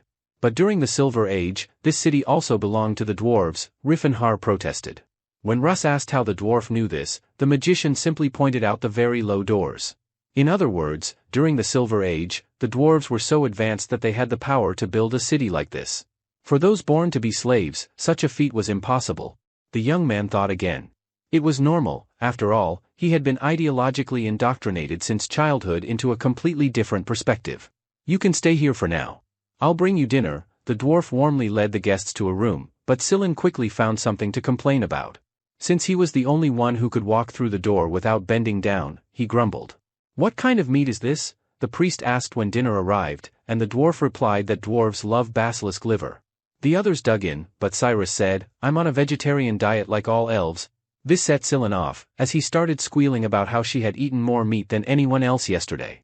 The taste might be a bit strange, but this product is extremely beneficial for men, the dwarf awkwardly explained, though he struggled to find the right words. Sillin and Russ didn't wait for the dwarf's explanation and pounced on the basilisk liver immediately, while the gnome and Cyrus watched with disdain. Interrupting the meal, a dwarf entered and asked Riffenhar and the savior to go to the central tower. Poulet led Riffenhar through a corridor toward a large staircase, indicating that only authorized individuals could go further, since the high priest was there. The magician began to explain to his guide, but Poulet simply replied that he was too lazy. The stone statues of the dwarven heroes appeared to disapprove of their descendant. Riffenhar managed to easily ascend the steps, his physical form surpassing the average.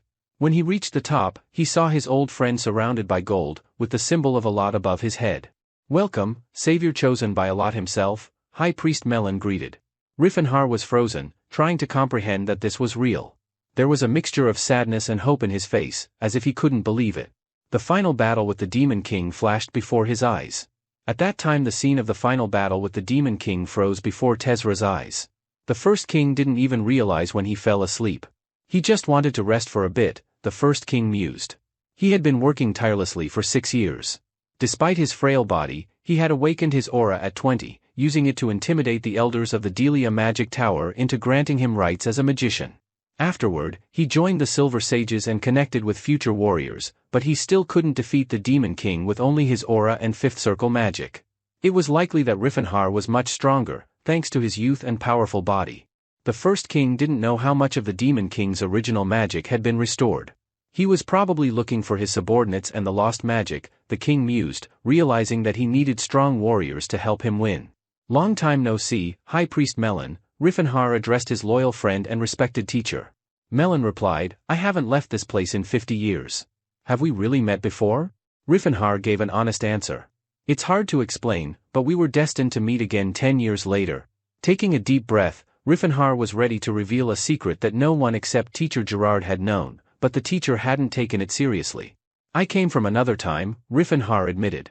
He shared the truth about his wanderings across the continent, his quest to reach the 10th circle, his interactions with other races, his battles, and how he had been known as the Demon King of the state of Anarez before the war began.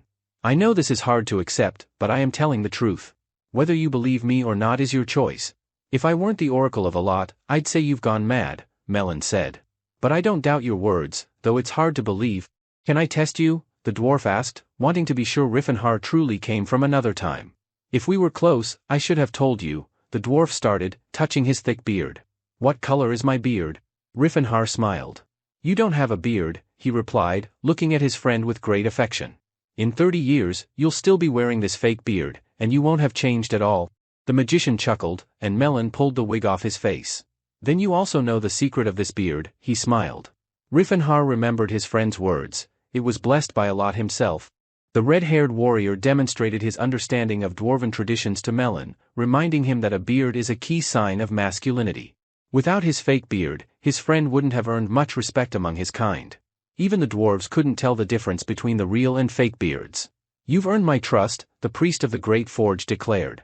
"I wanted to meet you to give some advice, but it seems you already know everything," the beardless gnome said, stepping down from the pedestal. "On behalf of all dwarves, I, Melon Fort Hammerlin, swear allegiance to you, Renard and Teres." The dwarf swore on one knee. "Get up," the magician said sheepishly, hoping at least in this world he could repay his friend's loyalty. "You're mistaken, Melon. I need your advice more than ever." Riffenhar smiled at his friend. He had already failed his companions once by trying to solve everything with force, turning them into enemies of humanity. The Demon King won't make that mistake again. "I've taken charge of slaves from the kingdom of Chatten and asked them to train. If things go as planned, others will begin to train their slaves," Renard shared with Melon. The dwarf acknowledged that it was a good start, but it would take at least 100 years for significant change to happen. While elves and dwarves lived longer than most, the magician himself would already be a frail old man by the time the world shifted. "Yes, that's the problem," the magician agreed. "Right now, I'm trying to regain my magic, and I've also gained physical strength I didn't have in my previous life. Changing this empire and becoming the terrifying Demon King wouldn't be too hard," Renard started his pompous speech. "But if I did that, I'd repeat my past mistakes and become a symbol of fear for all of humanity. I don't want to drown the continent in blood." "That clears everything up," the gnome summed up after hearing his friend's concerns. "You underestimate this world," Melon said menacingly, locking eyes with Riffenhar.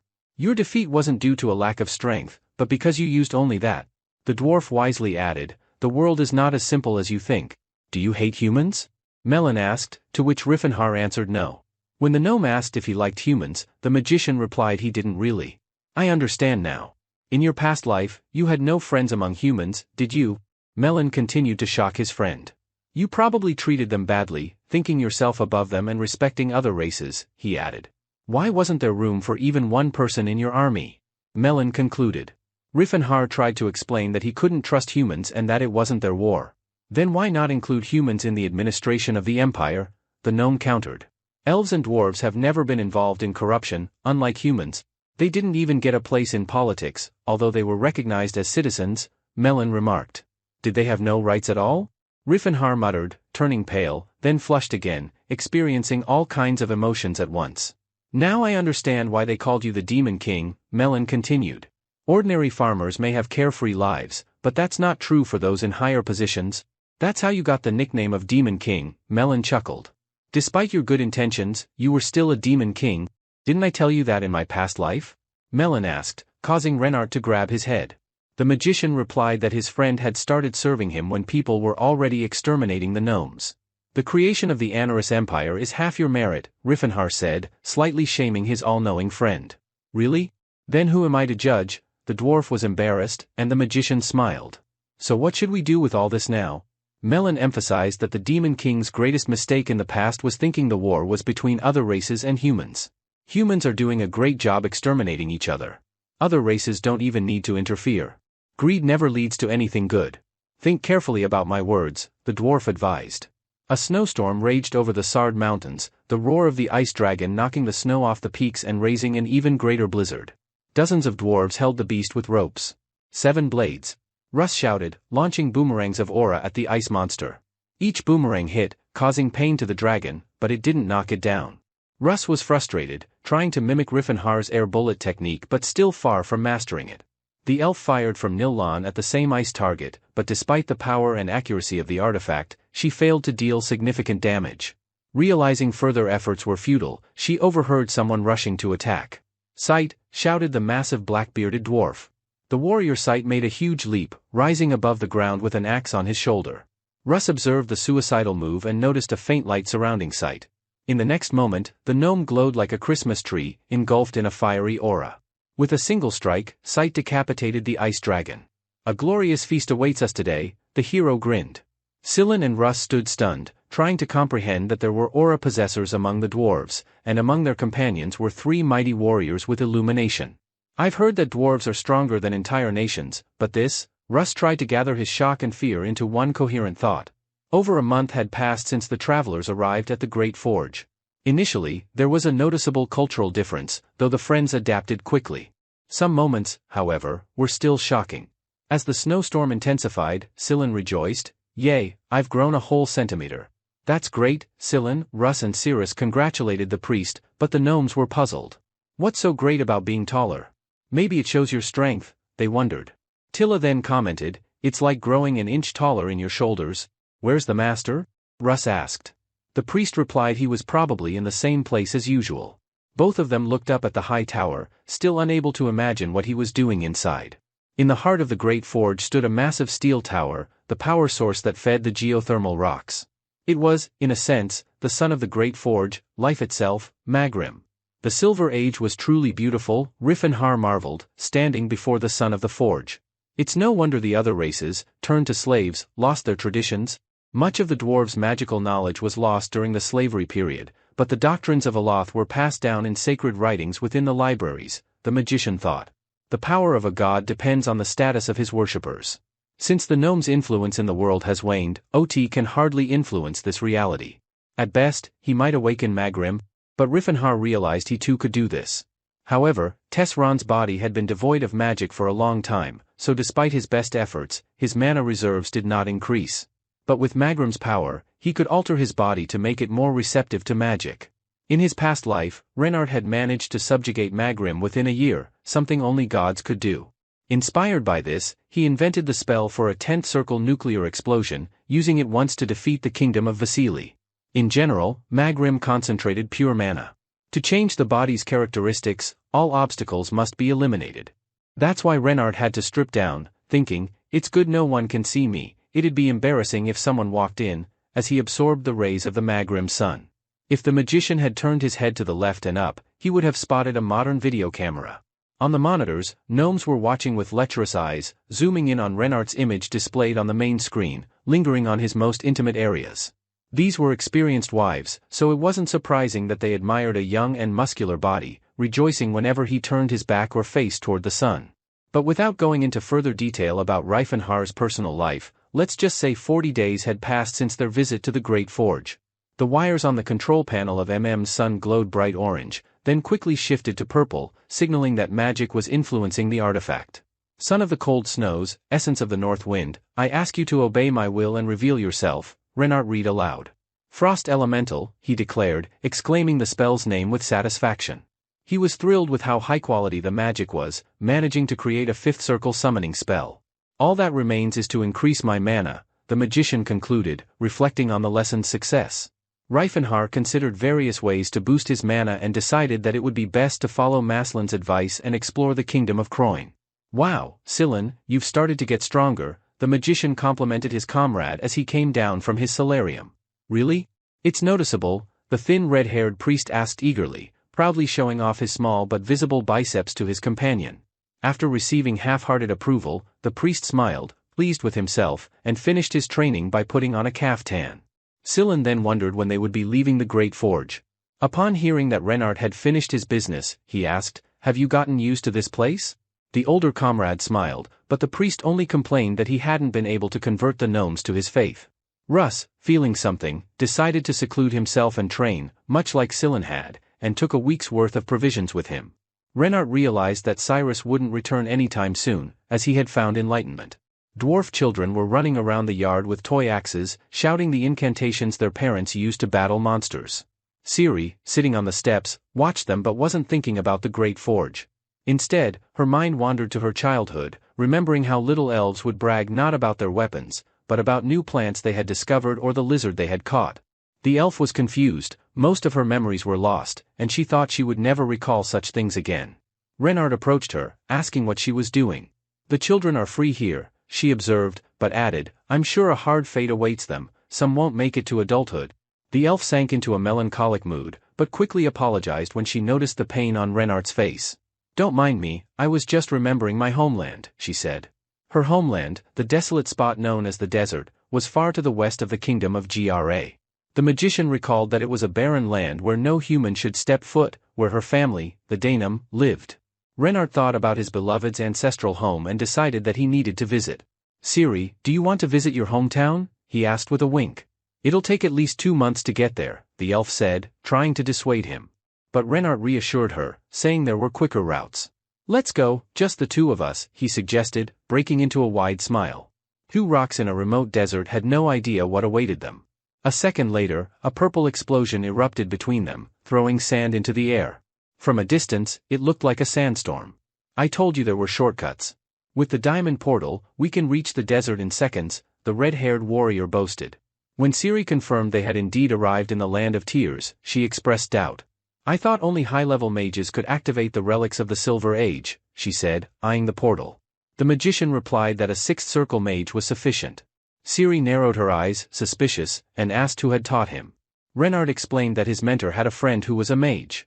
Despite sensing something strange about his behavior, the elf couldn't figure out where he had gotten this knowledge. Suddenly, a huge desert monster, resembling a cross between a crocodile and a dinosaur, attacked. Renard prepared for his signature move, and within moments, the crocodile was knocked out. Looking at the lifeless creature, Renard remembered how tasty the meat was. Using magic, he created a shadow over the carcass, then a fire field to roast it. He even created a spell to separate the water from the blood for any unforeseen situations. Magic is really useful, he exclaimed, impressed. I can't believe I haven't done this before. Siri silently skinned the lizard, handing him a juicy piece of steak on her blade. How far is your city? The magician asked casually, even though he already knew the answer. They had to walk for half a day. The elf expressed doubt that anyone in her settlement had survived, but Renard continued to encourage her. You never know what life will throw at you, the red-haired warrior said cheerfully, and Siri was slightly distracted from her sorrow, possibly because of the delicious meat. The travelers decided to rest overnight rather than travel at night. The next day, by midday, they stood at the threshold of the ruined elven city. The heroes paused, unsure whether to enter the silent and motionless city. My daughter, you must grow and protect our clan, the ruins echoed, speaking in the voice of Siri's mother. Well done, great lunge, her father's voice praised her after a successful training session. These voices reverberated loudly in Siri's head as she walked through the desolate city. Why did I even come here? There's no one left, she cursed herself mentally. The memories of her parents' faces, the voices of friends, and the longing for the scent and breath of her siblings gnawed at her, but she couldn't recall what they had called her. Siri wanted to cry, but the tears had dried up 50 years ago, just like the desert. Renard looked just as lost. In his past life, the Danem clan had been fine, but now there was no trace of it. But I didn't do anything that big, the magician muttered, unsure of how much the past and future had changed. Renard asked Siri if the village seemed strange, but she replied that the Danem clan had been destroyed 50 years ago. Has no one settled here in all this time? The magician wondered aloud.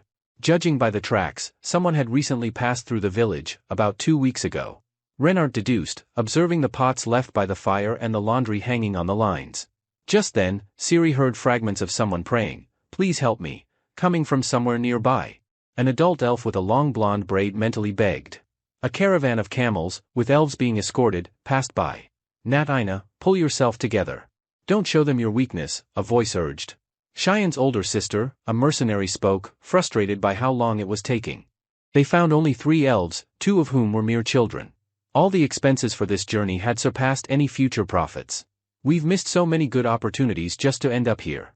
This job pays too little, Bright muttered to himself, trying to escape the harsh sun. After encountering a red-haired villager who stopped them from capturing an orc, everything seemed to go wrong for him. Clanto, do you have any cooling magic?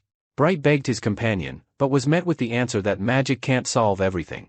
I paid all I had, and you're absolutely useless. Why is everything falling apart, no matter how hard I try? Bright scolded, frustrated. Clanto, another mercenary, tried to cheer him up, pointing out that they hadn't returned empty-handed, they had 3 elves with them. You can't get much for the little ones, and one of them is just a boy, the captain added, still dissatisfied. Out of the corner of his eye, Bright saw movement in the otherwise still desert. There's a grown elf coming. Get ready to grab her. She's like a bag of gold.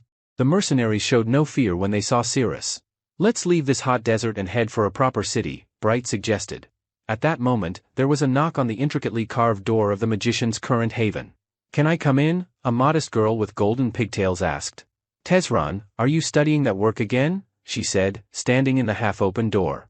Felina, we agreed, no unnecessary chatter, Tesran replied, rolling his eyes. He invited her in and examined his childhood friend, the one person he could trust after being reborn into another body. She had been his ally when others had thought him mad, and without her, he couldn't have awakened the aura despite the constraints of the magic tower. When you smile like that, it reminds me of the past, Felina said, smiling fondly at her friend, unaware that she was destined to be the Demon King's partner. Back when your name was Renard, she continued, her smile widening. That's strange that you brought it up. How did the mission go? Tesran quickly changed the subject. As expected, the Battle King Renard's reputation precedes him. Felina handed him a scroll. She found it curious that the names of both heroes were the same. My name is different now, Tesran reminded her, disagreeing with her belief that it was fate's irony. The Golden Knight was crushed by the new aura's owner. Most likely the work of some family jealous of Count Tennis's success. Felina read the newspaper headline aloud, disappointed that such news would only make Riffenhart more famous. Have you seen Sir Jesus? The magician asked his friend, to which she answered affirmatively. After reading the letter, the Golden Knight immediately agreed to meet. Tesran was pleased with this, as he had offered to make Jesus an ally in defeating Renard, gaining a powerful supporter. By the way, I found another potential ally, Felina recalled. Stefan von Alone, the second son of Marcus Alone of the Kingdom of Vasili. The name sounded familiar to Tesran, but he didn't care. If he proves useless, I'll find another use for him, he thought. Great work. Thank you, he said, hugging his friend. Demon King Reinhardt, you took what's mine, and I'll take what's yours, the magician gloated as he embraced Felina. If she could see the look in his eyes, filled with rage and a desire to take everything from Renard, she might have stepped away. Meanwhile, a mercenary attempted to capture Cirrus in the desert. Before he could strike with his axe, his face was cleaved in two by a sword. Cirrus wasn't about to show mercy to those who had harmed her people. This is just another elf. Bright yelled as the squad hesitated, staring at the severed head of Cirrus's previous attacker.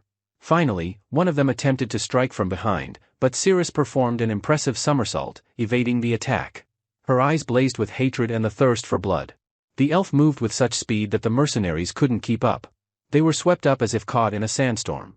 While they struggled to assess their injuries, she prepared for the next attack. Where did she come from? Bright asked, now genuinely frightened. Fill your palms with power, turn it into flame, and strike down my enemies. Clanto cast a spell, sending a fire shockwave toward Cirrus. The fireballs he unleashed didn't just heat the desert, they transformed it into a living hell.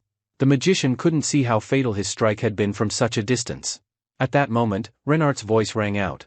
Don't run off alone anymore. He was furious as he formed a purple protective sphere that shielded them from the fire. Don't move, or I'll kill you, the red-haired warrior barked at the mercenaries. Once the sand settled, Bright, now shaking, recognized Renard. We've met before. Are you a slave hunter? Renard was surprised to realize who stood before him. The mercenary, still processing, broke into a cold sweat. I can't forget what happened that day, but I didn't think you'd remember me, Bright said, his tone sharp. I hate keeping memories of trash like you, Renard responded, as if reading the mercenary's mind. I'm going to ask you a few questions, Renard said, moving toward the bounty hunters threateningly. Are these three the only elves you have? He pointed to the girl and the children tied up in ropes. Your lives depend on your answers. Bright hesitated for a moment before answering. Yes, no one else, he said quickly.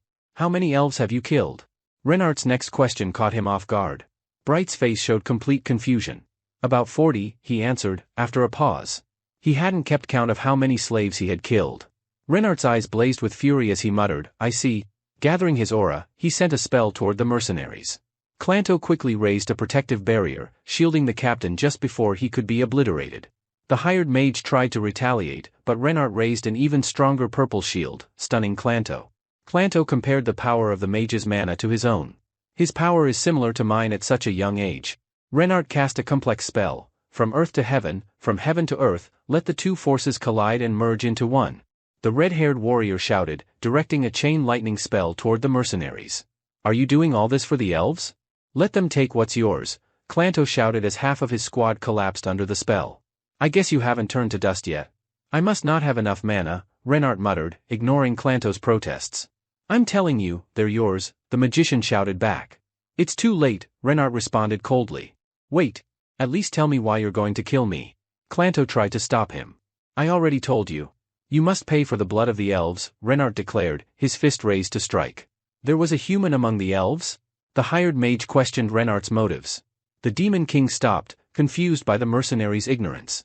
We didn't know they had a master, Clanto explained. We thought they were just wild elves. That's why we killed them. Renart's fury exploded. You killed elves, and you don't even feel guilty.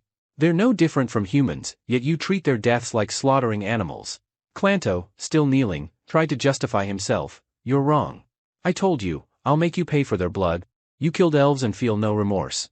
To you, they're no different from animals, Renart yelled, his anger rising. Clanto was confused, muttering, Are you crazy? You're a magician. You should know the difference between a human and an animal?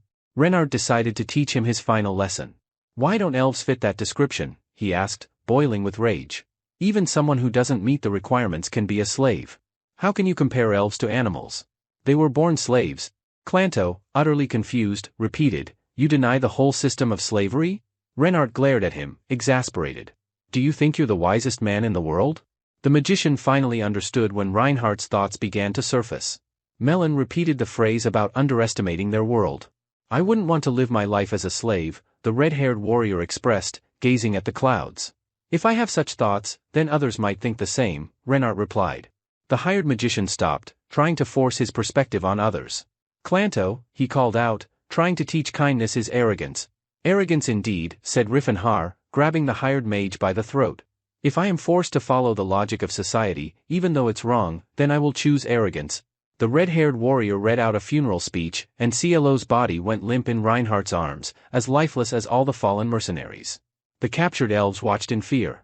Are you okay, Cirrus? They asked, cutting the ropes that bound them. Cheyenne, Cirrus asked, confused. It's you, isn't it? Serendi's voice showed recognition as she looked back into Cirrus's eyes. Riffenhar's lover's eyes widened, as if doused with cold water. Serendi, come with me. Let's catch some scorpions today. The little elf, Cheyenne, spoke into Cirrus's mind, triggering lost memories. I remembered my name, Serendi Al Aureliana, Cirrus joyfully exclaimed with tears in her eyes. So, you were alive all this time? Yes, just like you, Cheyenne replied, pulling her hand out of Cirrus's grasp. Cheyenne, Cirrus whispered, confused why her friend wasn't happy to see her. Don't talk to her, Ryder, Cheyenne snapped at the elf boy when he asked if his older sister knew the girl. You've become a slave to a filthy man. You have no honor or dignity left, Cheyenne spat insults in Cirrus's face. Cirrus struggled to find words to prove everything was wrong, but nothing came. She's no slave. She's my comrade, Riffenhar defended her in Elvish. Even if you're her family, I won't allow you to call her a slave. The magician continued, not answering Cheyenne's question about how a human knew Elvish. Cirrus, you should have told her from the start. You are not a slave. Is that true? Serendi defiantly looked at her comrade. The elf didn't fully understand what kind of reaction she wanted from the red-haired warrior. He looked at her with a mixture of disappointment and pain, something he often did. Have I ever treated you like a slave? Riffenhar asked, receiving a negative answer. Then why do you continue to belittle yourself? He exclaimed, confused. Lord Reinhardt, you never said I'm not your slave, Cirrus replied, forgetting how every battle he shouted that she wasn't a slave. Well, let's say, Riffenhar glanced sideways at Cheyenne, then back at Cirrus. You don't belong to me, he said softly, looking into her eyes. You and I are equals. You are a free elf. This stunned both Serendi and Cheyenne. Riffenhar waited for some response. I know and I understand. You don't see elves as slaves, Serendi whispered. You truly treat other races as equals. I don't doubt that. The elf continued, but there's something I'm 100% sure of. She looked into Riffenhar's eyes. When you look at me, you see someone else. Cirrus quickly looked down. Riffenhar blushed, matching Cheyenne's hair. Before, these words would have meant nothing to me because I considered myself a simple slave, Cirrus continued. You're not trying to deceive me, but in that case, I would prefer you treat me as a servant. Please don't say such things with such sincerity, Serendi pleaded, not knowing the confusion swirling in Riffenhar's head. He was proud that he had saved the elf from her fate, but upon reflection, he had acted like someone who bought her. To him, she was a valuable investment, not much more than that. I can't accept sincerity meant for someone else, Serendi said quietly, snapping the mage out of his self-pity. I understand. You are free, Riffenhar said solemnly. You can do whatever you want, Cirrus. The magician corrected himself. Serendi Al Aureliana. I now see a different meaning in my previous words. He looked into the elf's eyes. You can stay or go. It's up to you, and I'll respect whatever choice you make. Do you want me to leave? The elf looked upset. I really want you to stay, but I won't limit you anymore, the magician replied. Let me think for a moment, Serendi said, completely confused about her feelings. Will you help her find her family? Riffenhar asked Cheyenne. I repeat, she's not my slave, and I will not reveal the location of your village, the magician reassured the elf, while Cirrus climbed onto the camel, intending to wait nearby for Serendi's decision. Cheyenne called him along, replying, "You were bound to find our hideout sooner or later, weren't you?" Riffenhar tried to dismiss the idea, but Cheyenne smiled, saying, "That sounds quite rational." The elf supported him, noting that their race was often irrational. A caravan of camels, laden with 5 horsemen, set off.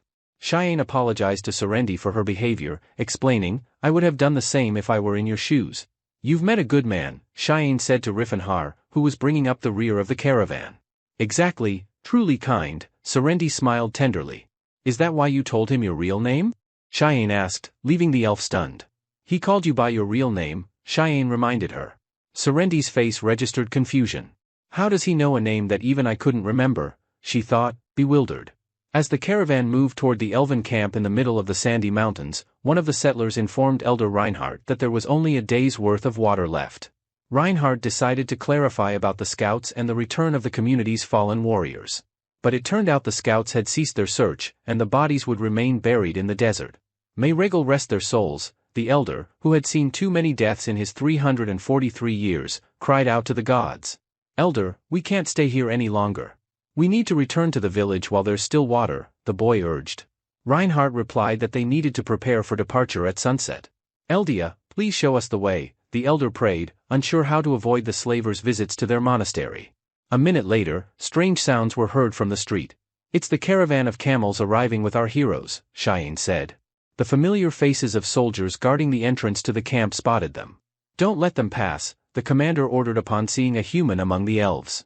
The elves loaded their slingshots, ready to stop the man from taking another step. The slingshots landed near Cirrus and Riffenhar's camels, but the magician reassured his friend. "Those are just warning shots."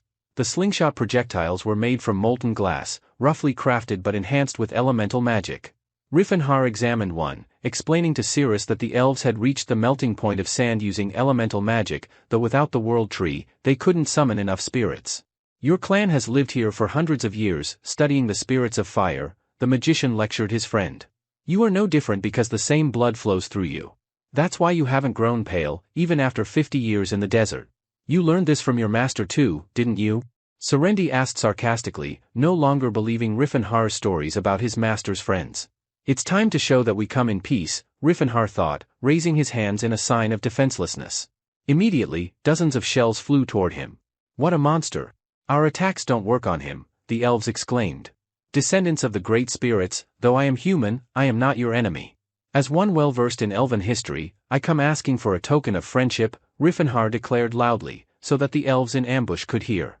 Elder Rehard tried to understand how a human could speak their language and know their etiquette. "Your words sound convincing, but it's still not enough," Rehard replied after a slight hesitation. "I expected no less," Riffenhar rejoiced, calling upon his mana. "What kind of energy is this?" The elder was frightened, seeing how the red-haired warrior was surrounded by a fiery aura. Riffenhar fired a 4-stage disaster horn blast into the sky, looking incredibly epic. People might see it as a threat, but elves were rationalists, the magician thought, smiling. "You are indeed strong. You should have shown yourself from the beginning. Now I see that you came with good intentions," the elder acknowledged, confirming Riffenhar's thoughts. "Welcome to the real house," he added, winking at Serendi. The sun set over the elven camp, painting the sky with incredible colors. "This is Serendi, daughter of Errol and Panna. Remember her?" Cirrus introduced her to Elder Cheyenne. "A child lost during the days of nightmares, today our lost family member and our old relatives have returned to us," Rehard rejoiced. "You are truly our benefactor." Riffenhar smiled awkwardly at the elves, but he replied that instead of compliments, they should prepare for their return. After a short journey, the elves arrived at their village. Despite it being late, no one wanted to sleep. Everyone was happy, dancing around the fire, singing songs, and raising toasts in honor of their benefactor, Riffenhar, and to their entire family. Cirrus was surrounded by her old friends, trying to remember which one she knew. Riffenhar sat on the ground, leaning against the wall of one of the buildings, lost in thought. He watched how happy Serendi was, surrounded by other elves, many of them boys her age. "By the way, will she change her mind about coming with me?" the red-haired warrior wondered. He leaned his hand on his knee and rose from the cold ground. "I have one request," he said, intercepting the elder on his way to his friends. "I want Serendi to experience the power of the elves, The magician asked for his friend. Are you talking about spiritual magic? Reinhard clarified. I know a couple of spiritual spells, but that only concerns summoning. My abilities are no match for elven magic. The red-haired warrior showed a fiery dragonfly in his hand. Teaching Serendi spiritual magic is our clan's duty.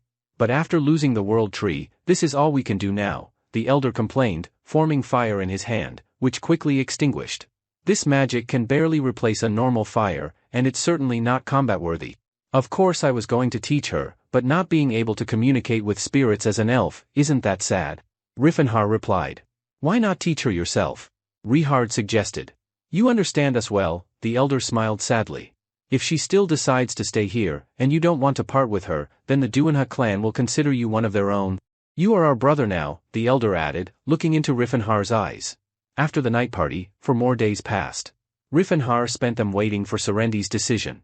If you practice spiritual magic, sooner or later, you'll be able to communicate with the spirits of wind and water. But first, you need to learn to sense them and resonate with them, Shine taught her friend. Serendi was upset that she didn't feel anything, but her friend understood her, as her own resonance took 3 years. They had only studied for a few days, and suddenly, Serendi felt something. She saw red lights dancing around her. Shine was amazed at Serendi's progress. It seemed that Serendi had already established a strong connection with the spirits in such a short time. Few elves could master this magic so quickly. However, Cirrus, having been a slave since childhood, underwent various training, which gave her a learning speed comparable to humans. Do you like it? Riffenhar asked when he noticed she had mastered the basics of spiritual magic. He received an affirmative answer. So, have you made a decision? The magician asked without delay. Yes, I want to stay here and help them, Serendi said, hiding her eyes from Riffenhar. But even so, I won't be able to fundamentally change their lives, she added, looking to the community, unaware of how devastated her comrade was. But perhaps by following you, I can make a difference, Serendi added, still not turning to face the red-haired warrior. Of course, I swear on my life, I will definitely help them, Riffenhar responded carefully, afraid of scaring her. In that case, for the sake of my clan, I want to go with you, Serendi finally turned to him and smiled broadly. Riffenhar immediately smiled back, and then his smile grew even wider. A nervous but victorious laugh escaped him. I will change this world. I will do it for the girl who chose me. Riffenhar thought to himself, laughing fiercely. Unable to contain his joy, he released another blast of the Horn of Disaster into the heavens. Cirrus, right now, I will show you the future of your clan, Riffenhar addressed his friend, having come to his senses. He called for Serendi and the elder and led them to a rift between the mountains. You said you were using this place as a temporary shelter, right? Riffenhar asked Reinhard when he inquired why he had been brought there. This will now be the village of the Duinha clan, the red-haired warrior declared, ignoring Reinhard's protests about the lack of water. Cirrus, could you lend me your Nillan? The mage asked his friend. You awakened the connection with the spirits in just 4 days. Isn't that interesting? He convinced her to part with her magical bow. It's because you're the rightful owner of Nillan that he considers you his mistress and grants you the power to call upon his name and use his power, Reinhard explained. After a fiery speech, he abruptly thrust Nillan into the stone where he had just stood. Awaken, protector of our world. The seed that nourishes these lands, Riffenhar recited the spell over the stick and the stone. A green sprout emerged from Serendi's weapon. A wave of green aura washed over the surrounding area. The elves widened their eyes in surprise, unable to believe what was happening. The sprout wasn't alone. The vine blossomed, sending out leaves and branches. It can't be, the elder said, still unable to believe his eyes. Before the elves stood a satisfied red-haired warrior and a small tree beside him. From under the roots of the tree, where there was only stone before, water began to flow in thin streams. Within minutes, it became a mighty stream. What the elves had previously called springs, Reinhard said. I think you already understand everything, the mage said, pleased with himself, addressing the elder. The elder cried tears of joy, which joined the roaring torrent that poured from the roots of Elfenheim. Emotions like these were only described in legends, but every elf could instinctively recognize the world tree. There could be no doubt. Nillan, which served as Cirrus' weapon, was indeed a lost branch of the Tree of Life. Riffenhar had awakened Nillan's life force to root itself into the earth, strengthening the mana flows to feed it. Who are you? Are you really a savior sent to us by Eldia? The elder asked, still crying. Riffenhar replied, I am just a friend of the elves. And friends help each other. The Demon King apologized to his beloved and promised to find her a more powerful weapon. Well, it's time for us to head back to the Great Forge, Riffenhar said, cutting Cirrus off before she could explain how he had orchestrated the resurrection of the World Tree. Without much effort, the magician created a portal, and both he and the elf stepped through. On the other side of the glowing purple light, Sillin was waiting for them, asking where they had gone. To avoid a long explanation, Riffenhar complimented the priest on his physical fitness, and the priest happily began boasting about his training. "Master, you're finally back. Why didn't you warn us?" A crowd of gnomes rushed to greet the savior. "Have we made any progress?" Riffenhar asked his students. Del, fearless, touch the void and turn it into a weapon, air bullet. One of the gnomes cast a spell after the savior praised their brother. Each of the dwarves then eagerly displayed their progress in magic. Thanks to Riffenhar, a new class of soldiers, magicians, had emerged in the Great Forge, and in just 2 months, they had made tremendous progress. Riffenhar chose 20 talented dwarves and trained them in magic basics, even writing a manual for them so they could continue their studies after his departure. Russ entered the hall and, in response to the Demon King's questions about their progress in mastering the aura, reported that it was slow. "I didn't notice it before, but now I see it clearly," said the black-haired Holy Sword, eyeing his senior comrade. "You're just massive." And he wasn't referring to Riffenhar's height or muscles, but to his enormous soul. "I feel like you've lived your life over 3 times, Russ added, turning to his older comrade. Before the strange monologue could continue, the priest interrupted and asked Riffenhar if they were heading to the ruins for more treasure. The red-haired warrior replied that while treasure would be useful, their final destination was the kingdom of Croin. While Riffenhar was wrapping up his business in the Great Forge, something was unfolding in a place much colder and grander than the Forge. The lands to the northeast of the Kingdom of Grime were known as the Frozen Lands for a reason. "Be strong. We need to keep the fire going all night. Don't waste mana," the bearded old man responded to the young man's question about making the fire brighter. "At first, we were 30, and now we're just 10, but we managed a good haul in the ruins of Shalar," the old man said, sighing as he looked at the bottomless bags in the tent. "We also found a book with all the records of the Silver Age, including some we didn't know about," the old man continued, lovingly stroking the book's cover with his mitten. "This will make a real sensation in academic circles," the elder mused mentally, though due to the challenges of translation, he had only grasped the essence of the text. Suddenly, a wild scream echoed across the camp, and the youth and old man turned toward the sound, wondering if a monster had attacked. But what the old man saw left him more stunned than any demon. The body of his comrade lay in the snow, bleeding, and above him stood a group of warriors barely dressed for the cold, armed to the teeth. "Kill them!" Tezran ordered curtly. The Golden Knight of Grime, dressed in his usual armor and holding Eldon over his shoulder, walked through the snow as if on a red carpet. Stefan, dressed in similar armor but black, ran ahead of the squad, a devilish grin on his lips as he cast brief glances at his companion. Both the Golden Knight and Stefan shared the same bloodlust in their eyes. In 2 leaps, Stefan decapitated the youth. Yes, unwilling to fall behind, swung Eldon, killing the one who tried to protect his grandfather from the sword. "If you came for the relics, I'll give them to you," the old man screamed in terror, watching as his remaining comrades were slaughtered. "Forgive me, magician, but we didn't come for the relics. We came for you," Tezran said lazily, pointing his sharp saber at the old man. In the next moment, the saber ended the old magician's life. "Tezran, was that really necessary?" Fenna asked fearfully. The magician replied that the treasure hunters had opened a door that should have remained closed, and the Silver Sages had no choice but to eliminate them. "No one must know this part of history. All for the sake of protecting humanity," the black-haired mage explained, picking up the book stained with the elder's blood. "I've heard that the Silver Sages work for the common good, but these people haven't done anything wrong." Fenna tried to reason with him, but Tezran only shrugged, saying that a small sacrifice for the good of mankind was nothing. "What do you think?" Tezran asked, trying to change the subject. "How do you like the Berserker armor?" "Better than anything I've tried before, sir," the heir of Alan replied, his eyes sparkling with pleasure as he promised that once he got used to the armor, he'd deal with Riffenhar. Yeesus noticed that the heir of Alan wasn't the only one thirsting for revenge and asked what they would do with the relics lying in the tent. "We'll take anything useful and sell the rest. The things on the list will go to the Silver Sages for safekeeping," Tezran replied. "Among the relics of the Silver Age, there are many dangerous items that, if they fall into the wrong hands, could cause a lot of trouble," the black-haired mage explained. "I like this pendant. It feels like a light spring breeze on me, even though there's a blizzard around," Yeesus said thoughtfully, fiddling with the pendant hanging around his neck. "We'll give it to the sages too," said Tezran, wanting to tease the Golden Knight. But then he stopped short. "This is the voice of illusion," the magician thought excitedly, pulling out a magic Rubik's Cube from his bottomless bag. This must be some sort of special artifact. The Demon King himself rated it so highly. The martial arts king thought as he turned the box in his hands. What secret does this hold, that the Silver Sages guard it so? Fena tried to pry information out of her friend, but Tezran told her again not to meddle. Only the Silver Sages know about this, the black-haired mage drawled, his voice lost in the snowstorm. Meanwhile, in the Great Forge, Serendi walked into the lair of the most important of the dwarves. What exactly do you want to know, elf? Maylene asked. Anything about Renard, Cirrus demanded boldly. It seems like he knew who I was from the start. The elf shared his suspicions with the dwarf. His look, manner of speech, and actions, you don't act like that with strangers. Most importantly, he said my real name, which I had even forgotten myself. Afraid you won't understand, the priest answered briefly.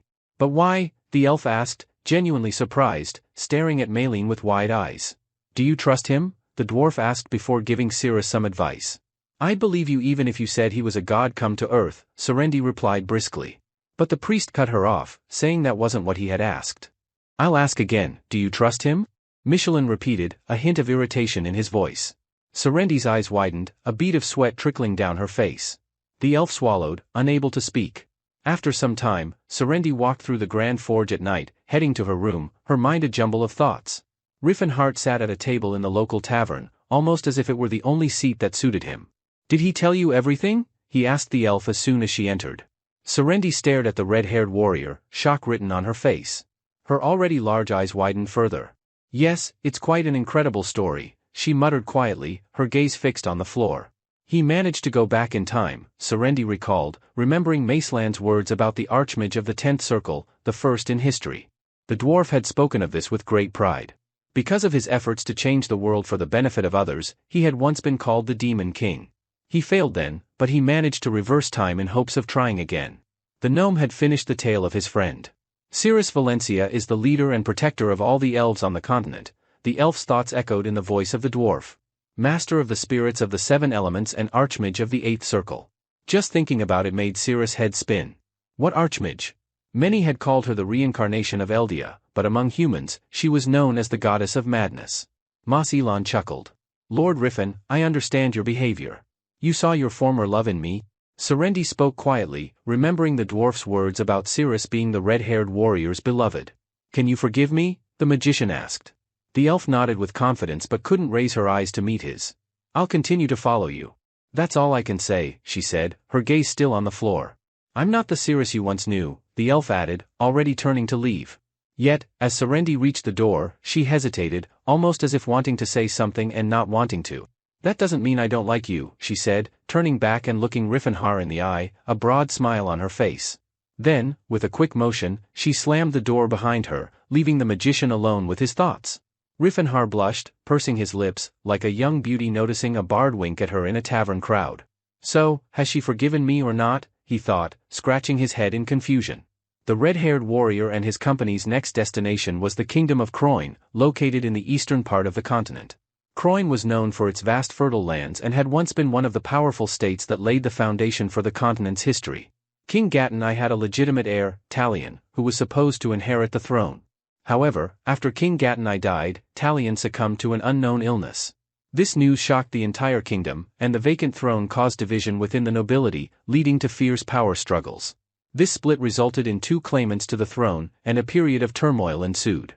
For the true king, for Lord Karis, warriors cried, marching under red banners. Kill these traitors, in the name of the rightful heir, soldiers under blue flags shouted. Julren Croven, who fought fiercely to the last drop of blood, had only recently turned 18. He was the child of a royal concubine and had a legitimate claim to the throne. The second claimant was Prince Karis, related to the throne through Duke Fernando. Though not a direct descendant of King Gaten, his bloodline was closely connected. The civil war in Croyne raged on. Karis, known for his unmatched fighting skills from a young age, had the loyalty of many soldiers. Yule, on the other hand, was known for his uncontrollable libido, and beyond his blood relationship with the late king, not much else distinguished him. Half a year had passed, and the throne remained unclaimed as the bloody battle between the supporters of Prince Karis and Yule reached its peak. How much longer can we hold out? Yule asked, gazing at the stars from the balcony. Why did famine strike now? Is Ranti no longer showing us mercy? He sighed, lost in thought. Who decided I should become king anyway? I didn't want this. They forced me into it, and now I'm left to deal with the chaos. A voice interrupted his musings. Is it really that hard to be the head of a kingdom? Yule sighed deeply. It's not that simple.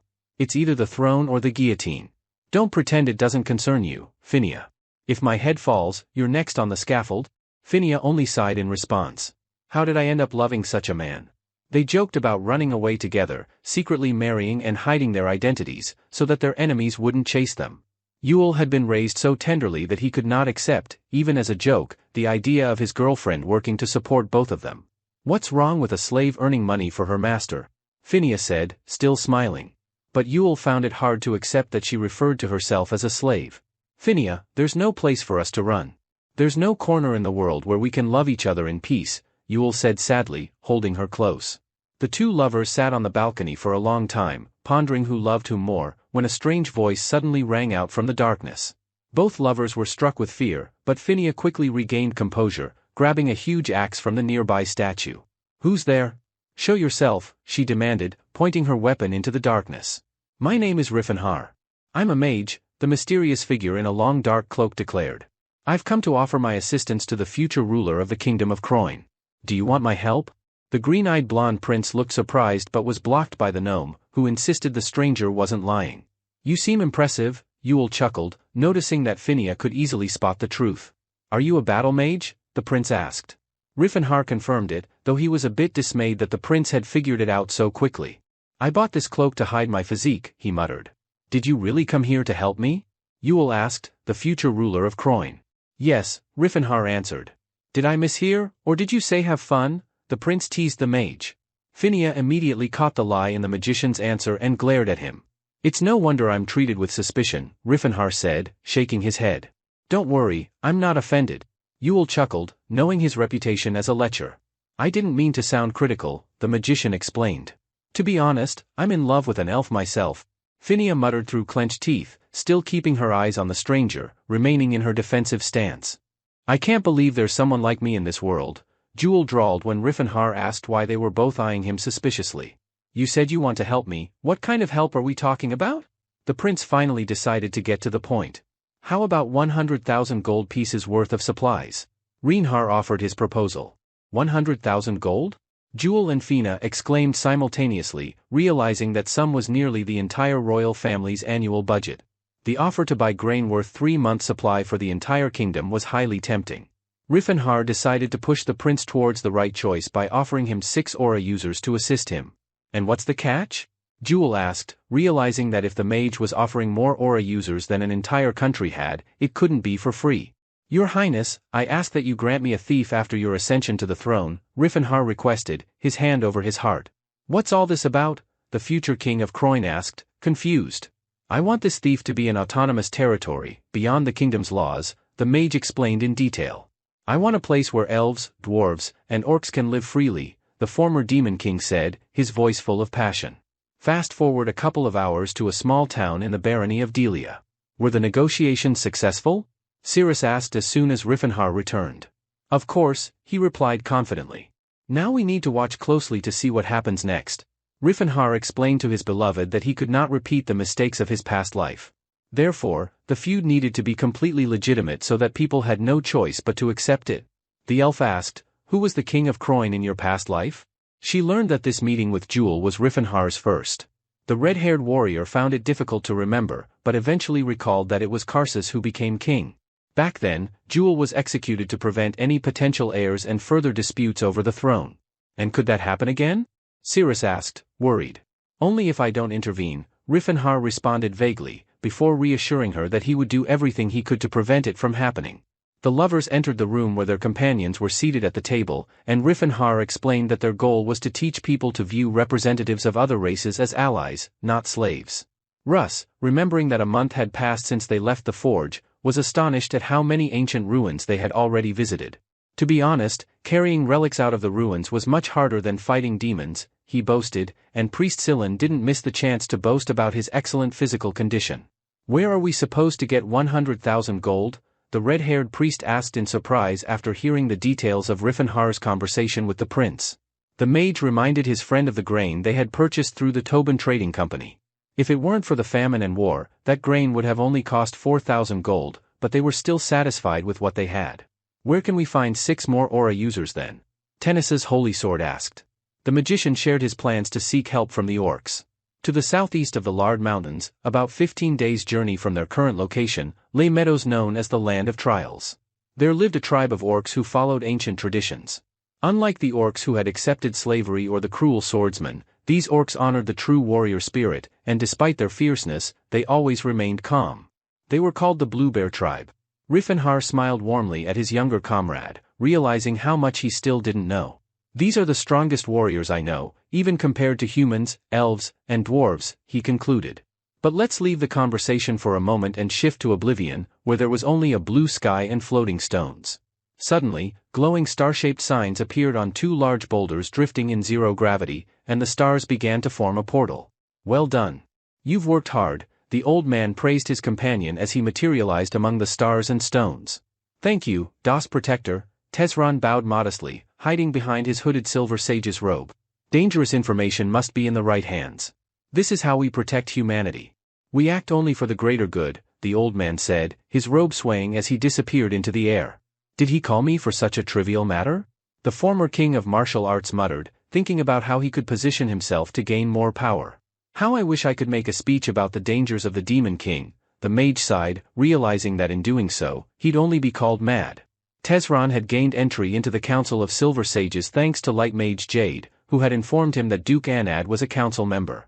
He passed off knowledge of his past life as his own theories. The Silver Age was hailed as a time when the main heroes were not humans, but elves with their tree of life and gnomes who could master the earth. These beings were so powerful that 1,000 years ago, they had their own names, like the Eldra people and the Alhan people. In the ancient tongue, Eldra meant the blessing of Eldia and Alhan meant the blessing of Aulput.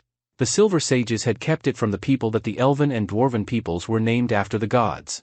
Tezron believed that this was why they invented the story of the Silver Age, to protect humanity, but in reality, they were only protecting their own egos, though they didn't realize it. Let's return from distant space to the eastern meadows of Fatland, or more precisely, the lands of the dead. I've heard stories of orc villages abandoning weak babies and elderly, Riffenhar began as they walked through D Strand. That's why it's considered an honor for orcs to leave their village when they're no longer useful. They've adapted to life under harsh conditions, the red-haired warrior continued enthusiastically. The dwarf muttered from behind the priest, orcs are savages. Considering the circumstances, their traditions aren't surprising, Riffenhar responded. Do you think the dwarves could keep the Great Forge in such good shape if they lost their skills? Ciri supported the orcs, not out of dislike for Tilla, but because she truly believed in what had been said. How are you going to convince these orcs to help us? The priest asked, trying to ignore the glaring exchange between the elf and the dwarf. I have a plan, but I'm not sure it will work, so we'll have to play it by ear, Riffenhar muttered. Cirrus whispered to him, if you had followed that plan in your past life, Tacit would be with me. Suddenly, Russ, bringing up the rear, announced, something's coming our way. His gaze swept across the horizon. The heavy stomping and the sound of iron clashing echoed, and the ground trembled beneath the hero's feet. Even Reinhardt felt a hint of fear, let alone his companions. The orcs, shouting loudly, charged forward in a swarm, raising dust and swinging their weapons. This is our land. Only death awaits the invaders, the magician translated for his friends, and the priest remarked that it sounded truly terrifying. The blue bear warrior stood ready, and the red-haired warrior began to speak. Oab Bunga, the orcs shouted, ignoring Reinhardt's attempts to explain. I don't think they're interested in listening, Russ whispered. One of the orcs almost reached Cirrus and raised his club over his head. The elf pushed off the ground, leaping gracefully and drawing her blade in one fluid motion. Another orc aimed for Tilla, but she blocked his attack with her massive axe. Ras was fending off 3 orcs at once and still found the time to call out to his master, noting how strong the orcs were. What did I say? They have a huge weakness, Reinhardt replied, unfazed by the orcs slashing at his back. A stream of sand twisted into a fantastical shape, and the magician chanted a spell. Reinhardt cast a simple but effective second-tier technique, mass euthanasia. The orcs surrounding Ras collapsed instantly. I thought that spell was useless in combat, the priest exclaimed, wandering among the fallen warriors. But the Demon King remarked that this was exactly why the orcs lost to humans. Even the strongest warrior is helpless against magic, Sillin muttered, and Reinhardt added, what would happen if the priest cast a spell to protect them from magic? They're not even warriors. Reinhardt continued to reason aloud, ignoring Sillin's chance to respond. True warriors of the Blue Bear tribe defend their people and hunt monsters. These orcs are not yet warriors. They're just patrolling, gaining experience to eventually earn the title of protectors. Reinhardt gave his companions a brief history lesson on the Sleeping Kingdom. So, they're not actual warriors? Russ asked, surprised, watching as one orc laid down to sleep with his palms under his head. Speak of the devil, Reinhardt muttered, noticing a squad of massive orcs, heavily armed, descending from the cliffs above. These are our lands. No humans allowed, one of the orcs, completely covered by a hijab, said, his eyes glowing green. Valiant warriors, we come in peace, Reinhardt began, but the stranger, wrapped in rags, cut him off. People are liars. I don't trust you. Reinhardt acknowledged that it would be tough to gain their trust, but he wanted to prove his sincerity. I propose a ritual fight to show you that I mean no harm, he called out. The ritual fight was a custom of the orcs, a way of forging bonds and earning trust, as strength was paramount to them. A coward can never become strong. That's why the strong can be trusted, Reinhardt recalled the orc motto, hoping they'd accept his challenge. To his surprise, the orcs eagerly agreed to the challenge, though his companions were less convinced, thinking the orcs preferred to fight rather than sit idle. We can fight them, but what about Cirrus and Tilla? Russ asked. The magician assured him that the orcs didn't care about gender, and everyone would be involved in the fight, even him. Let's begin the ritual fight, an orc called out from the burqa. Step forward if you wish to prove your strength. Cirrus, eager to fight first, stepped forward and drew her blade. I am Cirrus Valencia of the Danheim clan, she announced. I am Zadar, son of Darer. Let us fight, a massive 2-meter orc boomed, his funny tail swishing and a saber-toothed skull hanging from his belt. Cirrus stared at him, confused, as he spoke in a language she couldn't understand. I am Zadar. Shall we fight? He repeated in the common tongue. Ras and Scylan exchanged looks, surprised by the orc's ability to speak multiple languages. They had no knowledge of anything other than the common tongue. While her companions conversed, Cirrus preferred action. She lunged at Zadar, but he skillfully dodged. Zadar swung his huge sword at her, but Cirrus parried the blow with her own blade. How can such a small thing be so strong? The orc mused, struggling to resist the elf's strength. He's strong, Cirrus thought, realizing this battle was unlike any she had faced before. Zadar drew a second sword, and now Cirrus had to use her best techniques to avoid his strikes. She nearly disarmed him with a swift strike when his sword neared the ground, but his grip was firm. The orc swung again where she had just been standing, but Cirrus quickly retreated. Then, in an unexpected move, she spun and kicked him in the face. Zadar bared his teeth in a snarl, clearly impressed. Amazing, elven woman. You are a true warrior, he shouted. Despite the language barrier, Cirrus thought him an excellent warrior, one who could rival humans, dwarves, and elves. As Reinhardt had said, her small blade was holding back Zadar's massive weapon. Zadar, astonished, couldn't understand how she was managing to withstand his blows. You are truly skilled, he muttered, unable to believe it. Using a two-sword technique, Zadar launched a powerful attack, but Cirrus dodged and remained unharmed. Her eyes burned with passion as her blade moved like an extension of herself. Skav Satara. Zadar screamed in despair, crossing his swords in front of him like a shield. Just as Cirrus was about to land a decisive blow, the orc raised his spiritual weapons high. My weapon is my soul, Zadar shouted, and his swords began to glow with an aura. Reinhardt, watching from afar, broke out in a cold sweat. He recognized that Zadar had a spiritual weapon. Cirrus, don't panic. Spiritual weapons are the orc's secret technique, he called out. The elf, confused, asked for clarification. Reinhardt explained that these weapons were stronger and sharper because they were infused with spirits, just like Tilla's earth resonance. Cirrus understood now. So, this is an orc special skill, like Tilla's earth resonance. Should I treat him like he's wielding a legendary sword? She asked. More experienced warriors can create different types of spiritual weapons, but I don't have time to explain them all, Reinhardt said, his concern growing. Meanwhile, the battle continued, and Cirrus fought off Zadar's spiritual attacks. She danced around the battlefield, exhausting her opponent with each maneuver. At the right moment, she saw an opening. Now, you're mine, Cirrus said, preparing for the final strike. Zadar, holding his weapons high, was vulnerable. With a swift kick to his gut, Cirrus knocked the weapons from his hands, landing her blow successfully. Zadar stared, bewildered, at the empty air where his swords had been. Was that enough? Cirrus thought, watching the scene unfold.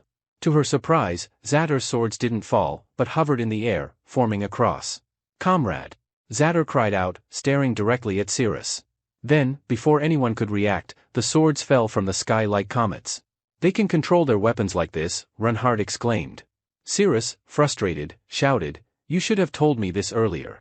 Cyrus, the mage, shouted with excitement as two swords struck the ground where his beloved stood, causing an explosion of sand and rocks.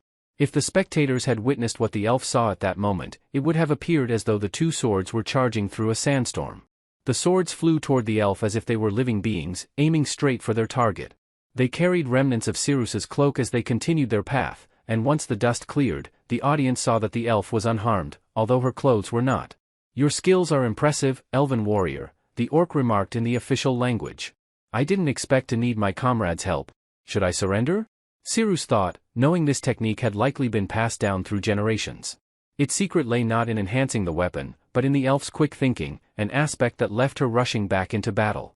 "I detest losing, especially because of some racial trait," Cyrus confessed, her frustration clear. Then, an idea struck her. "Zadar is using a technique unique to orcs, but don't elves have their own versions? Serend, my friend, for the sake of our friendship, I summon you," Cyrus called to the wind spirit, and it immediately responded. Reifenhar was stunned by how quickly the elf managed to summon Serend, even though she was powered by Nillan. The speed at which the elf's abilities grew was incredible. Moments later, Serend did something that amazed everyone. She stepped on Serend's head with her dirty boot and pushed off, propelling the elf high into the air. The orc lost sight of her, as sand spiraled around Serend. When Cyrus landed, it took the orc a moment to realize how she had gotten there. The wind spirit had granted her an incredible boost in speed. "Checkmate," Serend sang with a smile, her blade resting on her opponent's neck. "The aliens are winning," the orc in the burqa announced, and the warriors cheered for Cyrus. Priest Silan rushed over to his friend to ensure she wasn't hurt. "Great job, Cyrus," Reifenhar praised, making her blush. "Is it all right that I stepped on a spirit?" she asked. "I think San was upset," Tilla guessed, but the mage reassured her that the spirits were not vengeful. Though Reifenhar dismissed it, he was privately surprised at how casually the elf treated the wind spirit, even around her closest companions. The orc in the burqa signaled the start of the second round. Tilla stepped forward, eager to fight. "We won't describe this battle, it was too embarrassing. Let's just say that Tilla lost." The orc leader clapped, his voice full of encouragement. "Dwarven woman, you show great potential, but you must refine your skills.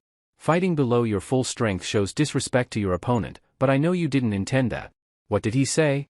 Tilla asked her senior, but Reifenhar decided to leave out the more painful part of the orc's speech. "The most important thing is that you were recognized," the mage said encouragingly. "Now, Russ, you're next." "My name is Ras Tennis, heir to the sword of Tennis," the black-haired young man announced, displaying the blue aura of his sword. "Karuga," the orc leader shouted, his eyes fixed on Ras's sword. The orc in the burqa jumped from the cliff, landing heavily, kicking up sand and rock. "I am Stala Longar Beta, matriarch and champion. I will face you myself," the orc declared, throwing aside layers of rags. "This kid is a champion too," Stala shouted, rallying the crowd, but Russ was confused, unsure of her words. "Karuga is someone blessed with a fighting spirit, someone who has surpassed the normal mastery of spiritual weapons," Stala explained. "Even if I surprise you, just wait until the elder comes out." Russ didn't realize that the title Karuga was only given to the strongest of orcs. Stala released her purple aura, lifting her skirt, decorated with animal skulls. Seeing the strength of her aura, Russ knew this fight would be intense. The orc matriarch attacked first, sending streams of purple energy at Russ. He dodged easily, responding with his own aura. Destruction rained down around them as stones flew like nothing. "This orc matriarch is truly different," Russ thought as he countered another attack. "You're no slouch, boy," Stala said approvingly, but Russ was unsure if she was trying to lull him into underestimating her. "Wait, you don't know Orsish?" she asked, noticing his confusion. She launched another attack, and Russ barely managed to defend himself. "Let's fight seriously," Stala challenged, eager to measure her strength against his. "Forward, my sisters," she cried, and her swords flew toward him in a winding path. Russ was quick to parry, recalling how orcs could control their swords with just their thoughts. However, Stala wasn't relying on her swords alone. She closed the distance to engage in hand-to-hand combat, delivering a powerful punch to his chest that sent him skidding backward across the sand. "I've fought enhanced aura attacks before," Russ thought as he steadied himself, his sword holding firm against Stala's assault. One of the swords shot up into the air and circled back toward Russ. He narrowly dodged it, realizing that his single combat skills weren't enough against a spiritual weapons user like Stala. "He's a good fighter, but he lacks experience against aura users," Reifenhar observed. "What will you do now, Russ?" the magician asked, watching the orc's sword nick the young knight's hand, drawing blood. "I win." Stala declared, but Tennis's sword protested, claiming the duel wasn't over yet. I haven't had a chance to test this technique in the field yet, Russ thought, silently praying for it to work. For a brief moment, the aura seemed to fill the entire night, from skull to toe. Reifenhar worried, having not practiced this technique with their younger comrade, knowing the amount of mana it required. What's happening? The matriarch of the orc tribe asked, concerned. Russ used his phantom division technique, casting a spell that made his sword circle around, creating thousands of blue spears. The swords moved together with Tennis's sword as he charged, jumping to strike his opponent from above. The swords followed suit like falling stars. Phantom swords. I know which one's real and which are illusions, Stala said, raising her shield. The orc countered, destroying the phantom swords one by one. You have a bright future, young one, she commented to her opponent. But then she noticed blood trickling from a wound in her powerful chest. While Stala was focused on the phantom swords, she had forgotten about the real threat. Ras had used his only real sword to wound her. Impressive, noted Riffenhar, realizing Russ had almost concealed his presence using this technique. Not a bad attack, but it won't work on me again, the orc said, grinning as she covered her wound. Did I miss the legendary holy sword? Cirrus asked, smiling and clicking his tongue, unaware the orc had hidden the wound. Stala quickly jumped, charging toward her opponent. Tennis's sword replicated the technique again. If you can distinguish the real sword from the illusions, dodging is easy, Stala thought, avoiding the phantom swords with skill. The orc got too close to Russ, and his sword pierced her shoulder, but she felt no pain. The next moment, the swordsman blended with his aura, becoming nearly invisible. He then disintegrated into pieces, leaving Stala puzzled about what had just happened. However, the orc matriarch didn't need to think long. The real Russ materialized beneath his illusion, just one step ahead of her, and while Stala looked down, confused, Russ managed to slash her thigh. He switched places with the illusion. Remarkable, the orc matriarch admitted, despite her injured leg. Russ was pleased the attack had worked this time. Riffenhar was impressed by how quickly Cirrus was progressing. Only a genius could master such a complex technique as the Void Sword at such a young age. This technique defies space, creating an illusion of a sword by manipulating aura, distorting the very essence of it, making it hard to counter. The goal is to strike with the aura itself. Since the Void Sword is Cirrus's signature move, this means Russ isn't far from unlocking his full potential, Riffenhar concluded, ambivalent about his thoughts. That big guy also has a warrior's spirit.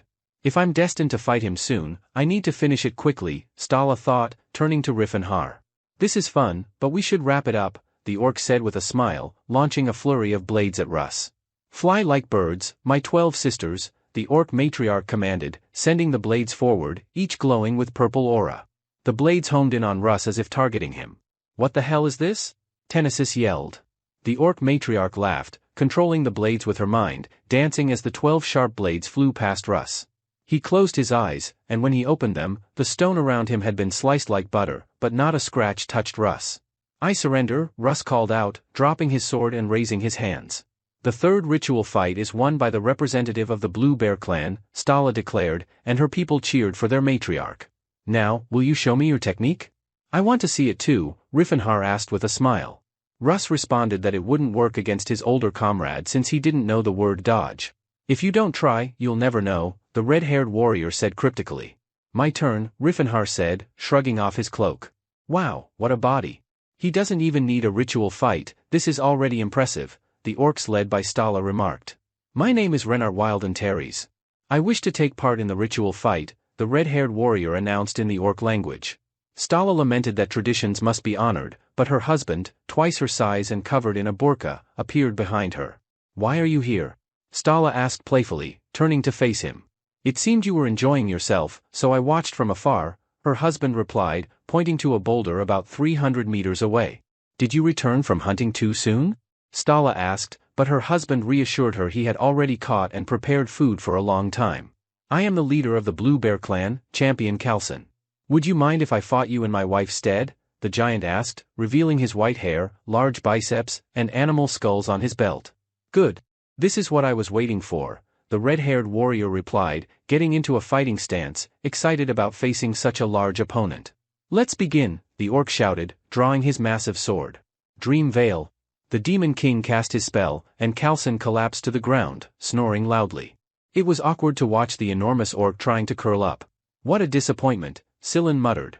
Russ asked if this disgrace counted as a victory, but without waiting for an answer, Riffenhar said, "You can wake him up. I just proved that I'm both a warrior and a magician." Stala woke her husband and explained that the red-haired warrior was also a magician who had cast a spell on him. Kalson thanked Riffenhar for not holding back and showed his abilities, which were also weapons. There was some debate among the orcs about whether it was fair or appropriate to use magic in a ritual fight. "Thanks to my trained body, I can gain their respect much faster than in my past life," the magician thought as he charged into battle, ignoring the murmurs of the crowd. Kalson's spiritual weapon collided with Riffenhar's aura, and distant boulders rose into the sky, reaching toward the sunset. "We definitely won't need food now," Tashid remarked, inspecting his kill. "Black King, what's wrong with you?" he asked his dog, which was hypnotizing him with its black eyes. "Okay, go ahead," he said, tossing the dog a piece of snake meat he had caught and was already skinning. A huge pillar of green and orange aura lit up in the distance, where the Cha tribe resided. "What's that light?" the orc asked his dog, but the Black King gave no response. "Well, it's time to head back," the hunter of the Blue Bear tribe decided, rushing toward the enemy with burning eyes. The orc champion Kalson, equally excited for the upcoming battle, swung his aura-infused sword at the red-haired warrior's fist, but no damage was done. Riffenhar prepared for one of his signature counterattacks. He used a chest slash, but Kalson managed to block it, his face filled with amazement. The orc deflected the energy projectiles, impressed by his opponent's strength. Without giving Kalson a chance to recover, Riffenhar dived back into the fight. The Demon King increased the power of his attack using a chain chi slash. The orc skillfully blocked each energy bullet. "I've definitely proven my worth, right?" Riffenhar wondered. "Oh spirits, come to my call." Improved sleep, he cast the spell, and Kalson fell unconscious again, snoring loudly. Despite his aura, his low magic resistance remained his Achilles heel. Riffenhar mused about his opponent before noticing something strange. Even while snoring with his eyes closed, Kalson didn't drop his sword and continued glowing with aura. 1 minute later, the Orc Patriarch's sword struck Renard in the side. The Demon King couldn't believe his magic had failed. Sillin and Russ watched in disbelief as the owner of the aura fought in his sleep, silently noting how much they still had to learn in this world. Who would have guessed that the aura could be used to develop a conditioned reflex? Russ thought and decided that this skill was worth practicing. Renhar was puzzled. He didn't recall such a technique from the orc in his previous life, although maybe Colleen hadn't needed to show it before.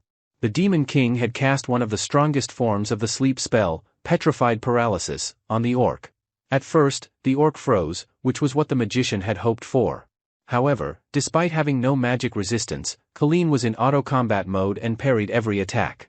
"How amusing," the orc laughed, breaking free from his sleepy state, shattering the red-haired warrior's spell with his aura. Riffenhar could have used another spell, but he preferred solving things with his martial skills, so he rushed in for another attack. "Finally, this is exactly what I was waiting for," the orc growled. The King of Martial Arts and the Orc Patriarch clashed, both using their best techniques in a fair and beautiful fight. The ground cracked, rocks flew in all directions, and a wall of dust rose around the heroes. Stones also flew toward the spectators, making sure they didn't get too comfortable. "It's time for us to finish this," the orc suggested, realizing there was no clear winner in this duel.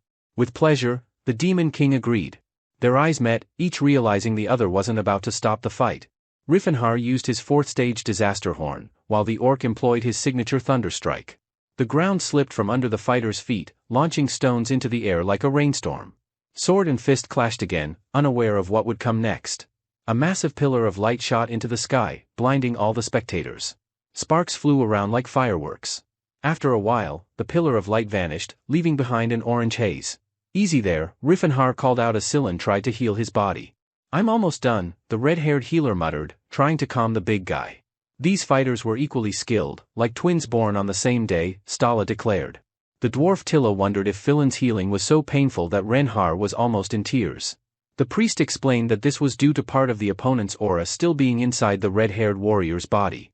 "You see, aura, sacred power, and magic have different natures, so they can't merge completely," San taught. The priest offered to help the orc heal, but Colleen assured him the wounds would heal on their own. "Hail, human. I recognize you as a warrior I can trust, and from now on, I consider you my brother," the Orc Patriarch addressed Renhar. And in the spirit of brotherhood, Colleen suggested they end their conversation, started with swords, with a drink. It was already a dark, starry night, and around the lit fires, orcs and humans raised their cups made from tusks, offering eloquent toasts. Scylla and Russ felt slightly uncomfortable among the very masculine orcs, who drank cup after cup without pause. "Brother, drink with me," Colleen urged Riffenhar, handing him the most disgusting swill the mage could remember. However, the Demon King's new body came with new taste buds, and this time, he found the orc drink quite enjoyable. Colleen was pleased that Riffenhar liked the drink and ordered another keg, though he wasn't exactly looking for an excuse to get drunk. To his surprise, the red-haired warrior emptied the barrel without bothering to pour it into a goblet, amusing the orc crowd. The orc girls whispered that Riffenhar's companions were somehow fat, although, to be honest, orcs considered anyone without a mountain of muscle to be fat. These ladies didn't like Scylla either. To them, he was too puny to even be a man. "So this is what you were trying to tell me, brother," thought Russ, sitting among the laughing orcs. "Oh, our shepherds have returned," Colleen remarked as his friends arrived at the camp. "What a miracle," one of the shepherds exclaimed, eyeing Riffenhar. The red-haired warrior instantly recognized his older friend, Tacid. He remembered their first meeting in the forest when the orc was still young and skinny, but already very warlike. Now, standing before him, was a giant orc, embarrassed but with a massive physique and a wild mane of black hair. "Do you know each other?" Colleen asked in surprise. Ted explained that this was the same man who had sent him to the Blue Bear tribe. "What a coincidence," the tribal leader laughed joyfully. "My brother, what brings you to our lands?" Colleen asked the red-haired warrior. "I want to find land where the Blue Bear tribe could live even better," the Demon King said, "and I hope you can lend me your strength." "So, you're saying we'll get land if we agree to fight?" the Blue Bear chief clarified. "To put it simply, yes," the red-haired warrior replied, adding that his current goal was the Vianney of Gelfan, which bordered the great mountain of Glon. "Ted, you grew up among people. What do you say?" the chieftain asked one of his prominent shepherds. He replied that he didn't trust people in general but that Riffenhar was different and would not lie. The chieftain agreed that the red-haired brother wouldn't deceive the orcs, but he was still worried about the tribe's safety. He decided to consult with the matriarch and the blacksmith later. The next day, Colleen, Riffenhar, and Tacid walked to the blacksmith's tent. "Greetings, warrior blessed with the spirit of battle. My name is Grota, and I'm a blacksmith of the Blue Bear tribe," the tent's owner introduced himself. "Our new brother has shown us a new path, and for the sake of our tribe, we must make a wise decision," Colleen explained. The following morning, the travelers were already on their way. The tribe was moving to a safer place, and soon, orc warriors would join them. Renhar briefly summarized the conversation from the previous night to his friends. "Why is this guy following us?" Russ asked, nodding toward Tacid, who was riding behind them on his trusty dog. The Demon King explained that if the orcs didn't reach them in time, they would need a messenger. "Elves, dwarves, and now orcs, if this continues, I wouldn't be surprised if a troll joins us," joked the future Holy Sword Cyrus. They continued on. A few days later, they reached the Tyria Tract, a road between the Viscounty of Hin and Fortress Sin. Many years ago, this road had been traveled by countless carts, and now it was the Kingdom of Cowan's main trade route. Two cloaked men watched from afar as a huge line of carts, escorted by only 100 soldiers, moved along the highway. Prince Joel may seem frivolous, but he's certainly no fool. "He must understand the importance of these food supplies," one of the cloaked knights reasoned. "They don't even try to block my precognition spell. Looks like there are no mages among them." The second figure in the cloak was startled, realizing that something was off. Very few resources had been allocated to protect such valuable cargo. There wasn't even any cavalry, and the soldiers looked too small, almost like children. Perhaps they were disguising refugees as soldiers, the first mustachioed knight suggested. "Prince Gil can't afford to split his army now. If we attack under the cover of night, they'll struggle," the mage noted. "The enemy is nothing but children. A small show of force will send them running." "Don't overdo it," the mustachioed knight shouted. At his command, several hundred cloaked figures, hidden in the forest shadows, emerged. The knights spurred their horses into action. "In the name of the true king, His Majesty Karis, lay down your weapons and kneel," the squad leader shouted as he charged forward with Yule's subordinates. The cloaked figures, instead of retreating, rushed toward the knights, eager to join the fray. Their cloaks flew off with the speed of their movements, revealing not children or refugees, but dwarves. "What kind of fool thought these little creatures would make good guards?" the mustachioed squad leader wondered. Meanwhile, the dwarves paid no mind to the knight's surprise and readied themselves for battle. An axe blow narrowly missed the young mage's face, terrifying him. One of the best fighters among the dwarves spun like a top, beheading knights. The mustachioed commander couldn't believe how dangerous these small beings were. The dwarves' eyes burned with fury and a desire for revenge for years of humiliation. They fought fiercely, slashing with their weapons, but the knights were too stunned to put up a proper fight. "Stop panicking. These are just moles," the mustachioed commander yelled, regaining composure and ordering the infantry to charge. A massive crowd of knights rushed onto the road from the forest, 800 infantry, 8 times more than the dwarves. 800 infantry? We're outnumbered, the black-bearded dwarf calculated. His comrade reminded him that the savior had instructed him not to reveal his aura to others, meaning he would need to conserve some strength. "These are just gnomes. What can they possibly do?" the commander shouted, rallying his men. But the dwarves were determined to prove their worth. Their skill with axes, hatchets, and swords made it hard for the knights to stand their ground. "No matter their spirit, they're no match for us," Reinhardt thought, watching the battle.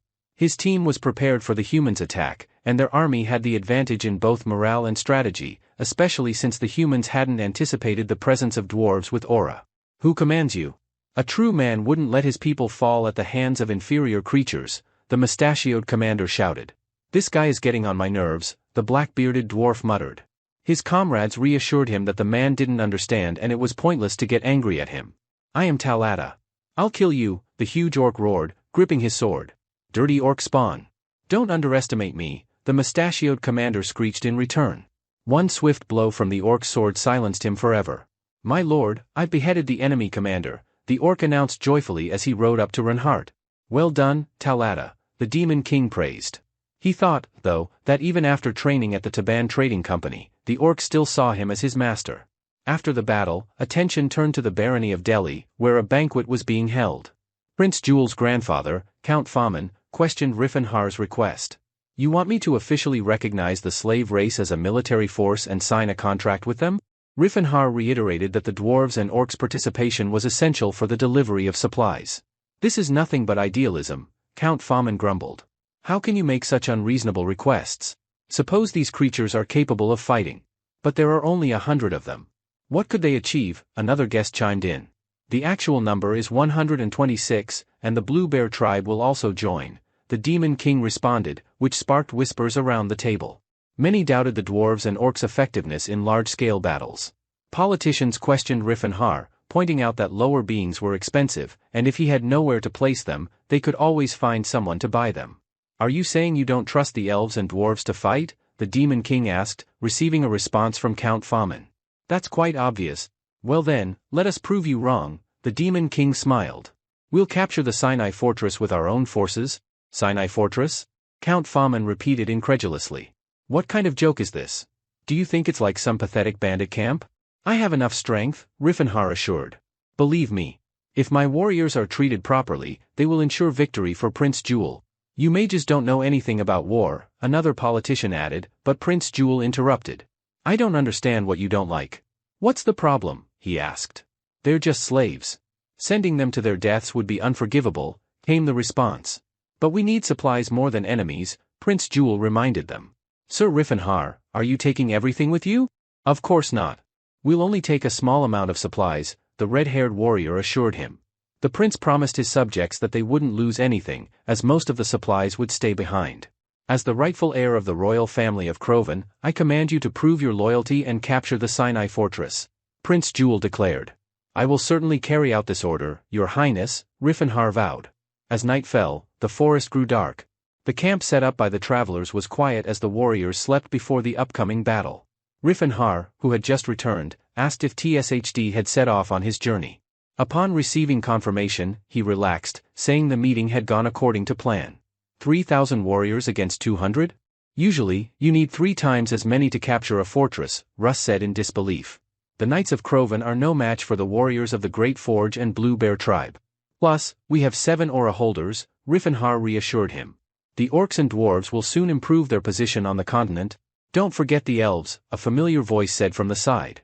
"Our patron revived Elfenheim, so people will no longer speak to us from a position of power," Elder Rehard explained. A fire erupted in the elder's hand, which he had been unable to summon for a long time. The fire spirit emerged from the flames in all its glory. "Over time, the rest of the elves will also experience Elfenheim's rebirth," the elder said proudly, his huge fire spirit standing behind him. "Just don't start a fire," Rehard muttered, seeing the spirit eyeing the camp suspiciously. "You're loud," Yell chuckled as he neared the camp. Fenia wanted to meet the other dwarves, the prince explained his unexpected visit. We've caused as much trouble as we planned, but do you really think we stand a chance? He asked the mage as the dwarf approached his fellow tribesman. There is a chance, Reinhard replied, but we must be ready for the consequences. Well, I feel better, Phineas smiled. As long as our goals align, I trust you more than my vassals. Do what you must, the prince granted Reinhardt full freedom to act. I won't let you down, the magician promised. A few days later, war reached Sinai Fortress. Word of approaching enemies echoed along the walls. I came because I was told about an enemy attack, but what do I see? Tessal von Fernando raged as he looked at the small army slowly moving toward the fortress. Are these really enemies? Orcs, elves, and dwarves, but no humans. Their crest belongs to Prince Jul's forces, but did they think this would be enough to defeat us? Tessal laughed. If you count their lives, they are worth far more than human lives. Why throw them away? After speaking with his men and deciding it could be a trap, Tessal ordered 500 knights to scout the area. The dwarves and elves must be killed. The elven girls are to be captured alive, he ordered, realizing they could be valuable trophies for his warriors. In the name of the majesty of Karsus, we will destroy the enemy, Tessal commanded. The knights of Sinai Fortress rushed into battle, led by their commander. Horror struck the commander's eyes when he saw the devastation ahead. People and horses were thrown into the air by the shockwave hitting the front of the column. The bright red flash and impact force indicated that aura bearers were involved in the fight. Now, we can truly release our restraint, the dwarf muttered, gripping his axe, which glowed with bright red fire. The savior has given his approval, so let's enjoy this, his comrade added. The third dwarf stayed silent, but if any opponent had looked into his eyes at that moment, they would have seen sparks of power flickering from beneath his eyelids. Kardit, one of the strongest dwarves, tried to direct his comrades, but they knew how to fight with dignity without his command. These are not dwarves, this is impossible, was heard from all sides. Vile little people, I can finally avenge my fallen kin, Kamet rejoiced, cleaving knights with his axe. It's been too long since I fought anyone but monsters, the black-bearded dwarf kept his mood light. Brothers, show them our strength, the third dwarf shouted, raising his massive glowing axe. Sir Tessal, what should we do? The commander of the knights asked. One of the mages told Tessal that if the gnomes truly wielded aura, they needed to activate the fortress's magical shield. Tessal, agreeing, ordered the mages to cast their spells. A magical barrier enveloped the Sinai fortress like a shell. Even this fortress has a high-level defense, Reinhardt noted, observing their position from a distance. But our mages are starting to tire. The elves drew on their connection to Elfenheim and the spirits of nature. An army of huge fire giants materialized next to the fortress's protective shell. What in the hell is this? Tessal yelled. The regular wooden arrows barely scratched the fire giants, doing little harm. The advisor remarked that it appeared to be spiritual magic, reminiscent of elven tales, but Tessal refused to believe that elves could wield such magic. Meanwhile, the fire giants smashed through Sinai's magical defenses. Excellent work, Reinhard, a dwarf praised the elder for clearing the way. After filling his axe with aura, the dwarf prepared to break through the fortress gates. With a single blow, he knocked them down like a battering ram. The gates are destroyed, knights screamed in fear. Demons have breached our walls. Frantic cries echoed as the fire giants loomed behind the shattered gates. The dwarves with aura stood ready to defend the elves, but the people did not rush to attack. Fernando, attack. Tessal ordered, rallying his knights. I'll deal with the dwarves, you take care of the rest. The dwarf with the axe instructed his comrades to protect the others as he rushed toward Tessal. It seems you need reminding of your place, the great warrior of Crovan shouted. The dwarf leaped, raising his axe above Tessal's head. Their weapons collided with a burst of aura, knocking Fernando almost off his horse. I thought I was much stronger than him, Tessal muttered, surprised. He's strong, even though he's younger. People really do develop faster than other races, the dwarf mused to himself. The knights were amazed that the dwarf not only had an aura but was able to battle on par with their commander. We're fortunate Sight can compete with Tessal.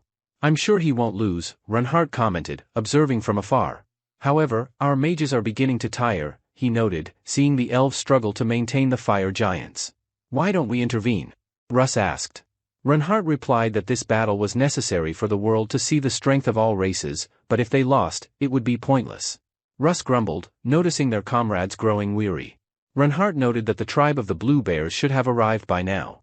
Just as if reading his thoughts, an army of orcs appeared from behind the mountain. Reinhardt realized that his brothers were late. Tacit apologized, explaining they would have arrived sooner had they not been forced to hide from human eyes. Reinhardt thought it was his fault for not calculating the orcs' travel time, but he decided not to show it. He quickly ordered the new arrivals to assist the detachment. A grin spread across Tassad's face when he heard the command to battle. His eyes, along with those of his fellow orcs, glowed with excitement for the coming fight. Blue Bear warriors, to battle! Tassad roared. The orcs mounted their battle wolves and charged toward the fortress. The warriors' blades must slice the sky into fragments, and their axes must cleave the earth, Tassad urged his companions. We are the great warriors of the Blue Bears, and our fiery blood leads us to victory, he yelled, with the orcs echoing his cry. Raise your swords and swing your axes. Tassad's powerful speech echoed toward the fortress. Smash the skulls of the enemies in your way, the orc instructed. During the first skirmishes, fight until your hearts burst from your chests. The Blue Bear warriors shouted their battle cry. Where did these orcs come from? The Knights of Sin Fortress asked in panic. Calm down, they're just insignificant monsters, one commander tried to reassure his troops. But once they saw Tassad charging toward them, with his bloody sword and burning eyes, dragging one of his loyal hounds with one hand and punishing his enemies with the other, they were ready to surrender. In this era, humans had no idea how other races fought, so the appearance of orcs came as a shock to them, Reifenhar thought. Now, let's shift to the rich and beautiful capital of Crovan Kingdom. Prince Karis had just received devastating news about the events at the Sin Fortress. He couldn't believe that his best warrior, Sir Tesval, the owner of the aura, had died. Yet, his servants were not lying, as all the surviving soldiers confirmed Tesval's defeat. The prince realized that with the loss of the aura bearer, his army was significantly weakened. Moreover, only 4,000 soldiers remained in the capital. I must contact my grandfather and father and summon all the noble soldiers to the capital, he ordered. Prince Karis knew he had to preserve the capital at all costs, as if Jewel held his coronation there, even neutral nobles would side with him. The day after the fall of Sin Fortress, Prince Jewel and Reifenhar stood at the top of the fortress, surveying the land. I can't believe I'm here. It all feels like a dream, said the prince. I told you I wouldn't let you down, the magician smiled. The prince asked if their heroes had gotten the rest they deserved. The nobles weren't pleased, though, and their soldiers camped outside while Reifenhar's warriors enjoyed the comfortable rooms. This was only possible because of you and your warriors, so I'm sure no one will dispute that, Jewel rightly pointed out. He then inquired about the losses in the battle. We lost 17 dwarves and 9 orcs. The elves were unharmed, though there were some minor injuries, Reifenhar replied. Compared to the enemy's losses, this is nothing. But your army is already small, Jewel said, a hint of sadness in his voice. He's much smarter than I thought, Reifenhar remarked, surprised. To be honest, I had doubts at first, but if anyone's still destined to be king, I prefer it to be the one I like more. In Prince Jewel's army, there will be no one who underestimates other races. However, the main issue was the nobles, who approached Reifenhar with praise for his slaves and tried to buy them. You're wrong, they're not slaves, they're allies. How many times do I have to repeat that? Reifenhar snapped. But his interlocutor only laughed and said that if he were Reifenhar, he wouldn't sell them out either. Reifenhar wanted to punch such arrogant men, but he knew he couldn't get into conflicts with nobles if he wanted to legitimize the humane treatment of other races. Soon, news spread throughout the kingdom that the Sin Fortress had fallen to otherworldly forces. It was discussed in high circles that if Prince Jewel could interact with lower beings, why couldn't they? Now, let's move to a tavern where, on a dark night, an orc was hauling freshly chopped firewood to his master. Idiot, we should have left him in the backyard, the tavern owner grumbled. The onlookers observed the interaction between the orc and his master, wondering how rumors about the fortress could be true when the green giants were so foolish. I heard those gnomes were controlled by Saint Philin. There are even witnesses, one of the patrons shared. But the temple doesn't use slaves, his companion doubted. A tall girl approached them. Excuse me, could you tell me more about this? She asked. The man, startled by her size and beauty, stammered, why? I'd like to know more about Saint Philin. Perhaps you've heard more about him, she asked. I heard he was a little guy, about 14 years old, with red hair. Some even thought it was a girl, the man replied. The girl squeezed the glass in her hand, crushing it into pieces, spilling wine over her companions. The liquid mixed with her blood, but she seemed oblivious. She raised her stained hand to her lips, licking the wine. Finally, I found you, my fiancé, Silin Phil Marcus, she exclaimed in ecstasy. In the heart of Krinlu and the Great Plains, a massive army stands ready. On the left, with the numerical advantage, is Karis's army, while on the opposite side, bearing the blue and golden flag, is Prince Hill's army. The two forces are poised for what could be a full-scale war. The Karis faction boasts 10,000 troops, while their enemy has only 3,000, a stark difference in numbers. As expected, our protagonist is with Yil's faction and his army. When Karis heard that Sinai Fortress had fallen, the prince immediately summoned all his forces. One of Karis's generals, Ravenbond Spyrus, a skilled AA user, steps forward and asks if there is any hero in Hill's army willing to duel him. His challenge is met with silence, prompting him to label the enemy army as cowards who rely on deceitful tactics. However, the UIL knights recognize Spyrus and his renowned demonic sword, Ophite, and while one of them considers stepping forward, he hesitates after evaluating that Spyrus is weaker than Tessel and wouldn't be much of a challenge. Before he can volunteer, a young knight clad in blue aura steps up to the challenge. It's none other than Russ, who introduces himself as a fighter for Prince Yil, stating that he is honored to duel Spyrus. Spyrus, impressed by the youth's courage, remarks that Russ doesn't look even 30. Russ accepts the compliment but warns his opponent that this will not be an easy battle. The two clash, exchanging blows, assessing each other's abilities. For now, neither seems to hold the upper hand, as neither is fully utilizing their aura powers, focusing more on physical strength. Yil's camp celebrates the presence of another AA user on their side, speculating on the young knight's identity, but they are simply glad he's with them.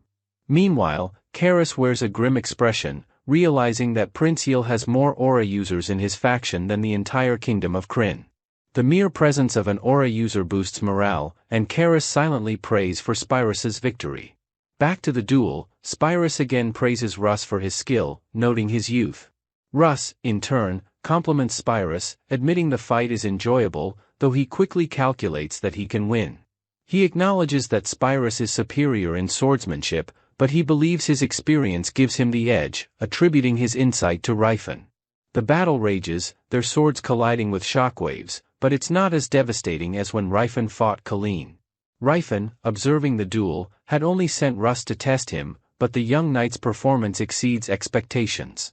Rifen speculates that Russ could become the Sword Saint in a few years. Wanting to end the stalemate, Spyrus activates his aura skill, Gigantic Blade, which envelopes his sword, extending its reach and power. In response, Russ unleashes his ultimate technique, Phantom Divide, summoning multiple illusionary swords made from his aura.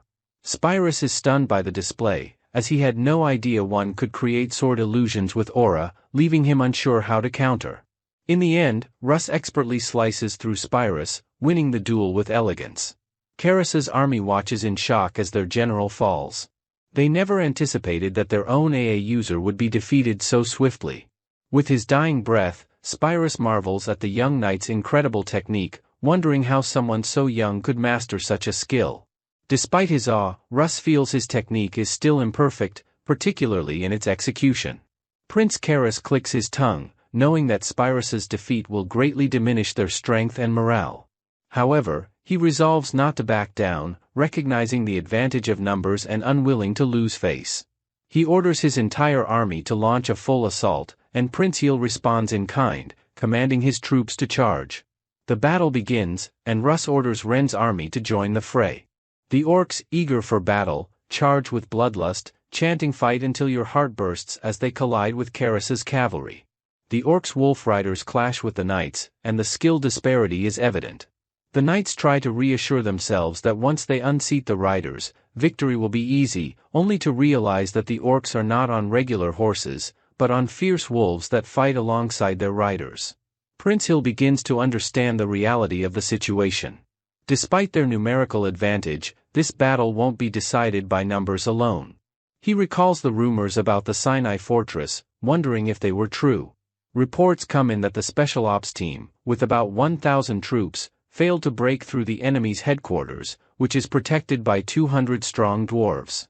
The dwarves, though not as nimble as other races, are ideal for holding a fort.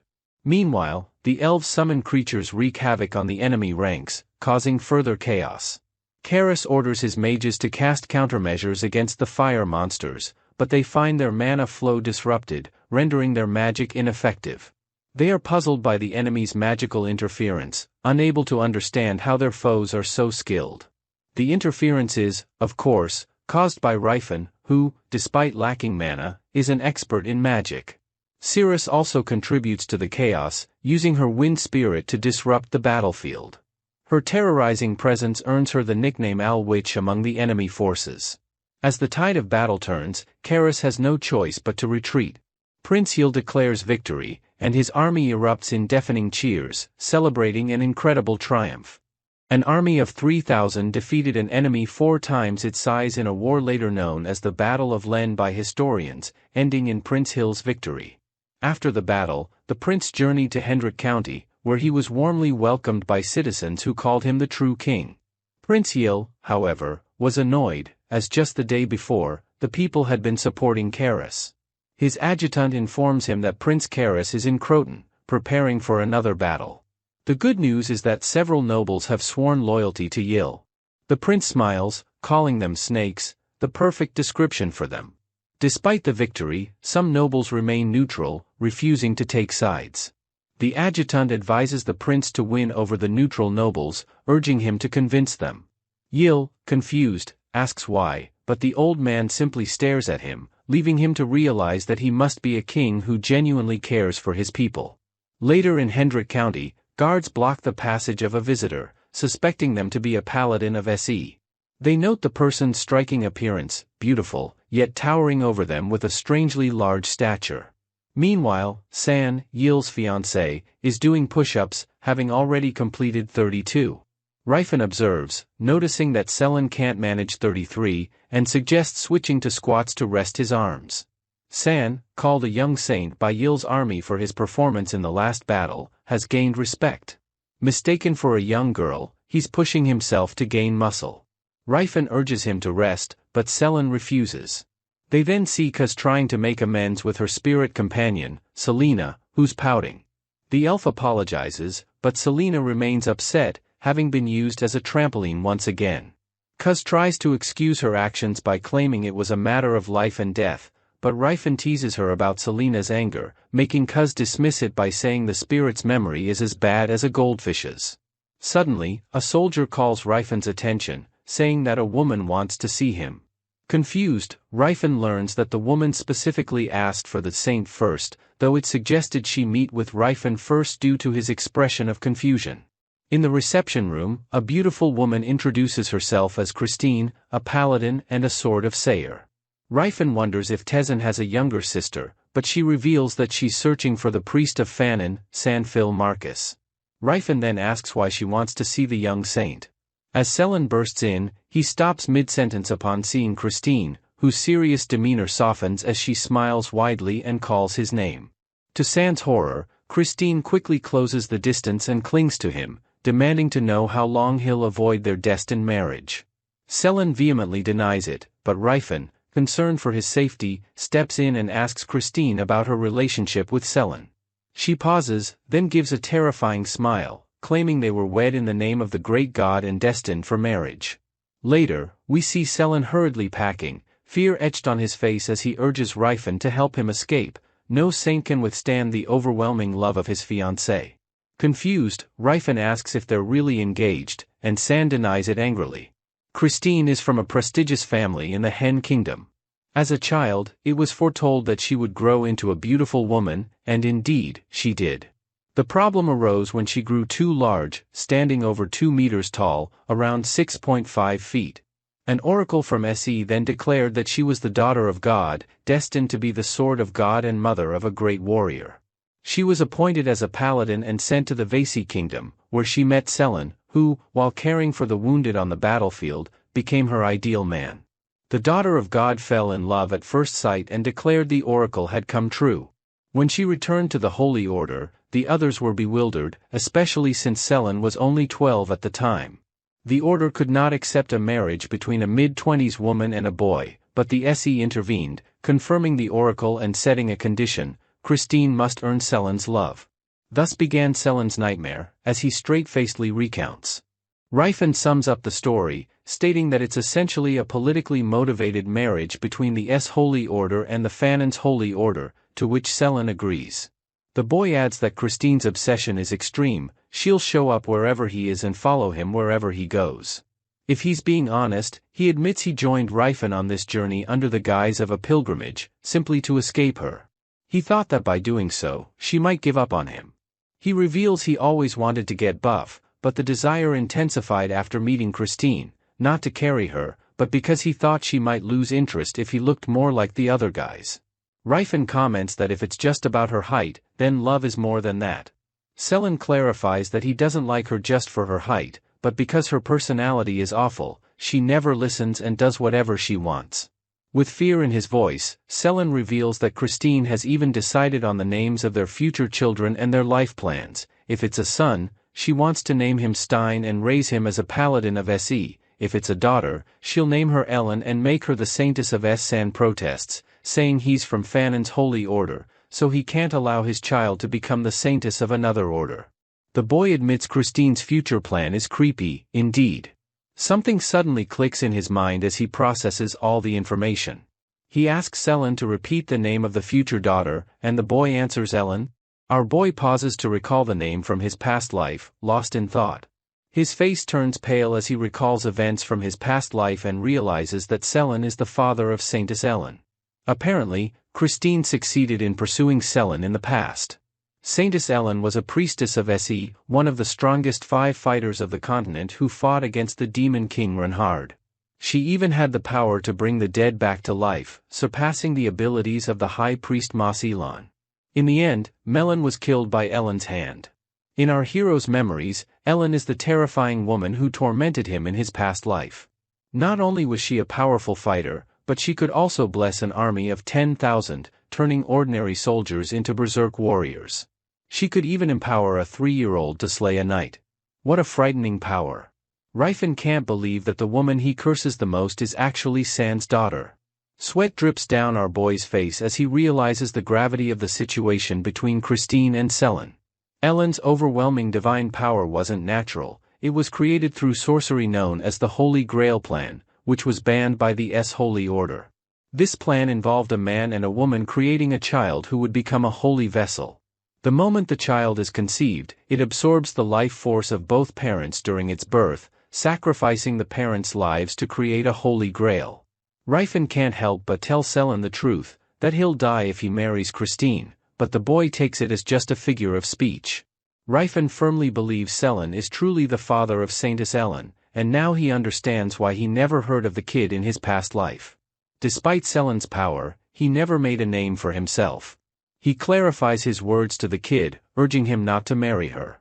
San is touched by Rifen's words, saying he's the only one who has taken his side. Still, the poor kid bids farewell to our hero, stating he's going to run away now. Rifen is surprised, thinking the kid was just joking about running away. The guards overhear their conversation and think that the saint had a disagreement with the mage, which caused him to leave, looking dejected. San remarks that he doesn't know what will happen to him if he stays and gets involved with Christine. Rifen understands where he's coming from, but leaving so soon is troubling. Selen isn't just someone useful to the team, he's more than that. For Rifen, Selen is a person who validated his dreams, an important member of his team. He tries to convince the kid to think it through, saying there's no guarantee Christine won't find him again if he leaves.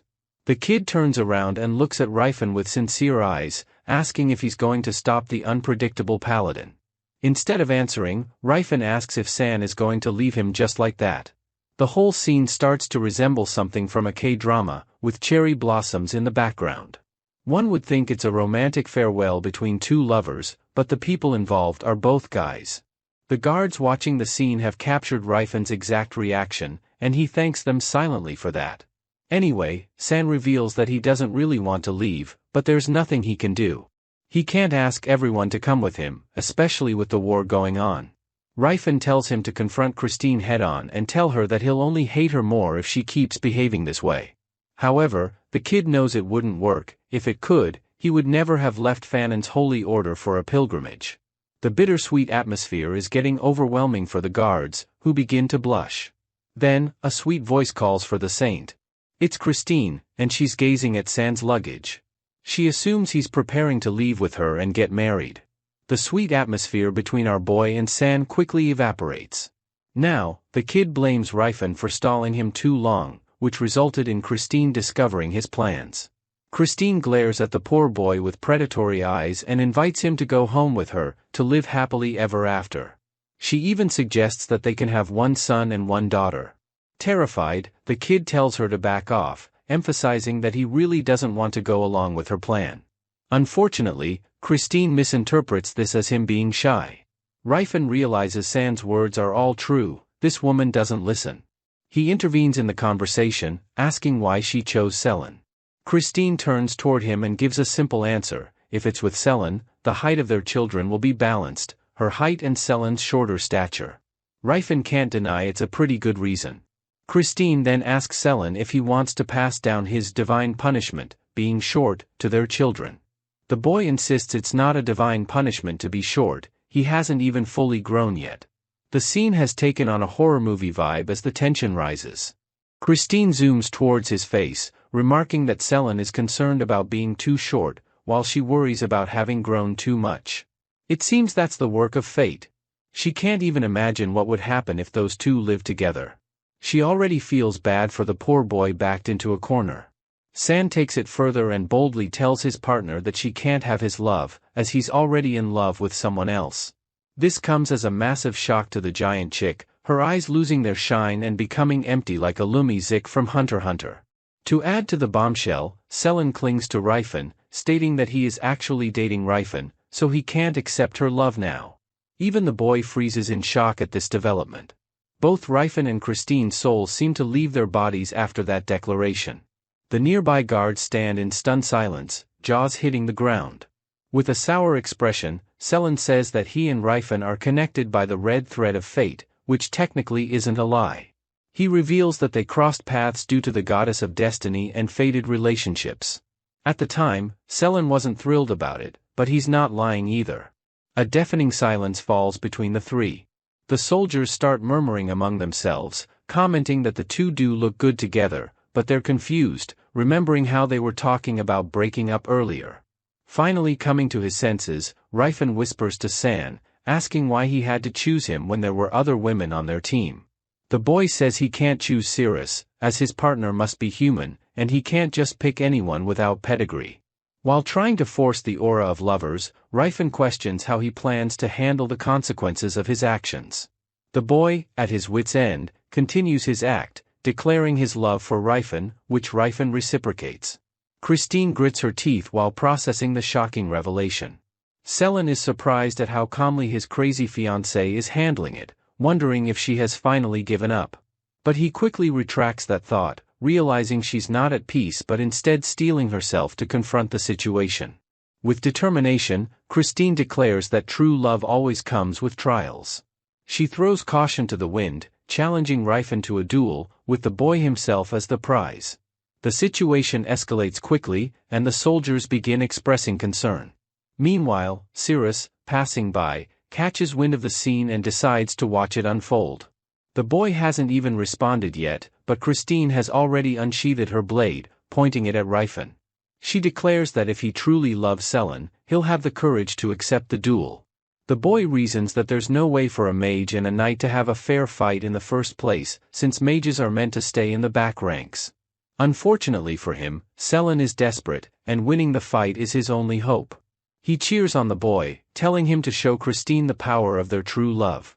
The boy stares intensely at the redhead, silently asking if he's serious about making him fight the giant woman. Selen gazes back and, without speaking, assures him that he's going to win anyway, so he might as well save him from the lunatic. Cirrus, observing nearby, notices the silent communication between the two and mistakenly believes they are really close and in a relationship. Poor Rifen is now labeled as gay by the soldiers, and his future wife finds out. Meanwhile, the boy is in the middle of a dilemma. Christine prepares for the battle, declaring that as a paladin of SE, she'll allow him the first move. The boy clicks his tongue, realizing that the situation has escalated to this point and he has no say in it. Accepting her challenge, he intends to put her to sleep.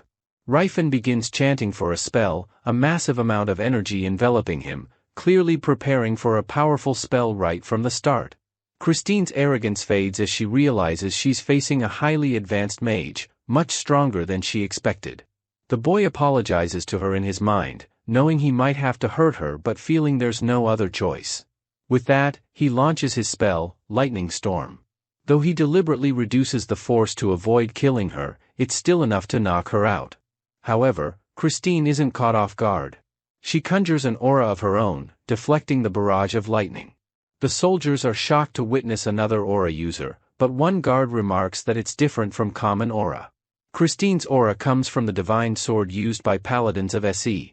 Her giant blade shines with a golden energy, looking incredibly powerful. Among the paladins of SE, only about 1 in 10 can wield the divine sword. The boy realizes she's stronger than he anticipated. In response, Rifen casts Barrier of Protection and Power Shield, then uses Void Wind Steps as a countermeasure. He launches another offensive spell, Arrow Bullets, sending a barrage of magical bullets toward his opponent. Christine easily handles the attack, even taunting the boy, saying that a paladin of her caliber wouldn't be fazed by such weak magic. Selen, frustrated, asks why the boy is only using magic. Rifen reasons that he's a mage, so it's no surprise he's using magic. However, the boy insists his life depends on this and that Rifen must fight seriously. While it may seem like Rifen is taking it lightly, only he knows that the spells he's casting are all high level but are being neutralized by the giant woman. Once again, he delivers several high-level spells, but Christine counters each with her swordsmanship. Eventually, one of his spells manages to get through, and an engulfing ice spell begins to freeze her foot, slowing her movements. It will take her around 30 seconds to thaw the ice, during which time Rifen resolves to end the fight. He begins chanting for another powerful spell. Christine grins, declaring that the mage has left her no choice but to use the power granted to her by the SA. She takes a deep breath, steeling herself for what comes next. Rifen watches, curious about her next move. Using only her brute strength, she shatters the ice magic binding her. The fight intensifies, but let's take a moment to appreciate Christine's impressive physique. Breaking free from ice magic with pure strength is unimaginable. Selen, his face filled with fear, asks if Christine is an aura user, a fact he didn't know. However, the giant explains that while he hasn't experienced aura himself, he pitied her and gave her enough strength comparable to an aura user's. It turns out that the breathing technique Christine uses is familiar to Rifen. Shocked, he asks where she learned such a technique. He guesses that her answer won't be from Tenjiro. With a proud smile, Christine reveals that when she was a young girl before serving SE, an old man visited her and taught her the breathing technique, claiming it would make her healthy. She adds that she didn't realize it back then, but now it's clear that S guided that man to her. No wonder the technique was familiar, it was Ren's master who taught Christine. As suspected, the tall mommy figure isn't from genetics but was caused by the crazy old master's growth breathing technique known as Jim Unbreakable. It turned her into a giant, leading Rifen to wonder if his master intended for her to stay single forever. But honestly, 90% of us would take her if she's single, right? In Ren's mind, he knows Gerard meant well, thinking that being big equals being good, but it's a bit much. Christine asks if something is wrong, to which Rifen laughs it off, claiming it's nothing. But the brief moment of peace evaporates as Christine charges at him once more, her eyes full of vigor. She states that she's enjoying the fight and letting her crazy side take over. In response, Rifen summons his flying blades, the wind cutter, hoping to disrupt her charge. But the skilled woman brushes the attack off as if it were nothing, not even slowing down. While fighting, Rifen deduces that Christine must have been using the breathing technique for at least 10 years, considering how tall she's become. That technique is exclusive to growth, and while dodging her strikes, Rifen mentions that he purposely avoided using it. However, the fact that Christine can use it means she's extremely talented. If that technique worked on everyone, Jim Unbreakable would be swimming in money, as so many people are insecure about their height, himself included. As Rifen ponders this, Christine grows frustrated since she can't seem to beat him. Rifen unintentionally provokes her, asking how he could possibly lose this fight, which triggers her berserk mode. She then shouts that she will show him the power of love. Rifen, confused, asks what that even means. She responds, stating that someone like him, a poor mage, wouldn't understand. While she continues attacking, Rifen manages to slip in a powerful spell, striking Christine in the stomach. The force of the attack sends her flying several meters, and she falls to the ground, unable to continue the fight. Rifen stands tall, declaring his victory and asking if she will be giving up on Selen. Struggling to stand, Christine begrudgingly accepts her defeat, apologizing to Selen for not being able to win him back due to her own lack of strength. She mentions the pain of imagining Rifen manhandling Selen's fragile body, causing him to flinch. Sadly, the poor kid still has to play along with their act. He tells Christine that Rifen and he share a mind and heart, but Rifen looks at him with disgust, stating he doesn't want to share anything with him. However, Selen insists that Rifen play along, or all his hard work will be for nothing. With tears in his eyes, Selen forces himself to embrace Rifen and wear a pitying smile. Witnessing the scene, the innocent giantess, though beaten and bruised, is filled with heartache, which gives her the strength to run away. She doesn't forget to declare that she will eventually save Selen. And just like that, Christine, the holy paladin, disappears, leaving Rifen and Selen to deal with the aftermath of their little charade. With a worried expression, Rifen asks Selen how he plans to deal with the consequences. Selen gives an unconvincing answer, saying things will just work out on their own. The following day, things didn't work out on their own. Rumors spread, and everyone, including the nobles, has heard that Rifen and the young saint are romantically involved. It's a bit unexpected, but everyone agrees they look good together. They even comment on the pair's apparent taste for the arts, whatever that means. The rumors, surprisingly, have a positive effect, as Rifen's army and the imperial soldiers begin to grow closer. They gossip about the two's relationship, and one orc even curiously asks if human men can love each other. In response, a gay knight states that sometimes knights enjoy boys, especially someone as pretty as the saint. The orc agrees, commenting that he shares the same sentiment if they're talking about the saint. The knight introduces himself as Hans. Little by little, the discord between the two races is improving. Cirrus, smiling broadly, comments that everyone is beginning to see each other as comrades. She mentions that they are one step closer to Ren's dream.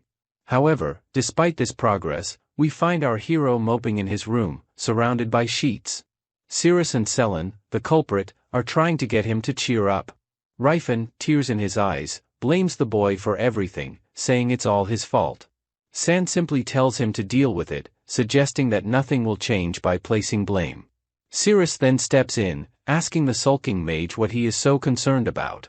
She says the rumors started because Selen is so attractive, and that she thought the kid trained so hard every day because he didn't like how feminine he looked. That comment from the elf sparks something between the two. They exchange glances, instantly understanding each other's thoughts. Fired up, our boy jumps out of bed and declares that he will train San until he has a body of steel. The saint eagerly agrees, saying it's exactly what he wants. TD sighs and comments that the two seem very close, but he and Cirrus know the rumors will die down eventually, so there's no need to get so worked up. The scene then shifts to a view of Yul's army gathered outside a castle, ready for battle. The commander shouts that Karis, the traitor, has paid for defying the will of the heavens. He orders the person in charge of the castle to kneel before their true king and open the gates. The castle guard responds, claiming that Prince Hill is siding with the devil by joining forces with monsters. He says this will forever stain the history of the Kryn kingdom. The enemy commander demands that Prince Yul disband his army and pay for tarnishing the royal family's honor. Rifen, hearing this nonsense, simply smirks. He knows this will end in a fight. Thankfully, Prince Yul shares his thoughts and commands his army to show their strength. They charge towards the castle, while the enemy fires volleys of arrows. Despite the sky darkening from the arrows, the soldiers remain steadfast and begin scaling the walls. Prince Hill then turns to the demi-human faction, politely requesting their help in battle. Talcon and his wife immediately agree and ride their fierce wolves into the fray, emitting overwhelming auras. They are followed by our boy Russ and the three dwarves. The dwarves are not used to riding horses and feel motion sickness. Two of them ask why they have to ride horses, to which the third answers that they look cooler mounted on steeds. The castle guards immediately sense the approaching powerful enemies, recognizing them as AA users. They alert their comrades to be on high alert. Prince Karis is distressed, aware of the power difference. Desperate, he promises 100 gold coins to anyone who can shoot down the approaching demons. Unfortunately for him, he's already lost the moment our hero joined Yul's forces. All the arrows shot at the orc chief simply bounce off, and Talcon mocks them, saying that wearing tiger skin doesn't make you a tiger.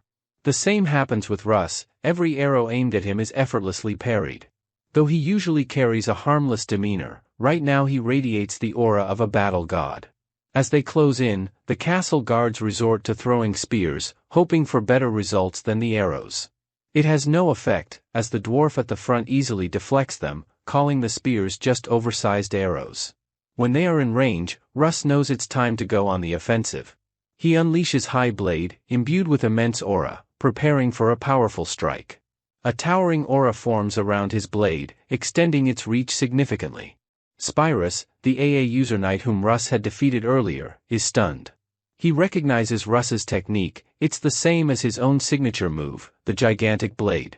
Spyrus loses his composure, screaming in disbelief that Russ would steal his technique. Russ swings his blade at the castle wall, creating a massive explosion on impact. The castle gate crumbles as if it were paper. The guards defending it are thrown into disarray, fleeing in panic to avoid becoming collateral damage.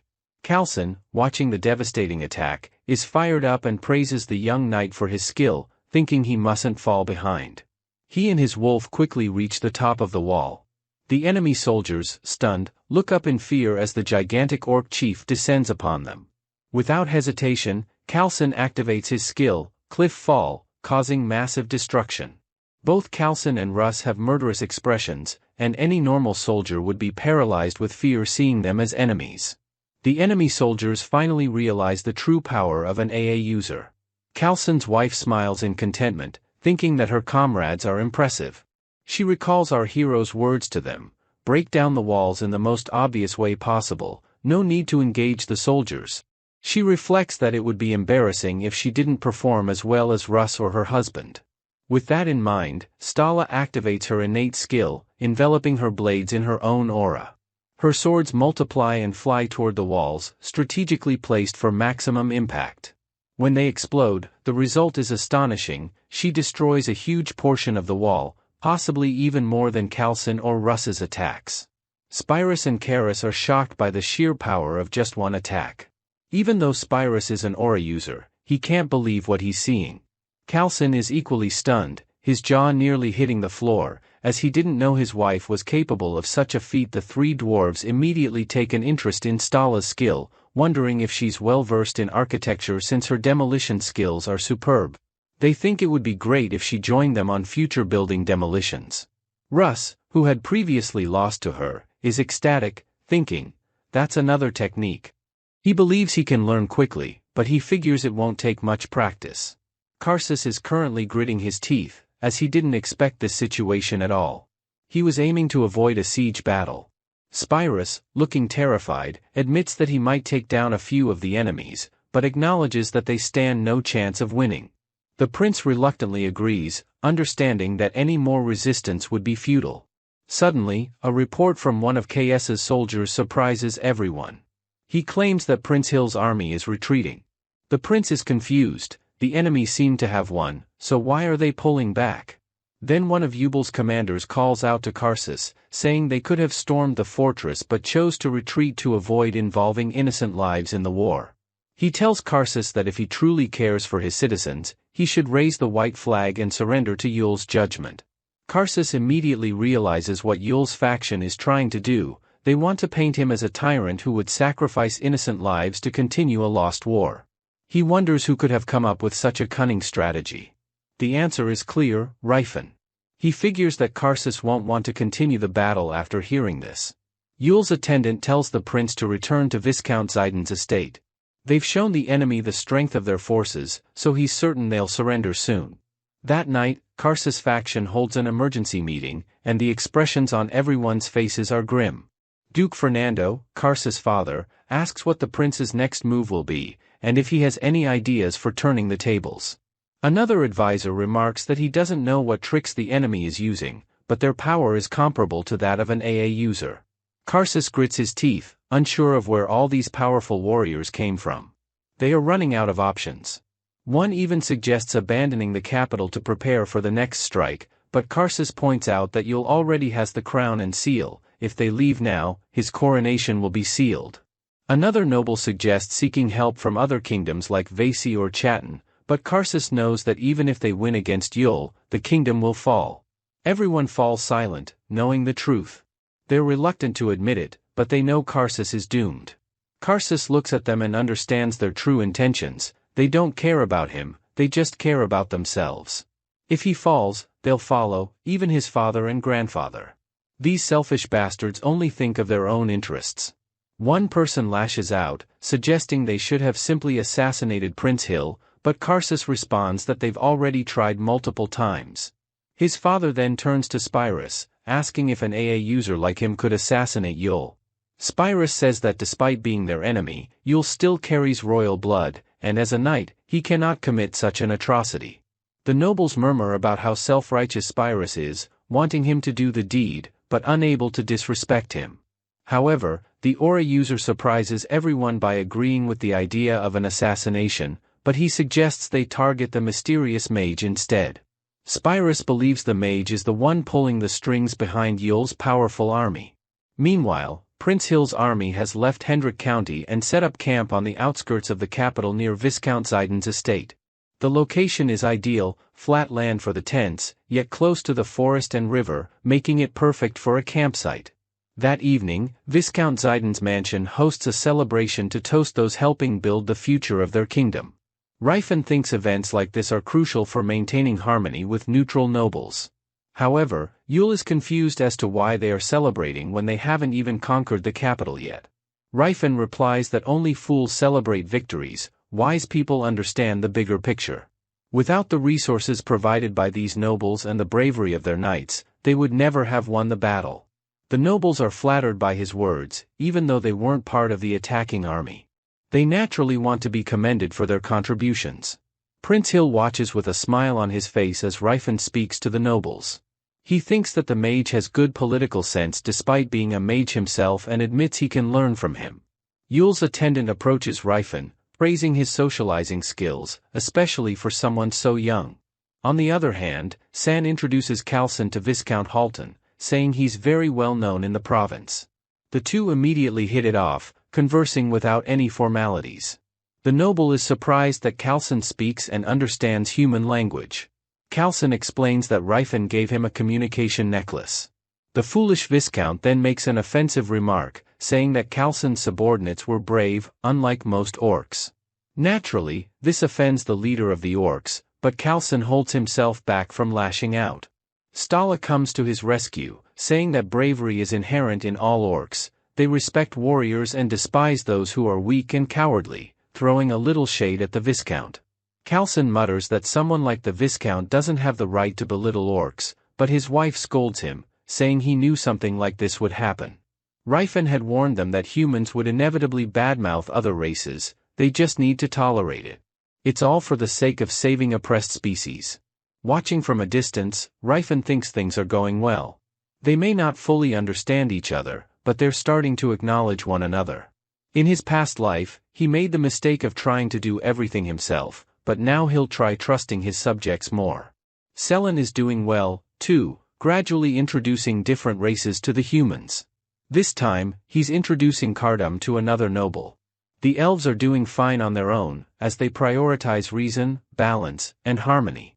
On the other hand, Russ seems to be struggling to hide his animosity toward the nobles, as he's human, and it's only natural that the nobles flock to him. But Rifen only gives them short answers and cold shoulders. The nobles begin to sense that Russ isn't in a good mood. They assume it's simply fatigue from the battle, unaware that they are the cause of his discomfort. They don't realize that he's socially anxious and struggles to interact with them. Meanwhile, Rifen, understanding the situation, knows exactly what's going on despite Russ's stern demeanor. After the war and with Prince Huel now appointed king, Rifen wonders where Cirrus could be and starts searching for her. As he roams, an unfamiliar presence suddenly appears before him. A cloaked figure holding a pristine blade. Rifen instantly becomes alert, sensing that this person isn't here for a friendly chat. Not detecting the figure's presence beforehand means they must be either a ghost or an aura user who has mastered the art of erasing their presence.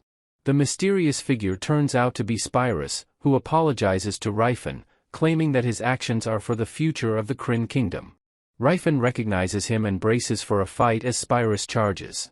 Rifen blocks the blade with his bare arm, shocking the knight, who wonders if the mage is using iron skin magic. He praises Rifen's quick reflexes but is clearly not backing down, continuing his relentless attack. However, his strikes are ineffective, and he begins to suspect that something more than iron skin is at play. In reality, Rifen isn't using any spell, it's just his bare skin that is blocking the attacks.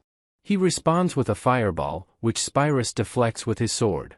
Spyrus admits that Rifen is no ordinary mage, which makes sense given his powerful allies. He then declares that he will give his best effort. Rifen retreats, cursing himself for not anticipating an assassination attempt. He doesn't have time to dwell on it as Spyrus keeps pressing him. Realizing he has no choice but to fight back, Rifen delivers a powerful punch, briefly stunning Spyrus. He recognizes that his enemy is also a combat mage and decides to convince him that he's just another combat mage, as long as he doesn't use aura. He threatens that 6 AA users in the mansion will come running if they realize what's happening. Spyrus dismisses this, stating that Rifen will be dead long before any aura users can intervene. With that, he activates his aura, forcing Rifen onto the defensive. As Rifen contemplates how long he can hold out without using his aura, Spyrus thrusts his aura-imbued sword into Rifen's shoulder. Rifen grits his teeth, surprised that despite the attack, his injury isn't severe, though his robe is torn, exposing his muscles. Spyrus, still attacking, is baffled by the mage's physique. He wonders if Rifen follows Sam Suk's training regimen.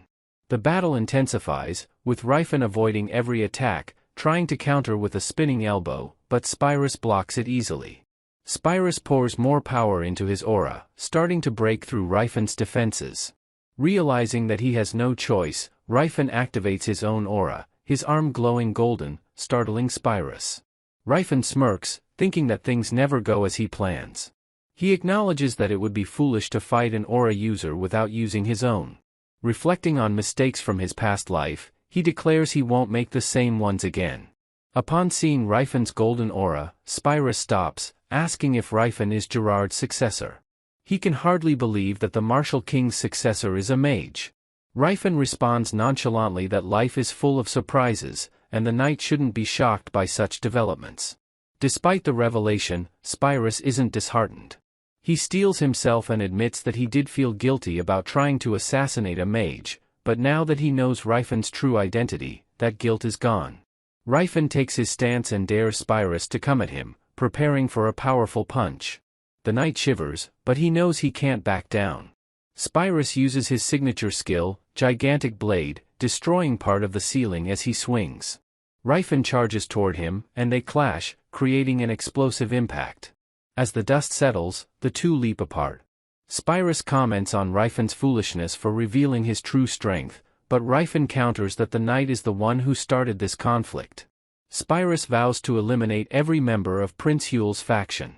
But Rifen is reminded of how Russ humiliated Spyrus in their previous duel, and Spyrus is no match for the martial king. In response, Rifen uses Spiral Guard, sending a force that disrupts Spyrus's attack, and follows up with a powerful flying kick.